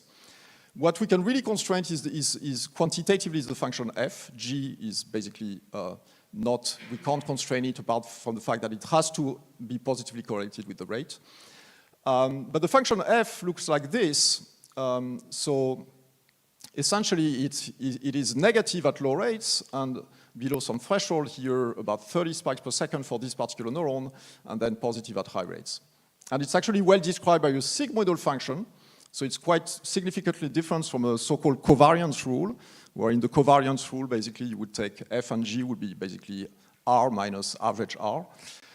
And so here we see a significantly nonlinear dependence on the rate. Also, a noteworthy feature is that the average of the function f over the distribution of the rates is significantly negative. And that explains why, and this is a very widespread phenomenon, the average response to familiar images is significantly lower than the average response to novel, right? So when you see a very familiar stimulus, your brain is typically less active than with a novel stimulus, which makes a lot of sense. And also note that here you have, excuse me. Yeah.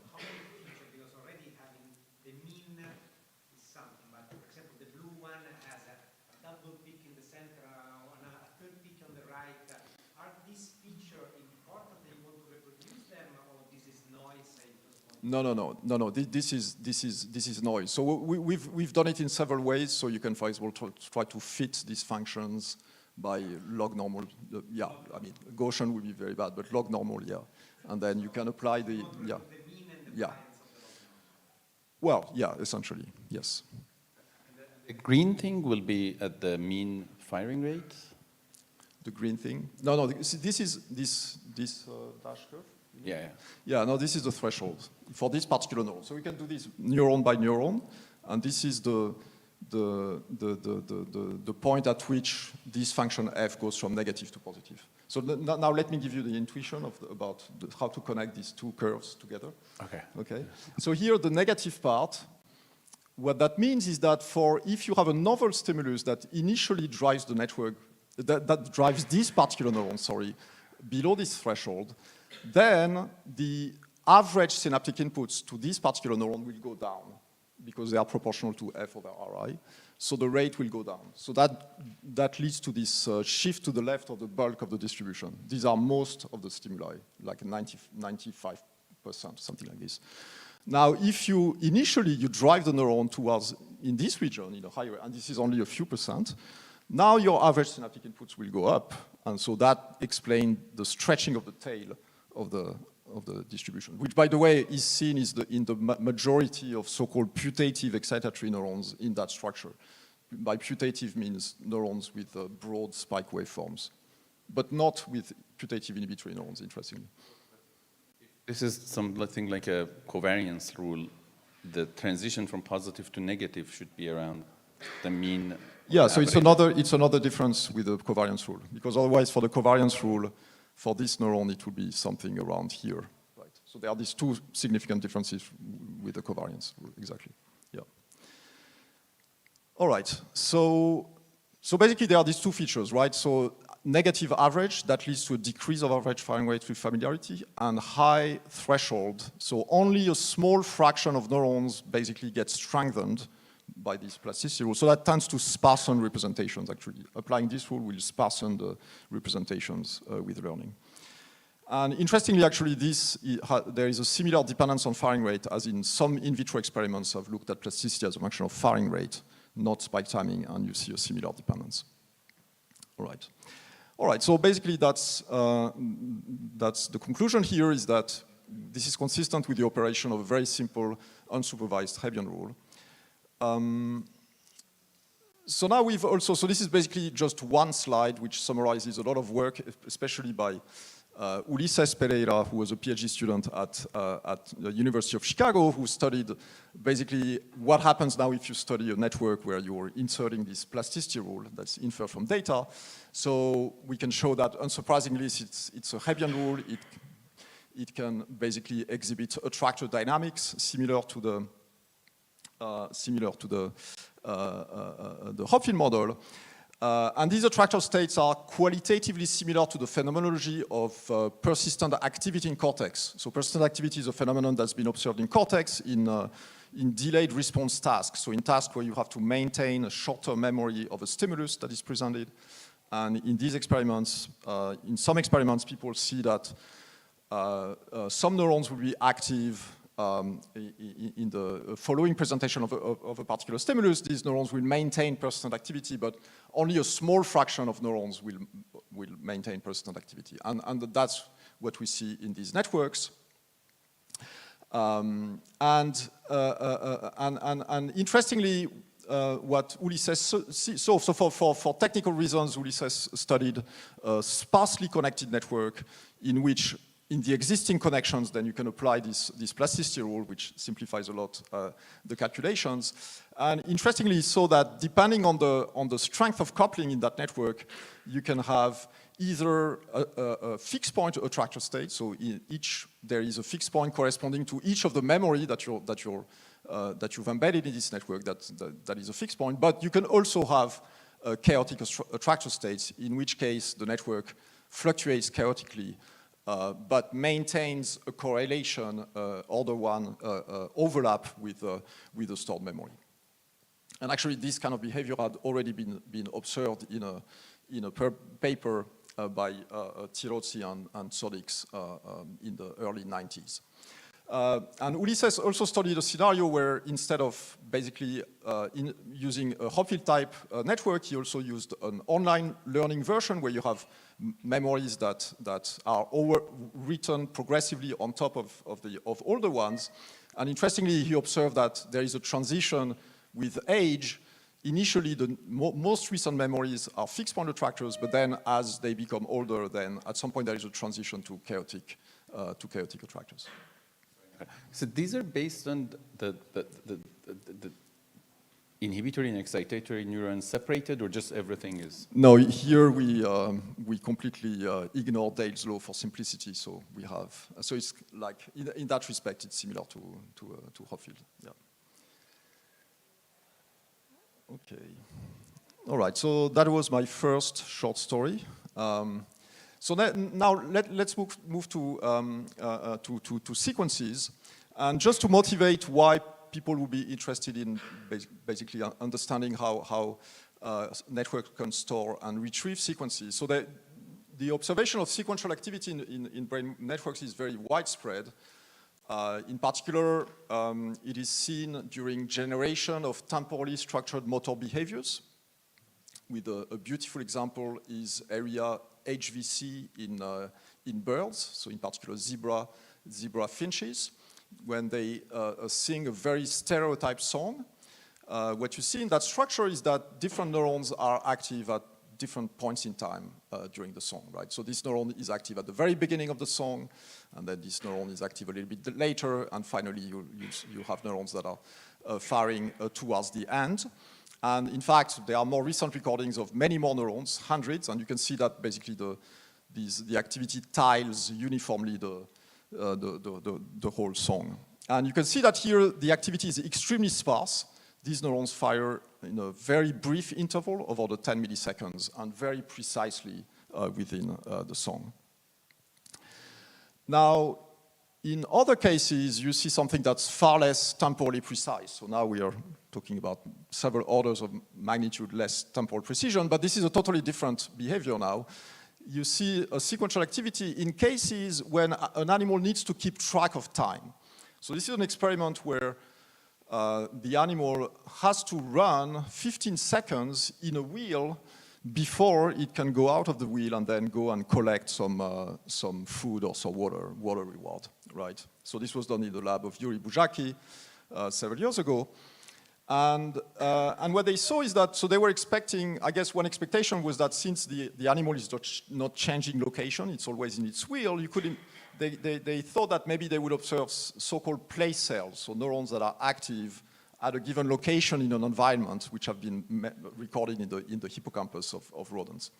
But here what they saw is rather something they called time cells, where now you have neurons that fire at specific moments in time after the animal has started to run, right? So this group of cells here fire at the very beginning. Actually, this is now very heterogeneous. You see that this neuron actually tends to fire almost during the whole period. Now you have this neuron here fires at approximately 5 seconds after the animal has started running, and so on and so forth. So again, you have basically neurons that you can find neurons at any points in time, but you see that now it's no longer something as simple and clean as in the bird. These neurons can fire for extended periods of time, and so it's very heterogeneous. Yes?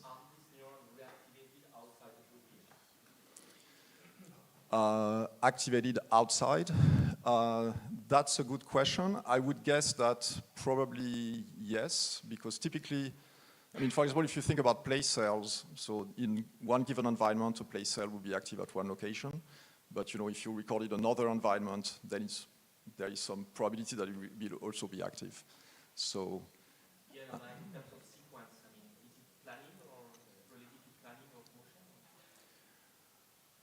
Oh, into planning of motion. I don't know. I don't have an answer to this question. Sorry. All right. So I had a graduate student at Duke that got interested into this question. And in particular, we couldn't find really simple models. So there's been a very extensive literature on how to store and retrieve sequences in recurrent networks. But these networks will typically not reproduce the phenomenology that we see here. Especially, there are two noteworthy features that I want to draw your attention to. So first, we see that there seems to be more neurons active at the beginning of the sequence than later. You see that here you have these neurons firing, there is a larger fraction of neurons firing initially. And also the width of the so-called time fields, so you can define a time field in analogy with a place field, which is the interval of time during which the cells fire, and they tend to broaden progressively as time goes by. And so, okay, so basically Max, so this graduate student, kind of reconsidered some very classic models of sequence storage and retrieval. So the particular version that Max studied is a kind of vanilla rate model, and we use a rate model because in this data it looks like firing rates, like kind of increase continuously and then decrease in a time field. And so in this model you have the firing rate Ri, which is described by this continuous variable and this standard equation for a rate model. These are the external inputs to the neuron. This is the recurrent connectivity matrix. We use a sigmoidal transfer function. This particular function helps simplify some calculations, so that's what we used.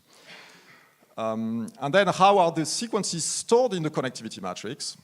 Well, so we use basically the same prescription that was used in countless previous models, where for each sequence, this is a sum of the sequences, and each pattern in a sequence, so we discretize the sequence in this case, then we associated the state of neuron J at time t in that sequence with the state of postsynaptic neuron I at time t+1.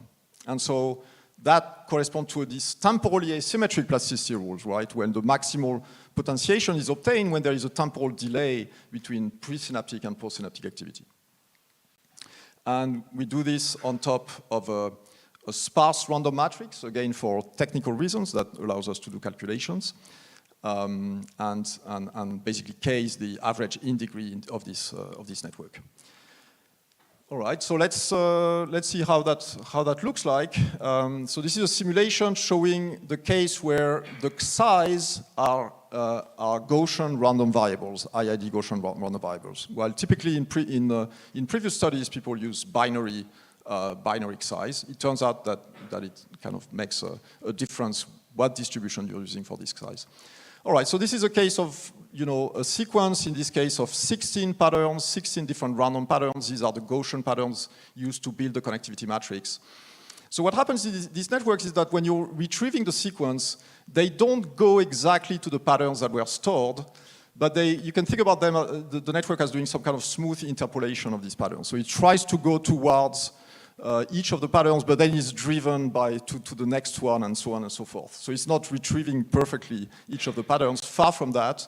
If you look at the overlap with each of the stored patterns, then they are relatively low, but you can see that you have a significant overlap with each of the patterns in this sequence, as you can see here. These are the function M, the standard measures of quality of retrieval, which is the overlap between the rates and the stored patterns.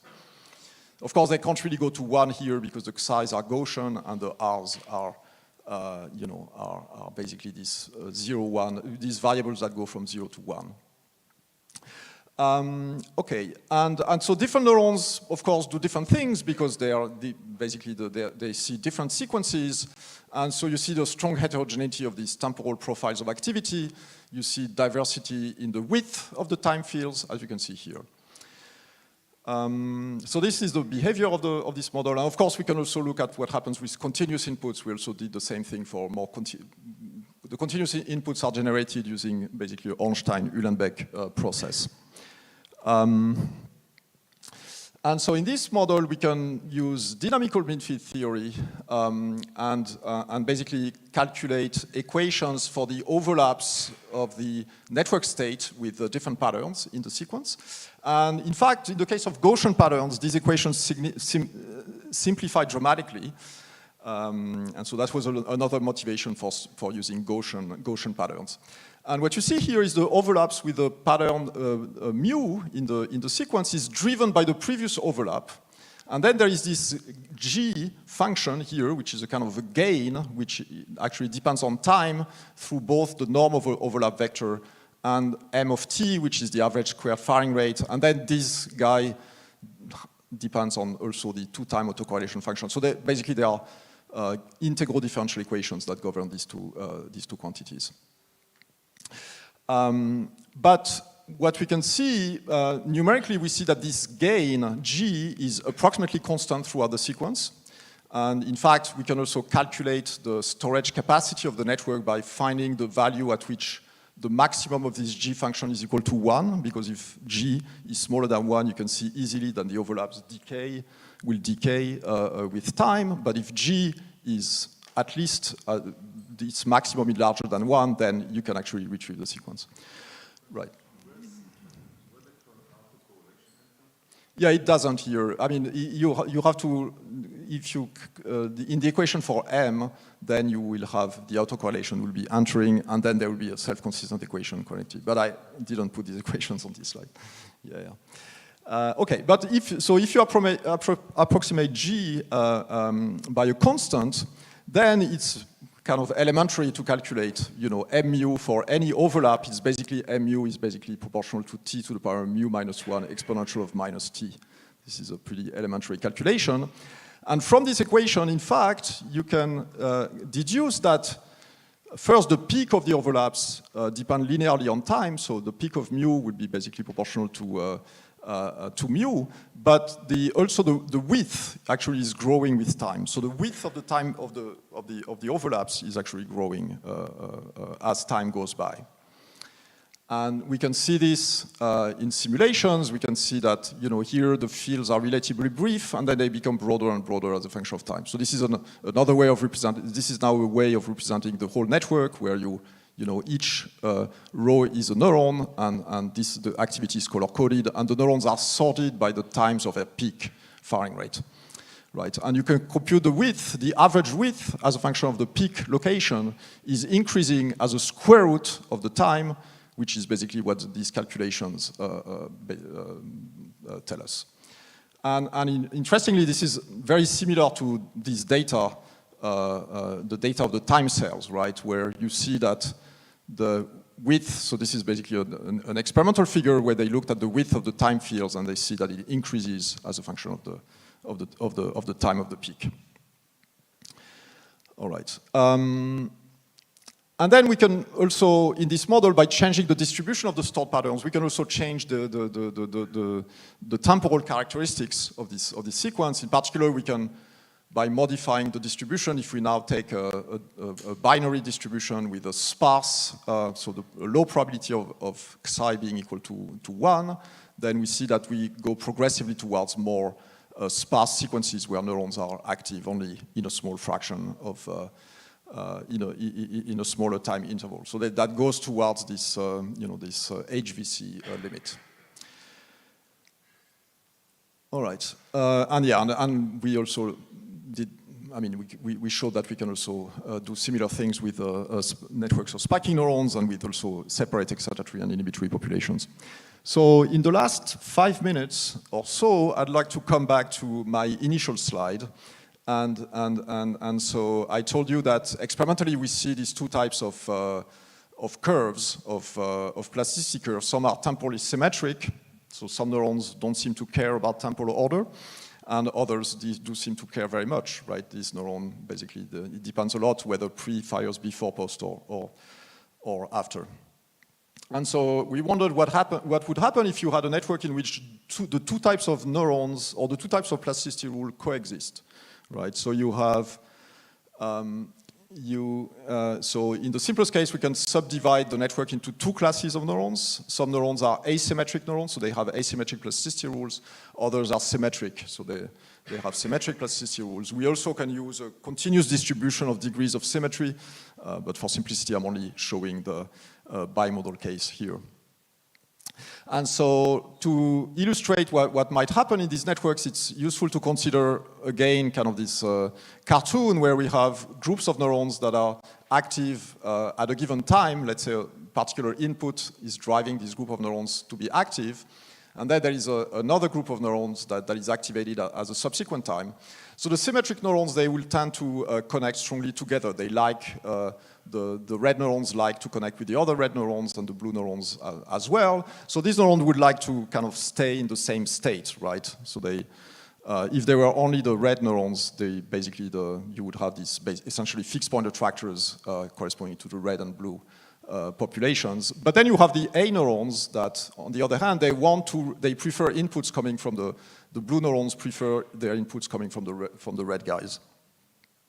So you can think about the red neurons are kind of being brakes of the dynamics. They want to stay in the same place, while the blue neurons they are more like the accelerators. They want to kind of move through the sequence.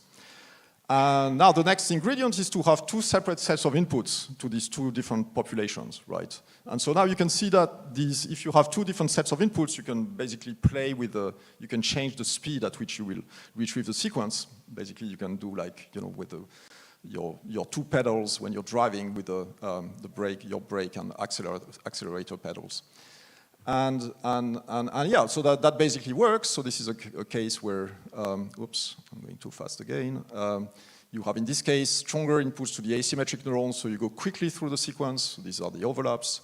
And now, vice versa, if you're activating more strongly the symmetric neurons, you go much more slowly. And you can also actually, you can also stabilize the network in a fixed point attractor. If you strongly activate, you're shutting down the asymmetric population so that the network is perfectly stable in the first state in the sequence. And then at some point you're changing your inputs, and then you could go through the sequence. So interestingly, in this model, you see that if you look at individual neurons in this network, so there is not simply a temporal rescaling of the activity of each neuron. For example, this red neuron will be will actually have a smaller peak in its firing rate when you have a longer interval, so you have a whole diversity of profiles. So this neuron is both broader and has a higher peak, and you can find different combinations. And this is actually similar to data that has been recorded in animals that have to perform movements at variable speeds. So it's not simply a temporal rescaling that is observed in those cases. All right. Okay, and you can also, you can actually be in a regime where you are in fixed point attractors, but then you can make transition between fixed point attractors using brief inputs to the asymmetric neurons. So actually that's similar. So the people working on sequences there were other proposals on how to achieve exactly this but here the idea is that you have these two group of neurons which allow you this flexibility in switching from one to the other. Yeah. So here I'm only showing the network with fixed connectivity in this case. Yeah. All right, so let me conclude. So what I showed in this last part is that, well, at least in the sequence parts, is that with temporally asymmetric Hebbian plasticity, we can retrieve sequences that, but here we have a regime at least in the initial model that has only temporally asymmetric plasticity. The sequences are only loosely correlated with the initially stored patterns, so we are only going towards each of the patterns, but then going away from them. And I showed you that this network can reproduce some non-trivial features that are observed in the data, in particular the broadening of the time fields with time. What I didn't show you is that these are pretty robust. So for example, if you add noise to the connectivity matrix, you see that the sequences can still be retrieved, at least if you're sufficiently far from capacity. But interestingly, the time fields of neurons can show significant changes. And so we think that might also explain something called the representational drift that have been observed in several areas of the brain. And finally, the last part was about how having heterogeneity of plasticity rule can allow flexible retrieval. So you can have much greater flexibility in the dynamics, and the idea is that your external input essentially change the effective degree of symmetry in your connectivity matrix. So you can change your matrix from a symmetric one to an asymmetric one. And oops, yeah, I think I should conclude. And of course, I'd like to thank all the people that have worked on this project. So the first part, which started in Chicago, and Sukhbin, Ulysses, and more recently there are some new developments that I didn't have to tell you about that come from a collaboration with people in Rome, Marco and Enzo. And then these are some people doing experiments, David Friedman, David Scheinberg, Yali, we also collaborated with Yali Amit in Chicago. And finally, these are the two students working on the sequence projects. Thank you very much.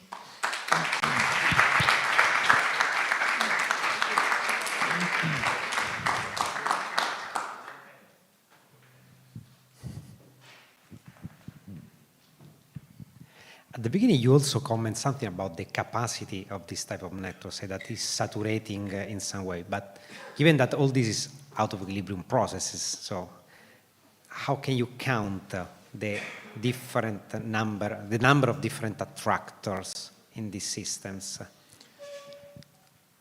Well, I mean, you can count them exactly in the same way as in the Hoffield model. So in the first part of the talk, basically you have similar phase transition as you increase the number of patterns, where the overlap with the stored patterns kind of drops to zero. And then basically that defines your capacity. When you enter the chaos, so you say that either you have fixed point, and then I understand, but then when you enter in a chaotic region where you have some kind of localization in configuration space, but it's not exactly a fixed point, not exactly a limit cycle, counting those objects is not easy, because No, actually using dynamical mean field theory, you can still do it pretty much in the same way. So now you have two phase transitions, right? So you have the first transition where the fixed point destabilizes, so basically exactly the same mechanism as in Chaim's 88 paper. And then you have a second phase transition where basically these chaotic states that have a finite overlap with the memories kind of disappear. So, yeah.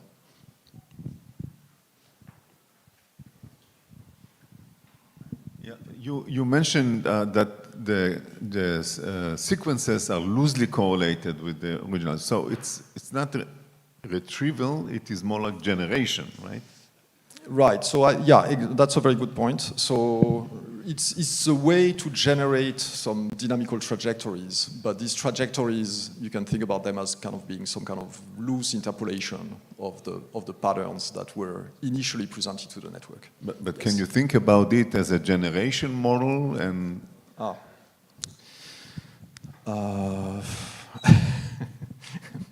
Yes, why not? Yeah. Yeah. I'm not sure exactly where you're going with this question, but that's that the goal, the objective is to generate sequences with some statistical structure. Yeah. And the training is using some samples, but the right. Yeah. So Yeah, exactly. Yeah.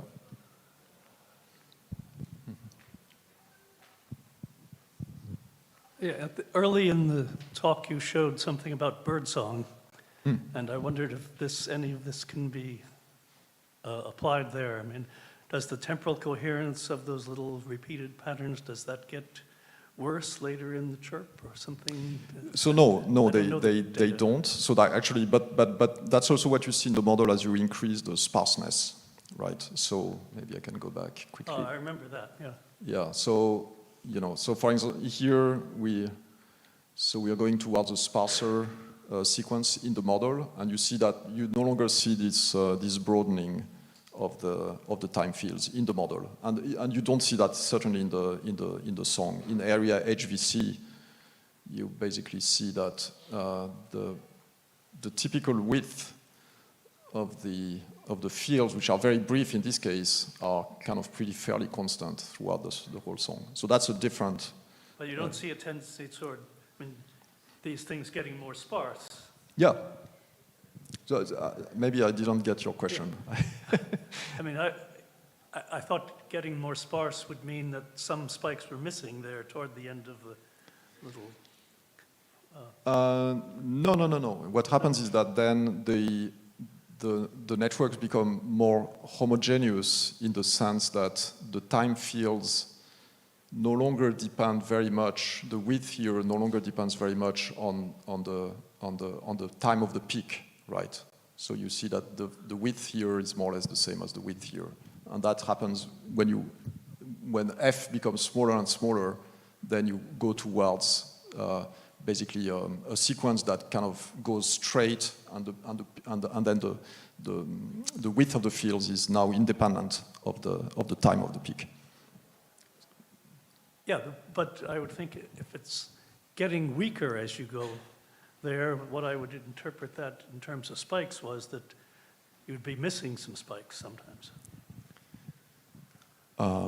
Okay, I'm not sure I understand your we question. Can talk more. But maybe, Okay. Hi, thank you for your talk. I have a very simple question about the third part, about the sequence of patterns. Maybe you already explained it, but I missed it. Is there a criterion, a rationale to set the fraction of asymmetric and symmetric neurons? So not really. So we studied the simplest case when you have half and half. There should be enough, basically, of each type for this scenario to work.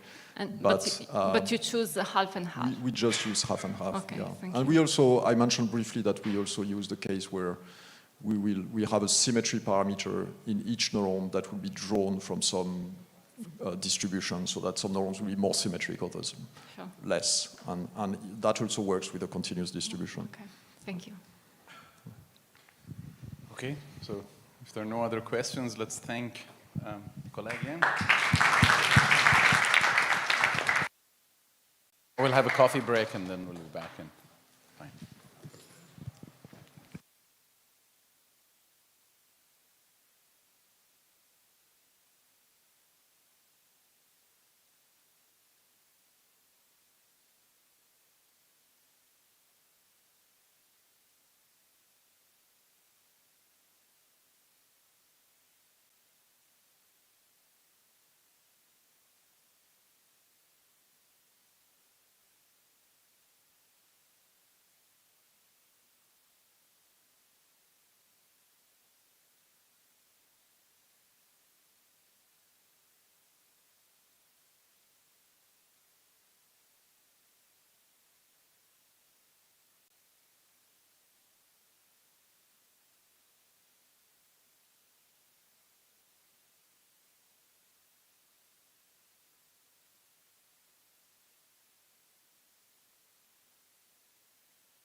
Okay, let's.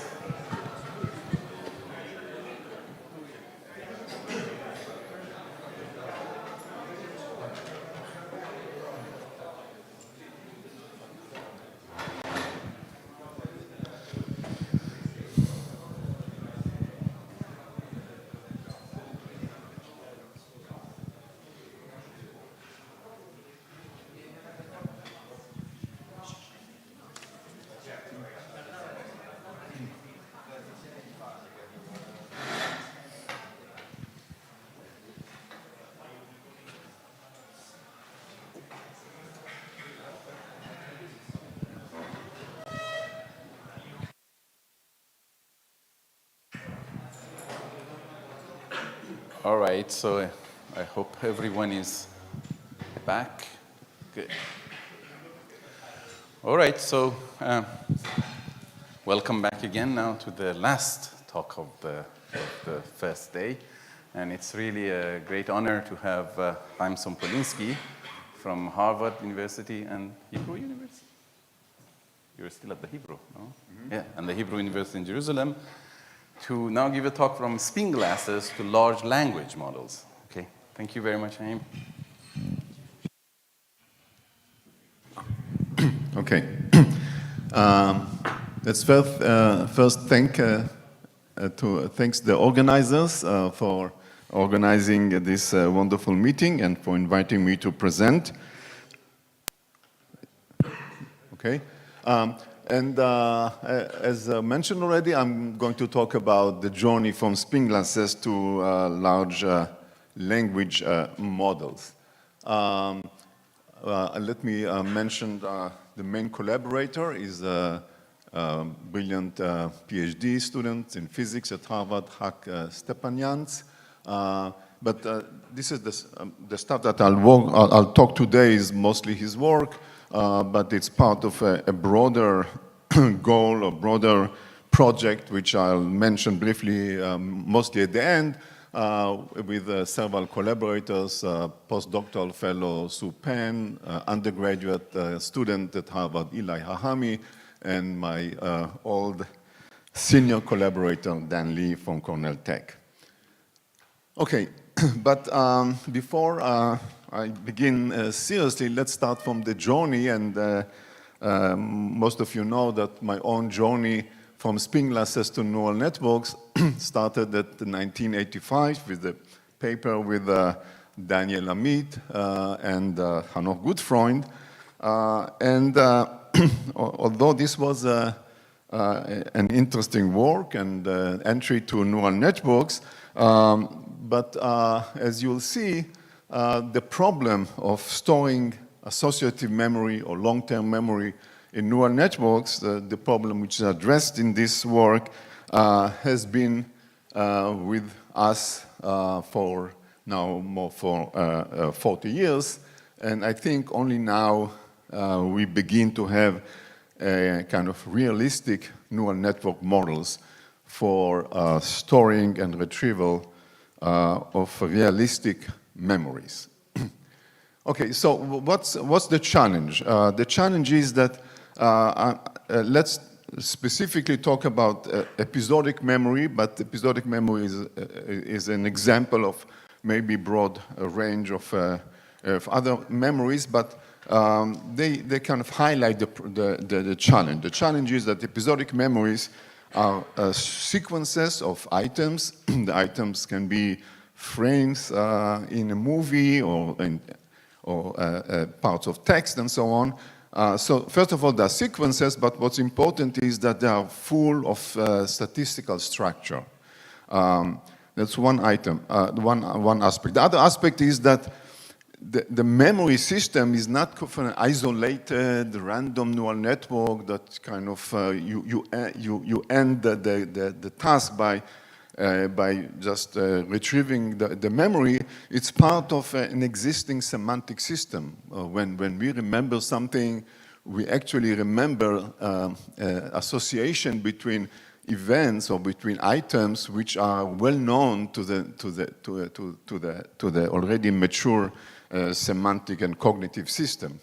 So a model should be able to kind of embed the retrieval of memories with this larger semantic or cognitive system.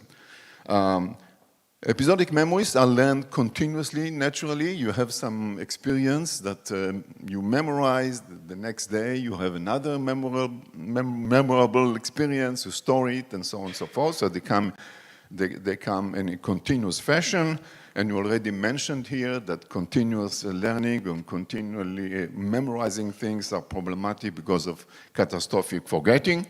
So these are among the challenges. In contrast to that, most models of long-term memory in kind of shallow recurrent neural networks are restricted to kind of patterns, memorized patterns, which are simple, random, binary, Gaussian, sparse, but that's more or less of it. So the goal here is to use large language models. They are already very rich networks that have a tremendous capability of inference and making cognitive decisions, and to see how we can embed long-term memory in such systems, and how can we make theory about the capabilities of such a model.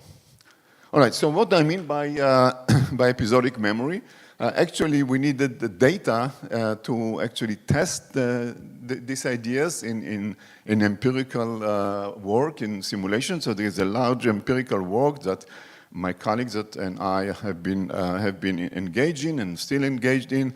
So part of that was to generate something like thousands or more episodes covering the life of a fictional character, his name, I don't know, Ilyas Zhang, from the age of 5 to the age of 50, kind of in a consistent, coherent manner, events in his life. So for instance, the first one is about the first day in the kindergarten. The second one would be some memorable family event. Last one is the first day in college, and so on and so forth.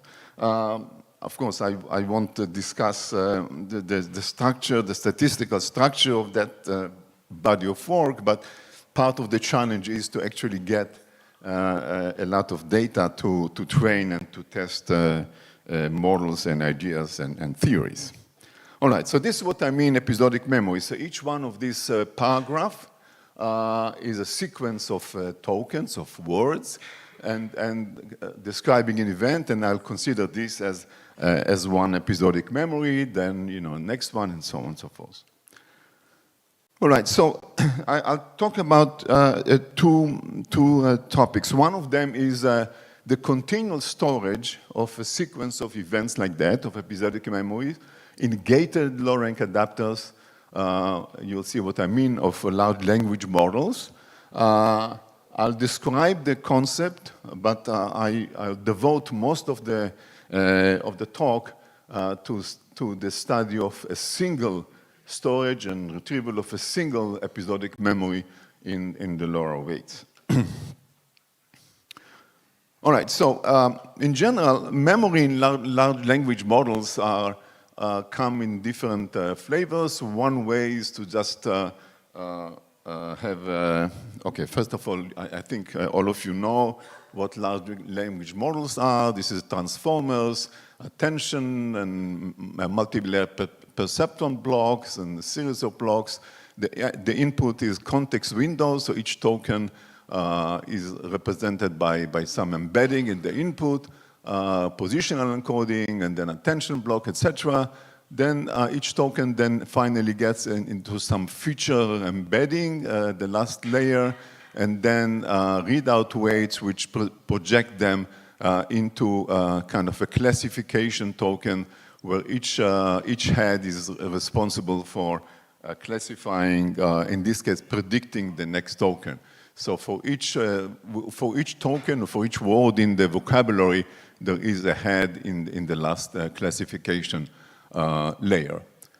All right, so how you store memory in those language models? So A simple one is the context window. We all use it as users of language models.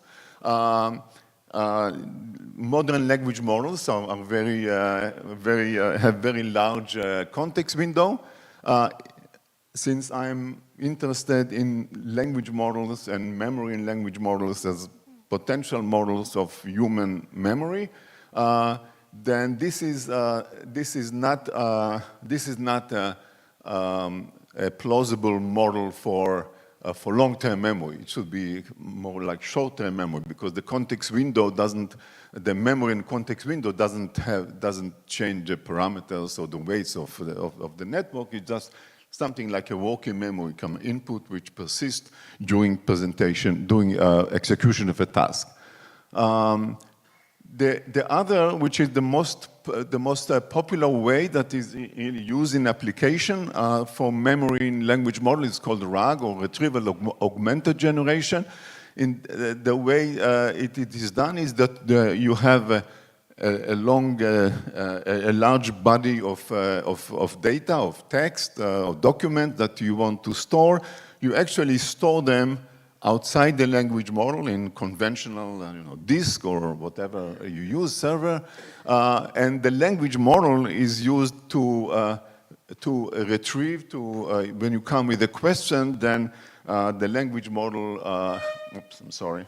The language model generates a query that retrieves the relevant document or the relevant set of documents, put them in the context window, and gives you the answer to your question, okay? So again, there are technical limitations, and I won't go into them, but again, from my perspective here, that's again not a plausible model for long-term memory in the brain, because we don't have this extra disk to rely on.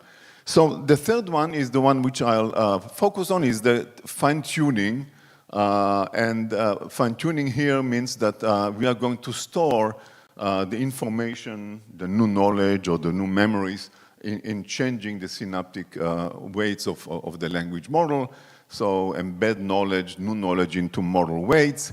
There are several problems. One of them I mentioned, catastrophic forgetting. Another problem is not only catastrophic forgetting of one previous memory because of recent memory, but also degradation of the language model general capabilities by the fine-tuning of the parameters and so on. So this is well-known problems in the technology, and a lot of work about the benefits and the constraints and of knowledge injection by fine-tuning in language models. So it's a very hot topic in the field of AI and language models. And again, I'm going to restrict myself to episodic memory in this system by fine-tuning. Okay, so we get inspired by the way the brain does it, mammalian brain or particularly human brain. And the general idea is that you have at least two systems for long-term memory. We have the fast system, which is the hippocampus, and you have the slow system or the slow learning system, which is the cortex. And the idea is that when you have some salient event, that hippocampus first store them as episodic memory.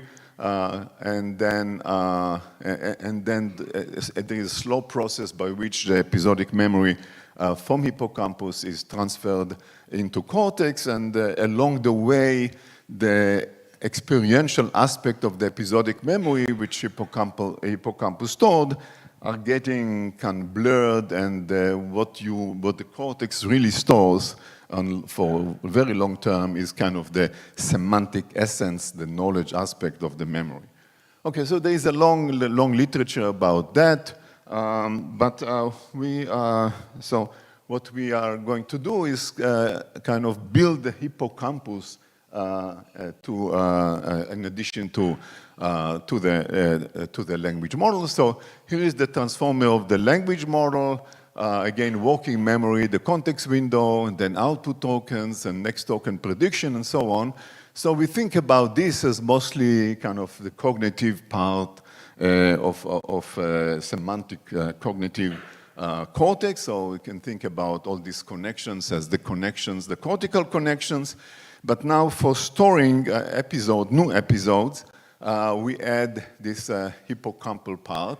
So imagine you have a cortical neuron here and a cortical neuron here, and they have this kind of established intercortical connections. Now comes a new episode. We store the new episodes in a layer of LoRa, which is low-rank adapters. You can see here the connections between cortex and this a few neurons here and back to the cortex are storing the episode 1. So this will be part of the hippocampus.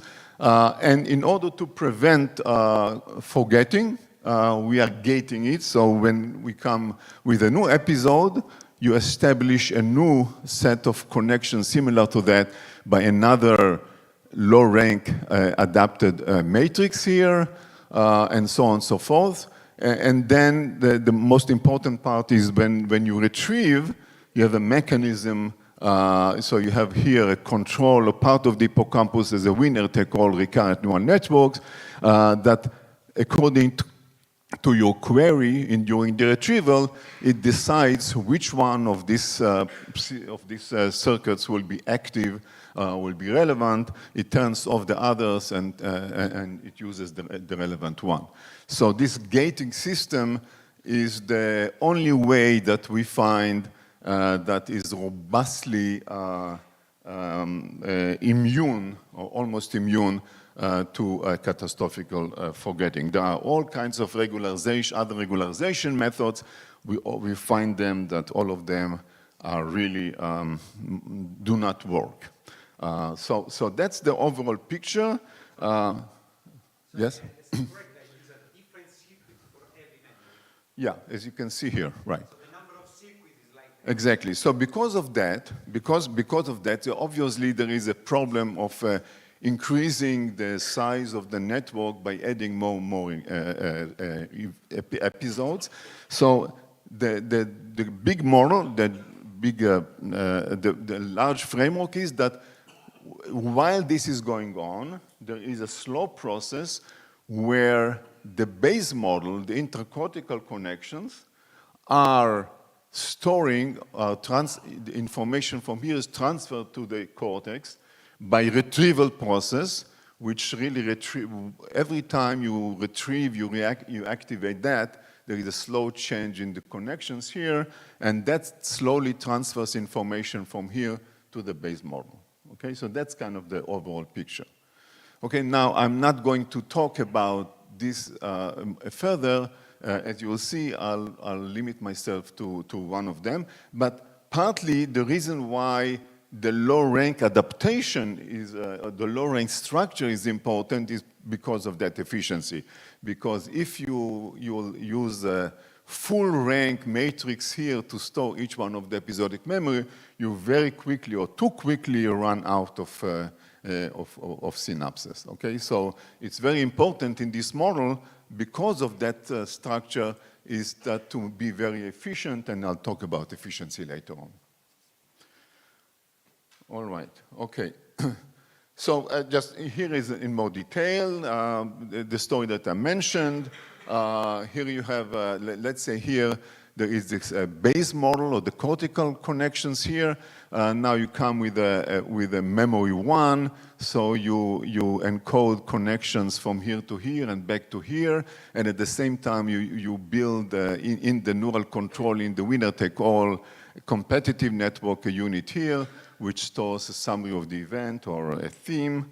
Then comes memory 2. You have this set of LoRa units here, memory 2, and at the same time you build a neuron, a gating neuron here in this neural control, and then during the retrieval,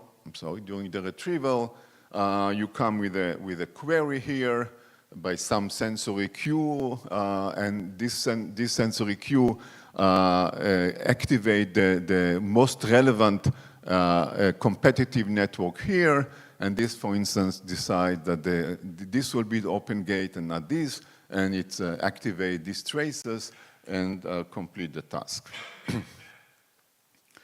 All right. I am going to devote the talk to the question of storing of a single episodic memory. And the way in order to have a very clean model that can be analyzed theoretically, as you will see, I'm going to assume the following. So the same picture as before, the low-rank adaptation shall show, but it will be low-rank adaptation, fine-tuning of the connections in the last layer. So here in the last layer, in addition to the base model, I'm going to add low-rank synaptic connections, which store, for now, a single sequence like episodic memory of the type you'll see. Okay, so here is the more detailed architecture. So we have here an input layer here. This is not the input, of course. This is the layer 31 of the language model. So this is, of course, a representation of a token. So Xi is this representation, a vector representation of one token in the sequence. So all these embeddings are embeddings of a single token. So this is now, see here, this dimension here is N0. I call it input because this is the part of the big network which I'm going to be interested in. But you should keep in mind that these vectors here are not random, not independent. They're really the full attention, context loaded representation of each token in the sequence. Okay, so this is this Xi. Now there is this matrix W here. Everything from here is linear, so there is W0. There is a feature layer. This is the last layer of the embedding of each token. And then there is this readout weights A, dimension N and M. N is the dimension of this feature layer. Again, everything is linear from here. And then A is the vectors connecting this embedding to each one of the logits of the vocabulary. So M is the size of the vocabulary. And then there is a winner-take-all decision for what should be the output. The output actually is a classification or prediction of the next token. All right, okay. So where is the low-rank adaptation comes? So this is the base model. Now, in order to store memory, we add W on top of the base model, and W is connecting again between this layer Xi and that layer here, and it is low rank. So this is an example of rank 2. So there is the down projection V connecting this layer to these two guys, and then up projection U connecting these neurons here to the feature layer, and from here it goes to the output. So this layer here, A, is frozen. We are not updating it. It's part of the machinery of the LLM. We don't want to mess up with this. So the only thing which is changed is adding to W0 this low rank W, which in this case has rank 2, but in general I'll denote by R the rank of that network. Now, because of the winner-take-all at the output, it's really invariant. The decision is invariant to the overall magnitude of that vector representation X here. So X is the low-rank representation of each one of the tokens, but it's actually, you can take it as a unit sphere, unit vector in R sphere. So basically, this each one of the tokens here are represented as one unit vector in our sphere. So if it is if it's rank 2, then it's just a unit vector on the circle. If it's rank 3, it will be unit vector on three-dimensional sphere, and so on and so forth. So that's what this part is doing. And actually, we can just forget about talking about V, because once we know what should be X, we can just do linear regression on V to map from here to here. So basically what I'll focus on is what should be X and what should be the U such that the output should be the right output. Okay, so that's the story. If there are questions here, please stop me. All right, so what is really the task? So imagine that you have here a memory in terms of a sequence of tokens, T1 to TP, which, as I said, are going to be mapped by the language model to this C, and this mapping is not going to change. I'm not going to change that part of the network. And then we have this logic head here, and the task is the following. So what does it mean to memorize the memory? It means that if I come with token 1, I should predict correctly the next token T2 of the sequence, and come with 2, I should predict 3. If I come with P, I should predict P plus 1, which may be an N token. Okay, so you can, it's convenient to organize this Y layer into the first one, which I call the target layer. This is the target layer because one of them should be a winner if everything goes correctly during one of those tokens in the sequence, okay? And these ones are the distractors, the M minus P distractors, because if the memory is stored correctly, then this should be, none of them should be a winner at any point in the sequence. All right, so that's the task. So what I do first is completely ignore W0. I'm going to assume that the LoRa, adapted LoRa, are basically dominating for that particular sequence, and let's see what happens. Okay, so we have this network. I'll come back to the base model contribution later on. All right, so now, as I said, the important part is the mapping between the X, these unit vectors on the R sphere to the logit Y.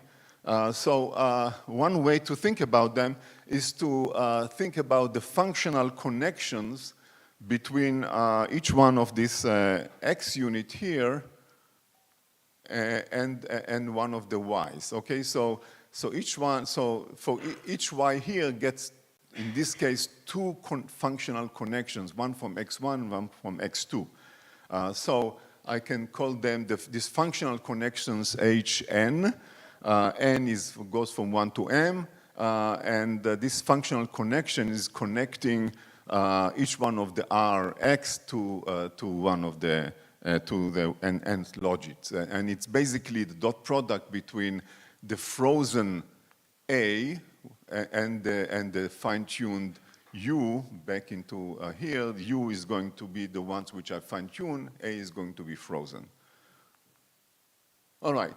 And then, given this functional connection, the input from each one of the tokens, X to the Y, is simply the dot product between this low-rank input and low-rank functional connection. This is the, and then the task is to find the X mu and the weights U such that the winner is the correct winner. So for each token mu in the sequence, the winner should be the Y corresponding to it. So for X1, Y1 should be the winner. For X2, Y2 should be the winner, and so on and so forth. So this is the condition for a successful storage of the memory. So this is fine, but if you want to do theory, it's kind of complicated because there are kind of M times P, many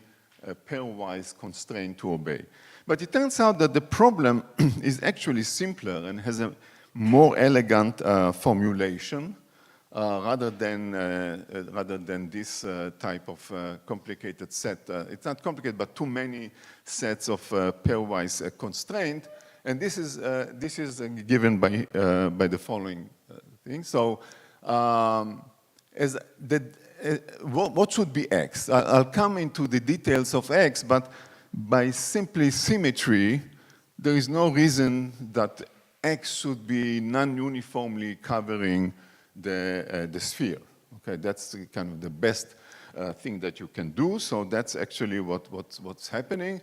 That V, by regression, you can make sure that it takes this structured XMU and map each one of them to a point in the R sphere, but kind of uniformly covering it. Okay, so that's step one.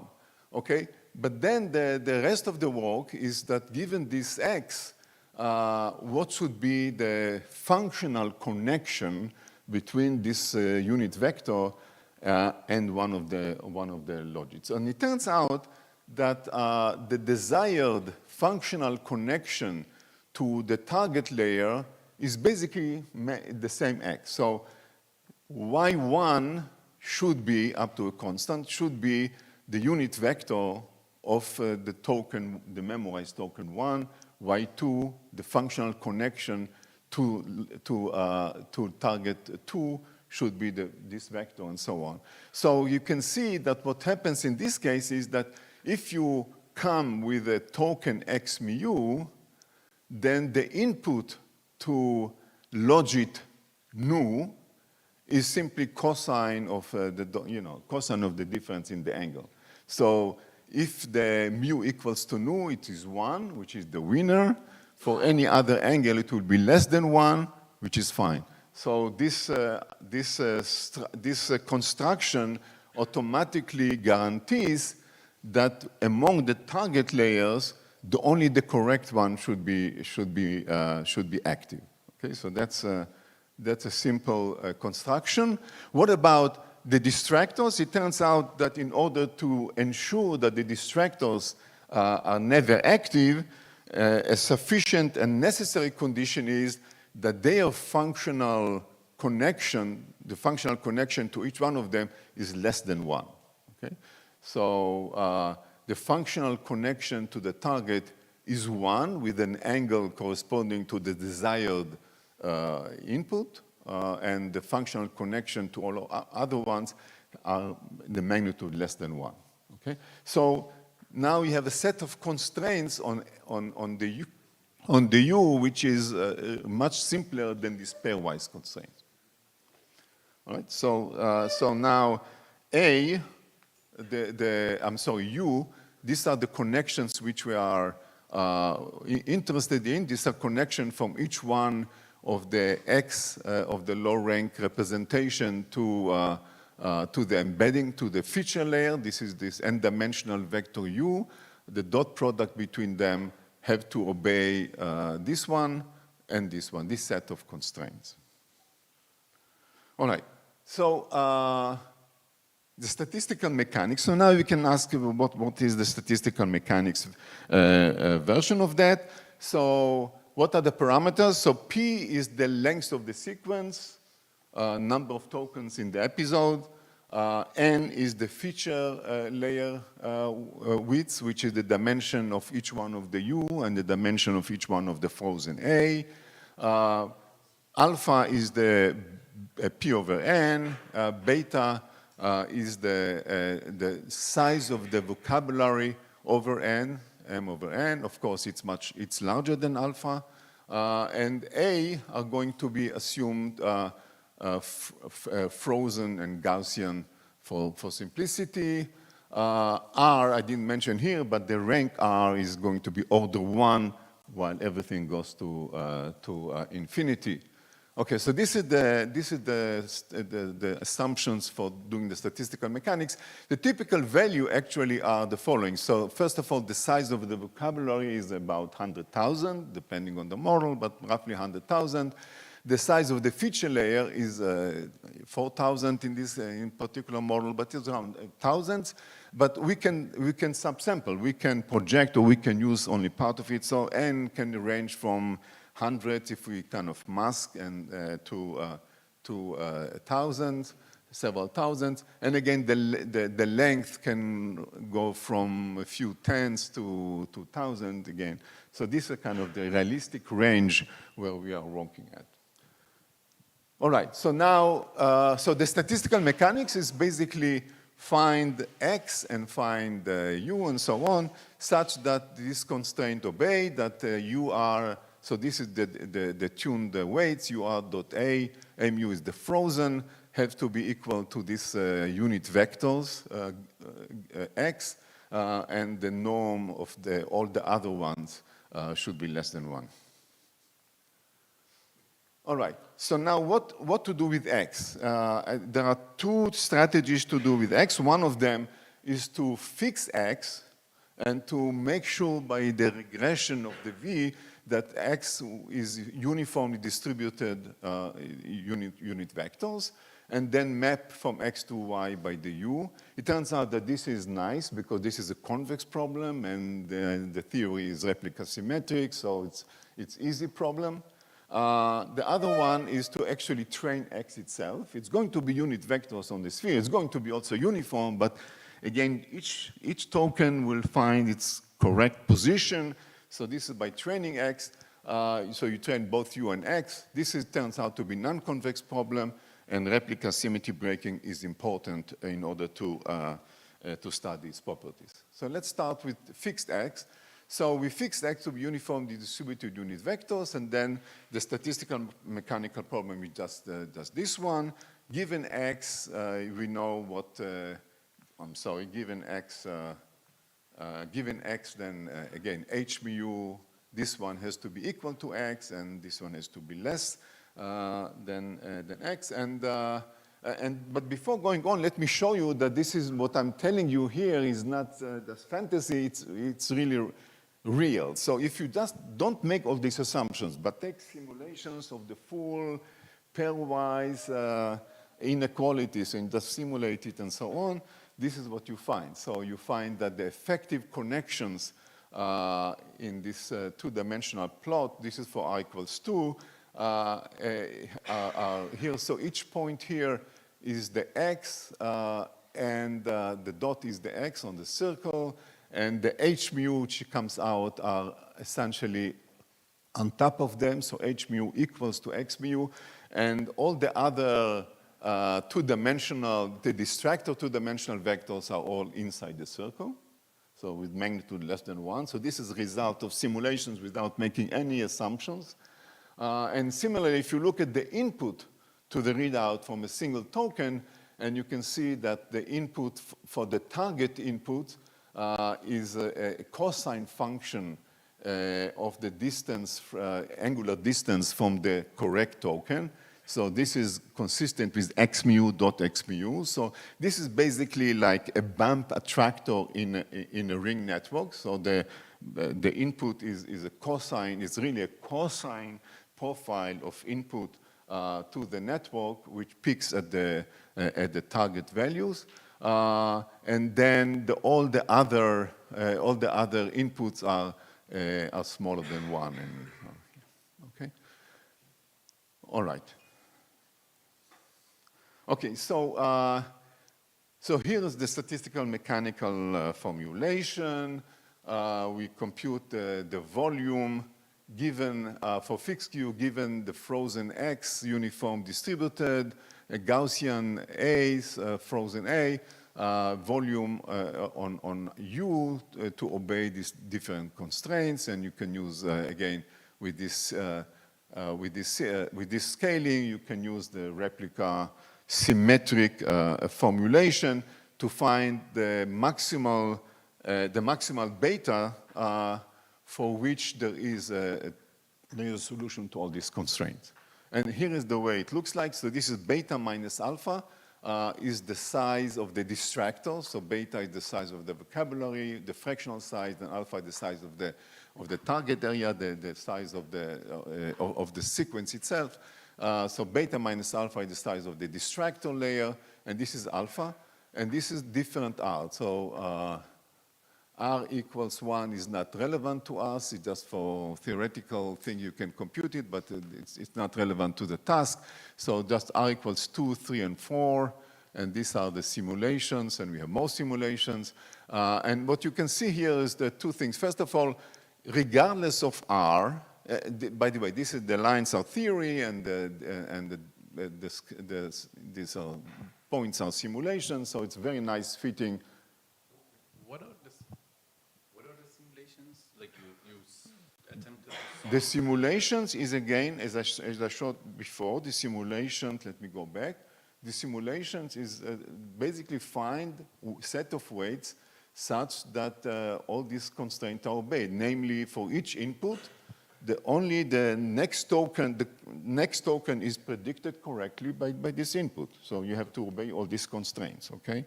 So the question is, so the simulations, you can ask, okay, you add more and more beta, you add more and more distractors if you want, and at some point you have too many constraints, so you don't have a solution. Okay, so that's the capacity. So the simulation is a numerical estimate of the capacity. Okay, so the capacity is you can define various ways, but one way is to say for a given length of the alpha is the fractional length of the sequence. For given length of the sequence, the total number of tokens in the story. What is the maximal size of the distractors, which gives you still you can actually store correctly the episode. Okay. But practically, you fix alpha and then you increase the number of distractors until. Yeah, you can do it. You can do it in many ways. In practice, I don't know. I had. Oh, okay. Yeah, you basically increase beta. Yeah. All right. Okay. So this is simulation. This is theory. So what you see here is that for all R, the maximal length is 1. Okay. Even though you have more weights because R now goes to 2 and 3 and 4, but you can prove analytically that alpha max is 1. At that point, of course, beta minus alpha is 0, so you don't have distractors. You just have the targets. You just have basically each token has to be predicted correctly by the Y to go to the next token and so on, and there are no distractors at all. Then if you reduce alpha, then you're allowed to have distractors, and the smaller the alpha is, the larger the number of distractors that can be. So that's the theory, that's the simulations. All right, so, but if you go to smaller alpha, and you can see that it's really a very dramatic increase in beta. So it's really exponential beta. We can prove analytically that beta, the maximal size of the distractors is when alpha is small, is exponential in 1 over alpha, and the prefactor increases with R. So you can see here the power of R and making alpha smaller. So for instance, when beta is 10 to the minus 5, alpha is 0.1, beta is 10 to the 5. This gives you a very impressive increase. And so despite the fact that both the number of the total size of the vocabulary and the size of the sequence are both mathematically linear, scaling linearly with n, with the embedding layer, there can be a huge difference in the actual values at small alpha because of this exponential behavior. All right, now what about robustness? So this is just to have inequalities, but you really want to have some Bayesian of attraction, which you can say it has to be robust. So for robustness, there are 2 ways to do it. One is we want on the margin, we want to, on the distractors, we want not simply less than 1, but less than 1 minus kappa. So that's increasing kappa here means that you are decreasing you pay the price for that. It's more challenging to have robustness on the target layer. For instance, think about R equals 2. So all the targets are uniformly distributed on the circle. So the distance between neighboring angles is 2 pi over p, because they have p points. So it means that the larger the p is, the smaller the margin is. So it turns out that in this case, increasing R is very important, because increasing R, the smallest distance between neighboring representations is p to the minus 1 over R minus 1. So when R is large, it's almost a constant. You can see it here. R equals 2. The margin as a function of p is very, very steeply decreasing, but when R is 4, it's much weaker. So to control the robustness, to increase the basin of attraction, the real bottleneck is not the distractors, but is the target itself. Because of the low rank adaptation, it compresses a huge number of points on a circle or on a sphere, and so on and so forth. All right. This is, by the way, for regularly spaced X, because this is kind of a lattice. This is the minimal distance between angles on a circle, on regularly spaced angles on the circle, and this would be on our sphere, and so on and so forth. All right. Okay. So now what about training X? So now the problem is we want to find both X and R, sorry, and U, that obey this set of constraints. So again, this is intuitively good idea. Why you just randomly spread? Maybe there is some advantage of taking a particular token, mapping a particular point, because it has a relevant frozen A, which you can use. So you can do the statistical mechanics of that. So here you are compute the volume of both U and X, again constraining it to be a unit vector on the spheres with all the other constraints. And here's what you find. So first of all, you find that replica symmetric solution is unstable and very wrong. Okay, so you can actually show that if you don't have distractors, if beta minus alpha is 0, then alpha max, the maximum length, should be R. And so it would be increasing with R, but it could not be.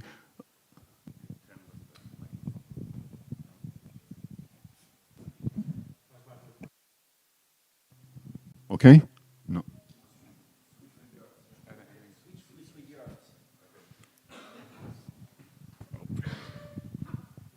Okay? No.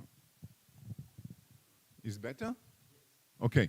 So you can show analytically that if you don't have distractors, you just have the target, and you train X and U, you can show that the maximal alpha is R.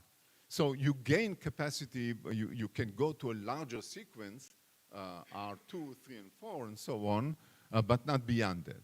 If you do replica symmetric solution for this problem, you get this curve here, and you can see that this is for R equals 2.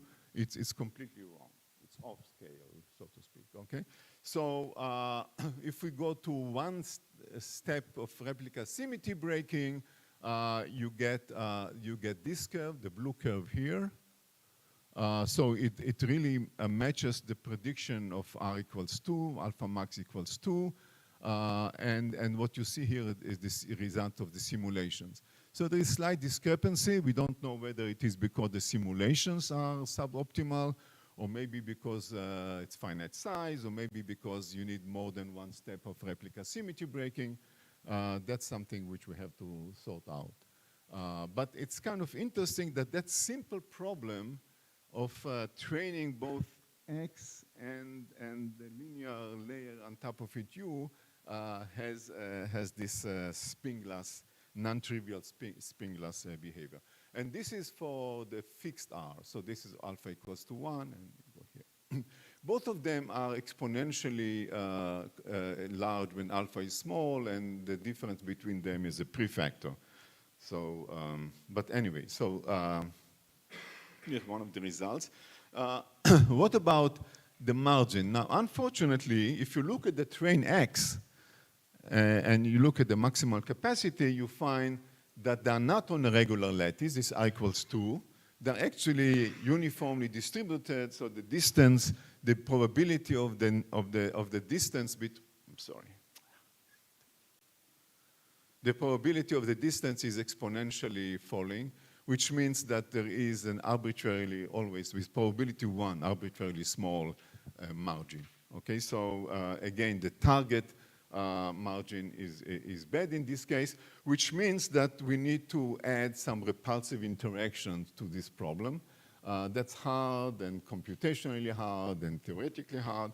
So that's part of the reason why this replica symmetric non-convex regime is difficult, challenging, and probably for fast learning and fast memorization, probably the replica symmetric regime is the relevant one. All right, now what about the Bayes model? Until now I just ignored the Bayes model. What the Bayes model can do? So it turns out to be a hard problem, but let me just show you some numerical results about that.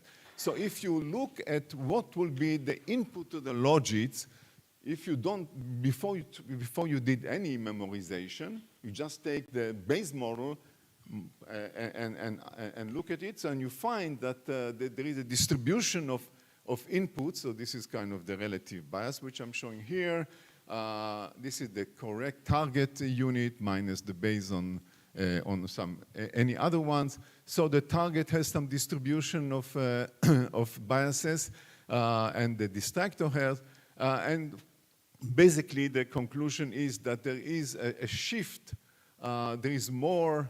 So positive is good, right? Positive means that there is a suppression on the unwanted units. So you can see that overall there is a distractor, shift of the distractor bias to the positive side relative to the target, which means that overall the Bayes model correctly suppresses on kind of an average the target unit. So it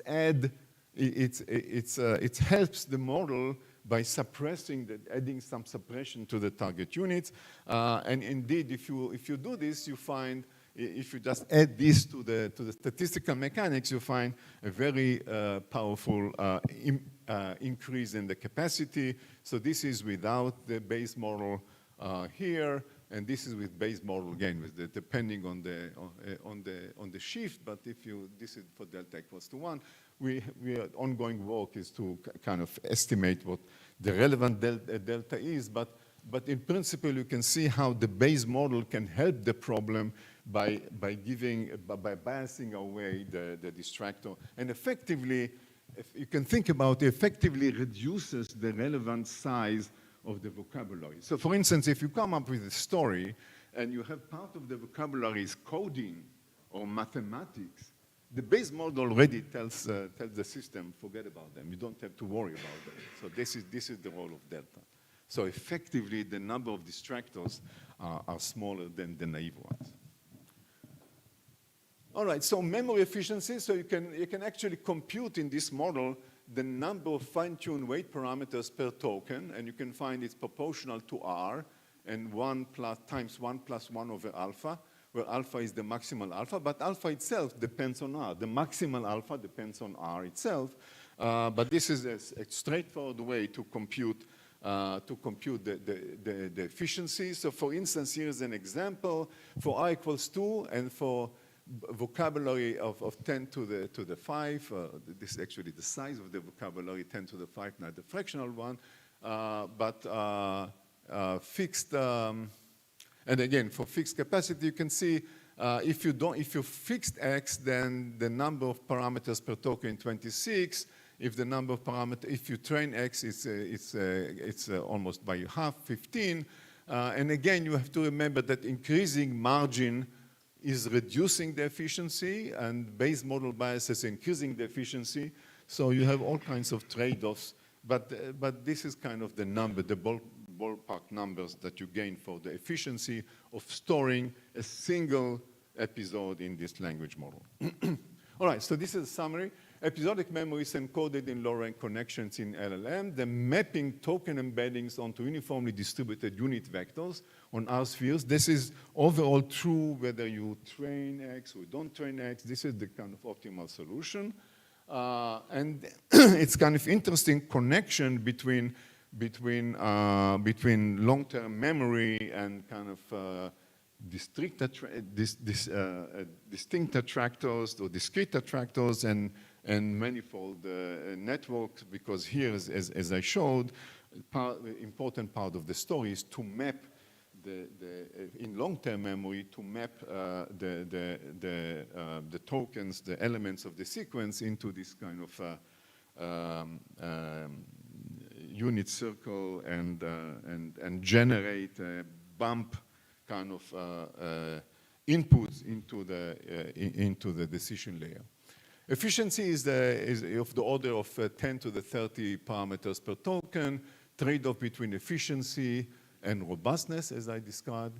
Maximizing capacity, solving non-convex glassy learning, suboptimal capacity, which most likely, both for robustness and for fast learning, probably more relevant is convex and fast. And again, base model has a complex implications, but the simple one is that it amplifies capacity and robustness by adding those biases. Now, this is one story in one layer of the language model, but there are many, many questions which are open and part of our long-term agenda. One of them is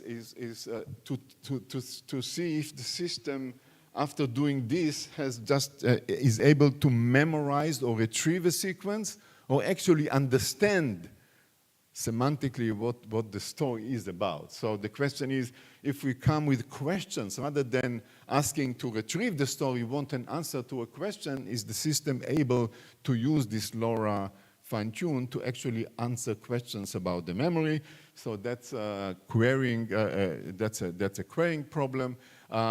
Effect of another one is I didn't discuss, but what is the effect of having these fine-tuned weights on the general capability, math, coding, reasoning, and so on, of the language model? In other words, capabilities which are not related directly to the memory itself.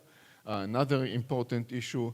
As I said, the overall picture is that there is, on a slow time scale by rehearsal, a transfer of episodic memories from LoRa to base parameters. We have numerical evidence for the feasibility of this, but I won't show here. Also, we don't have the theory for that.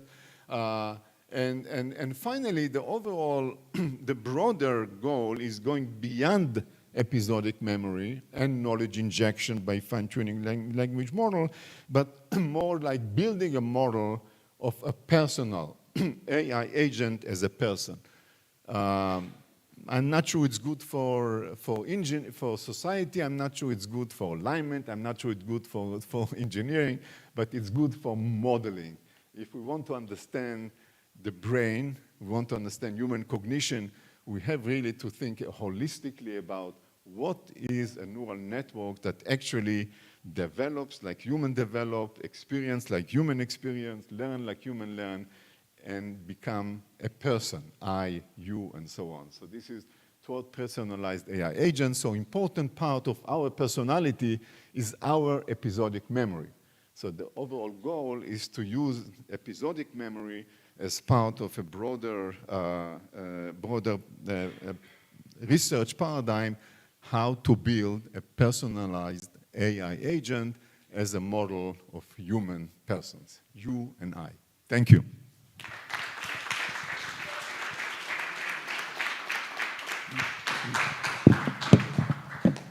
Okay, thank you very much, Haim. So, any questions from the?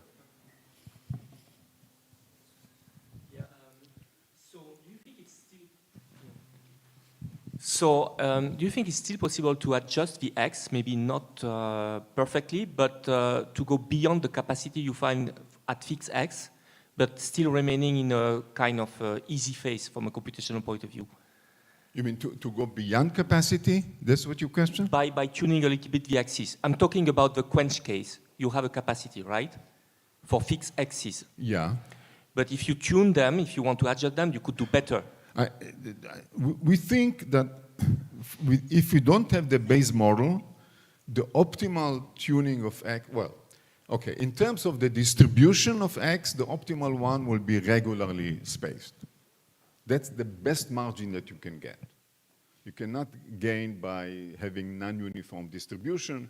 So for instance, if you draw the vectors at random, then you have a kind of a Poisson process, and many of the margins will be very small. Okay, so in terms of robustness, at least the one constraint is to tune them, and the way we do it by when we fix X, we can do both random and lattice. It doesn't change the capacity in this case, but robustness is improved. Beyond that, we tried several heuristics. For instance, we said, let's look at the correlation between the A's and see if we can kind of match X to the A's or in some way. We didn't find a clever way of doing that. Maybe there is, but we didn't have. Yeah, how important is the fixing the X's to be exactly on the unit sphere? Can you relax that somehow? Okay. So in the model that I described, without the base model, okay, if you just have the fine-tuned model, it is invariance of the system, because for each input X, vector X, there is a winner-take-all mechanism at the end. So if you multiply it by a constant, it doesn't affect the result. So you can just normalize. It's not an assumption, it's not a constraint, it's just the nature of the problem that is invariant to the amplitude. When you have the base model, the party starts, the fun starts, because there you have to take care of the, so then it turns out, which I didn't show here, that the amplitude of X can be tuned to the biases coming up from the base model. And there's an interesting relation between them. But in the simple model where you ignore the base model contribution, it's invariance of the problem. You can put everything on the. It's not an assumption. Okay, you can have whatever amplitude you want. It doesn't change the problem. What happens if you relax, consider soft constraint in the second case? Because the delta function that you have. The delta function is the same issue. It doesn't add anything. But does it change the replica symmetry? No, it's the nature of the problem. As long as you don't have the base model, it doesn't matter if you train X or you fix X. It doesn't matter. You give me an X with some amplitude of the unit sphere. It will the output will be the same as if I put it on unit sphere, right? Because you see, you have all this logic, you have some input, you multiply by input by some number, the relative weight doesn't change, so the decision will be the same. That's the power of the winner-take-all mechanism. It is invariant to this issue. So it doesn't change. Replica symmetry breaking is not affected by that. But if the delta function is, let's say, Gaussian? It doesn't matter. It will be the same, absolutely the same, because the output doesn't change. So you put some vector here, you put some vector here. It will not change anything. It's just easier. You can do Gaussian. If you don't do anything, then the statistical mechanic is not well defined. So like a perceptron W. What happens if you don't constrain it to 1, but you say Gauss? It doesn't matter, right? Because it's invariant to that. So that's the same here. Winner take all. You don't care about the strength of the amplitude. Regarding the difference between when you train the X, you have a difference between running the simulation and the 1 over SB result. Given that the optimal configuration of the X is like a packing problem on a sphere, if I understand correctly, because you want... Could it be that the optimal is a sort of crystal and what you get numerically is a sort of gem configuration? Did you look at the statistics of distances between the X? Yeah, that's what I showed. So again, the packing on the sphere is exactly what enters when we fix X and we can choose whatever X we want. This is the way we gain the margin by putting them kind of regularly on the sphere. Precisely that. That's when we get this P to the 1 minus and so on. When we train X, we can just look at what happens. And as I showed you, and okay, it's gone. Oh, no, it's not gone. Here it is. Let me just quickly show you what we find. This is, you see it's really exponential distribution of the distances. It's very not, regular, okay? So this is what happens when you train X, okay? So basically when you train X, the X's are randomly distributed, so it's like a Poisson process, and therefore they are arbitrarily small. So this is why this, as it is, training X gives you a very non-robust, it increases the capacity, but it gives you a non-robust solution. Now you can say, as I mentioned here, let's add some repulsion. Turns out numerically it's a headache, analytically it's a headache, so we are struggling with that. But yeah, there should be a way to say, well, make yourself more. Yes, we are not there yet.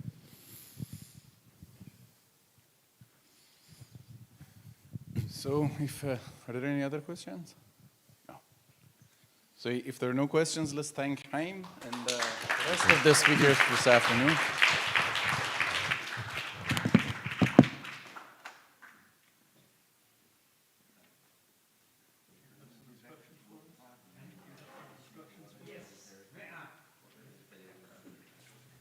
Well, so the day is finished, so with everybody we see tomorrow morning, but with the speakers we have an appointment in the lobby at 6:45 to go on the social dinner or together, the speaker. Okay? Thank you. So in half an hour.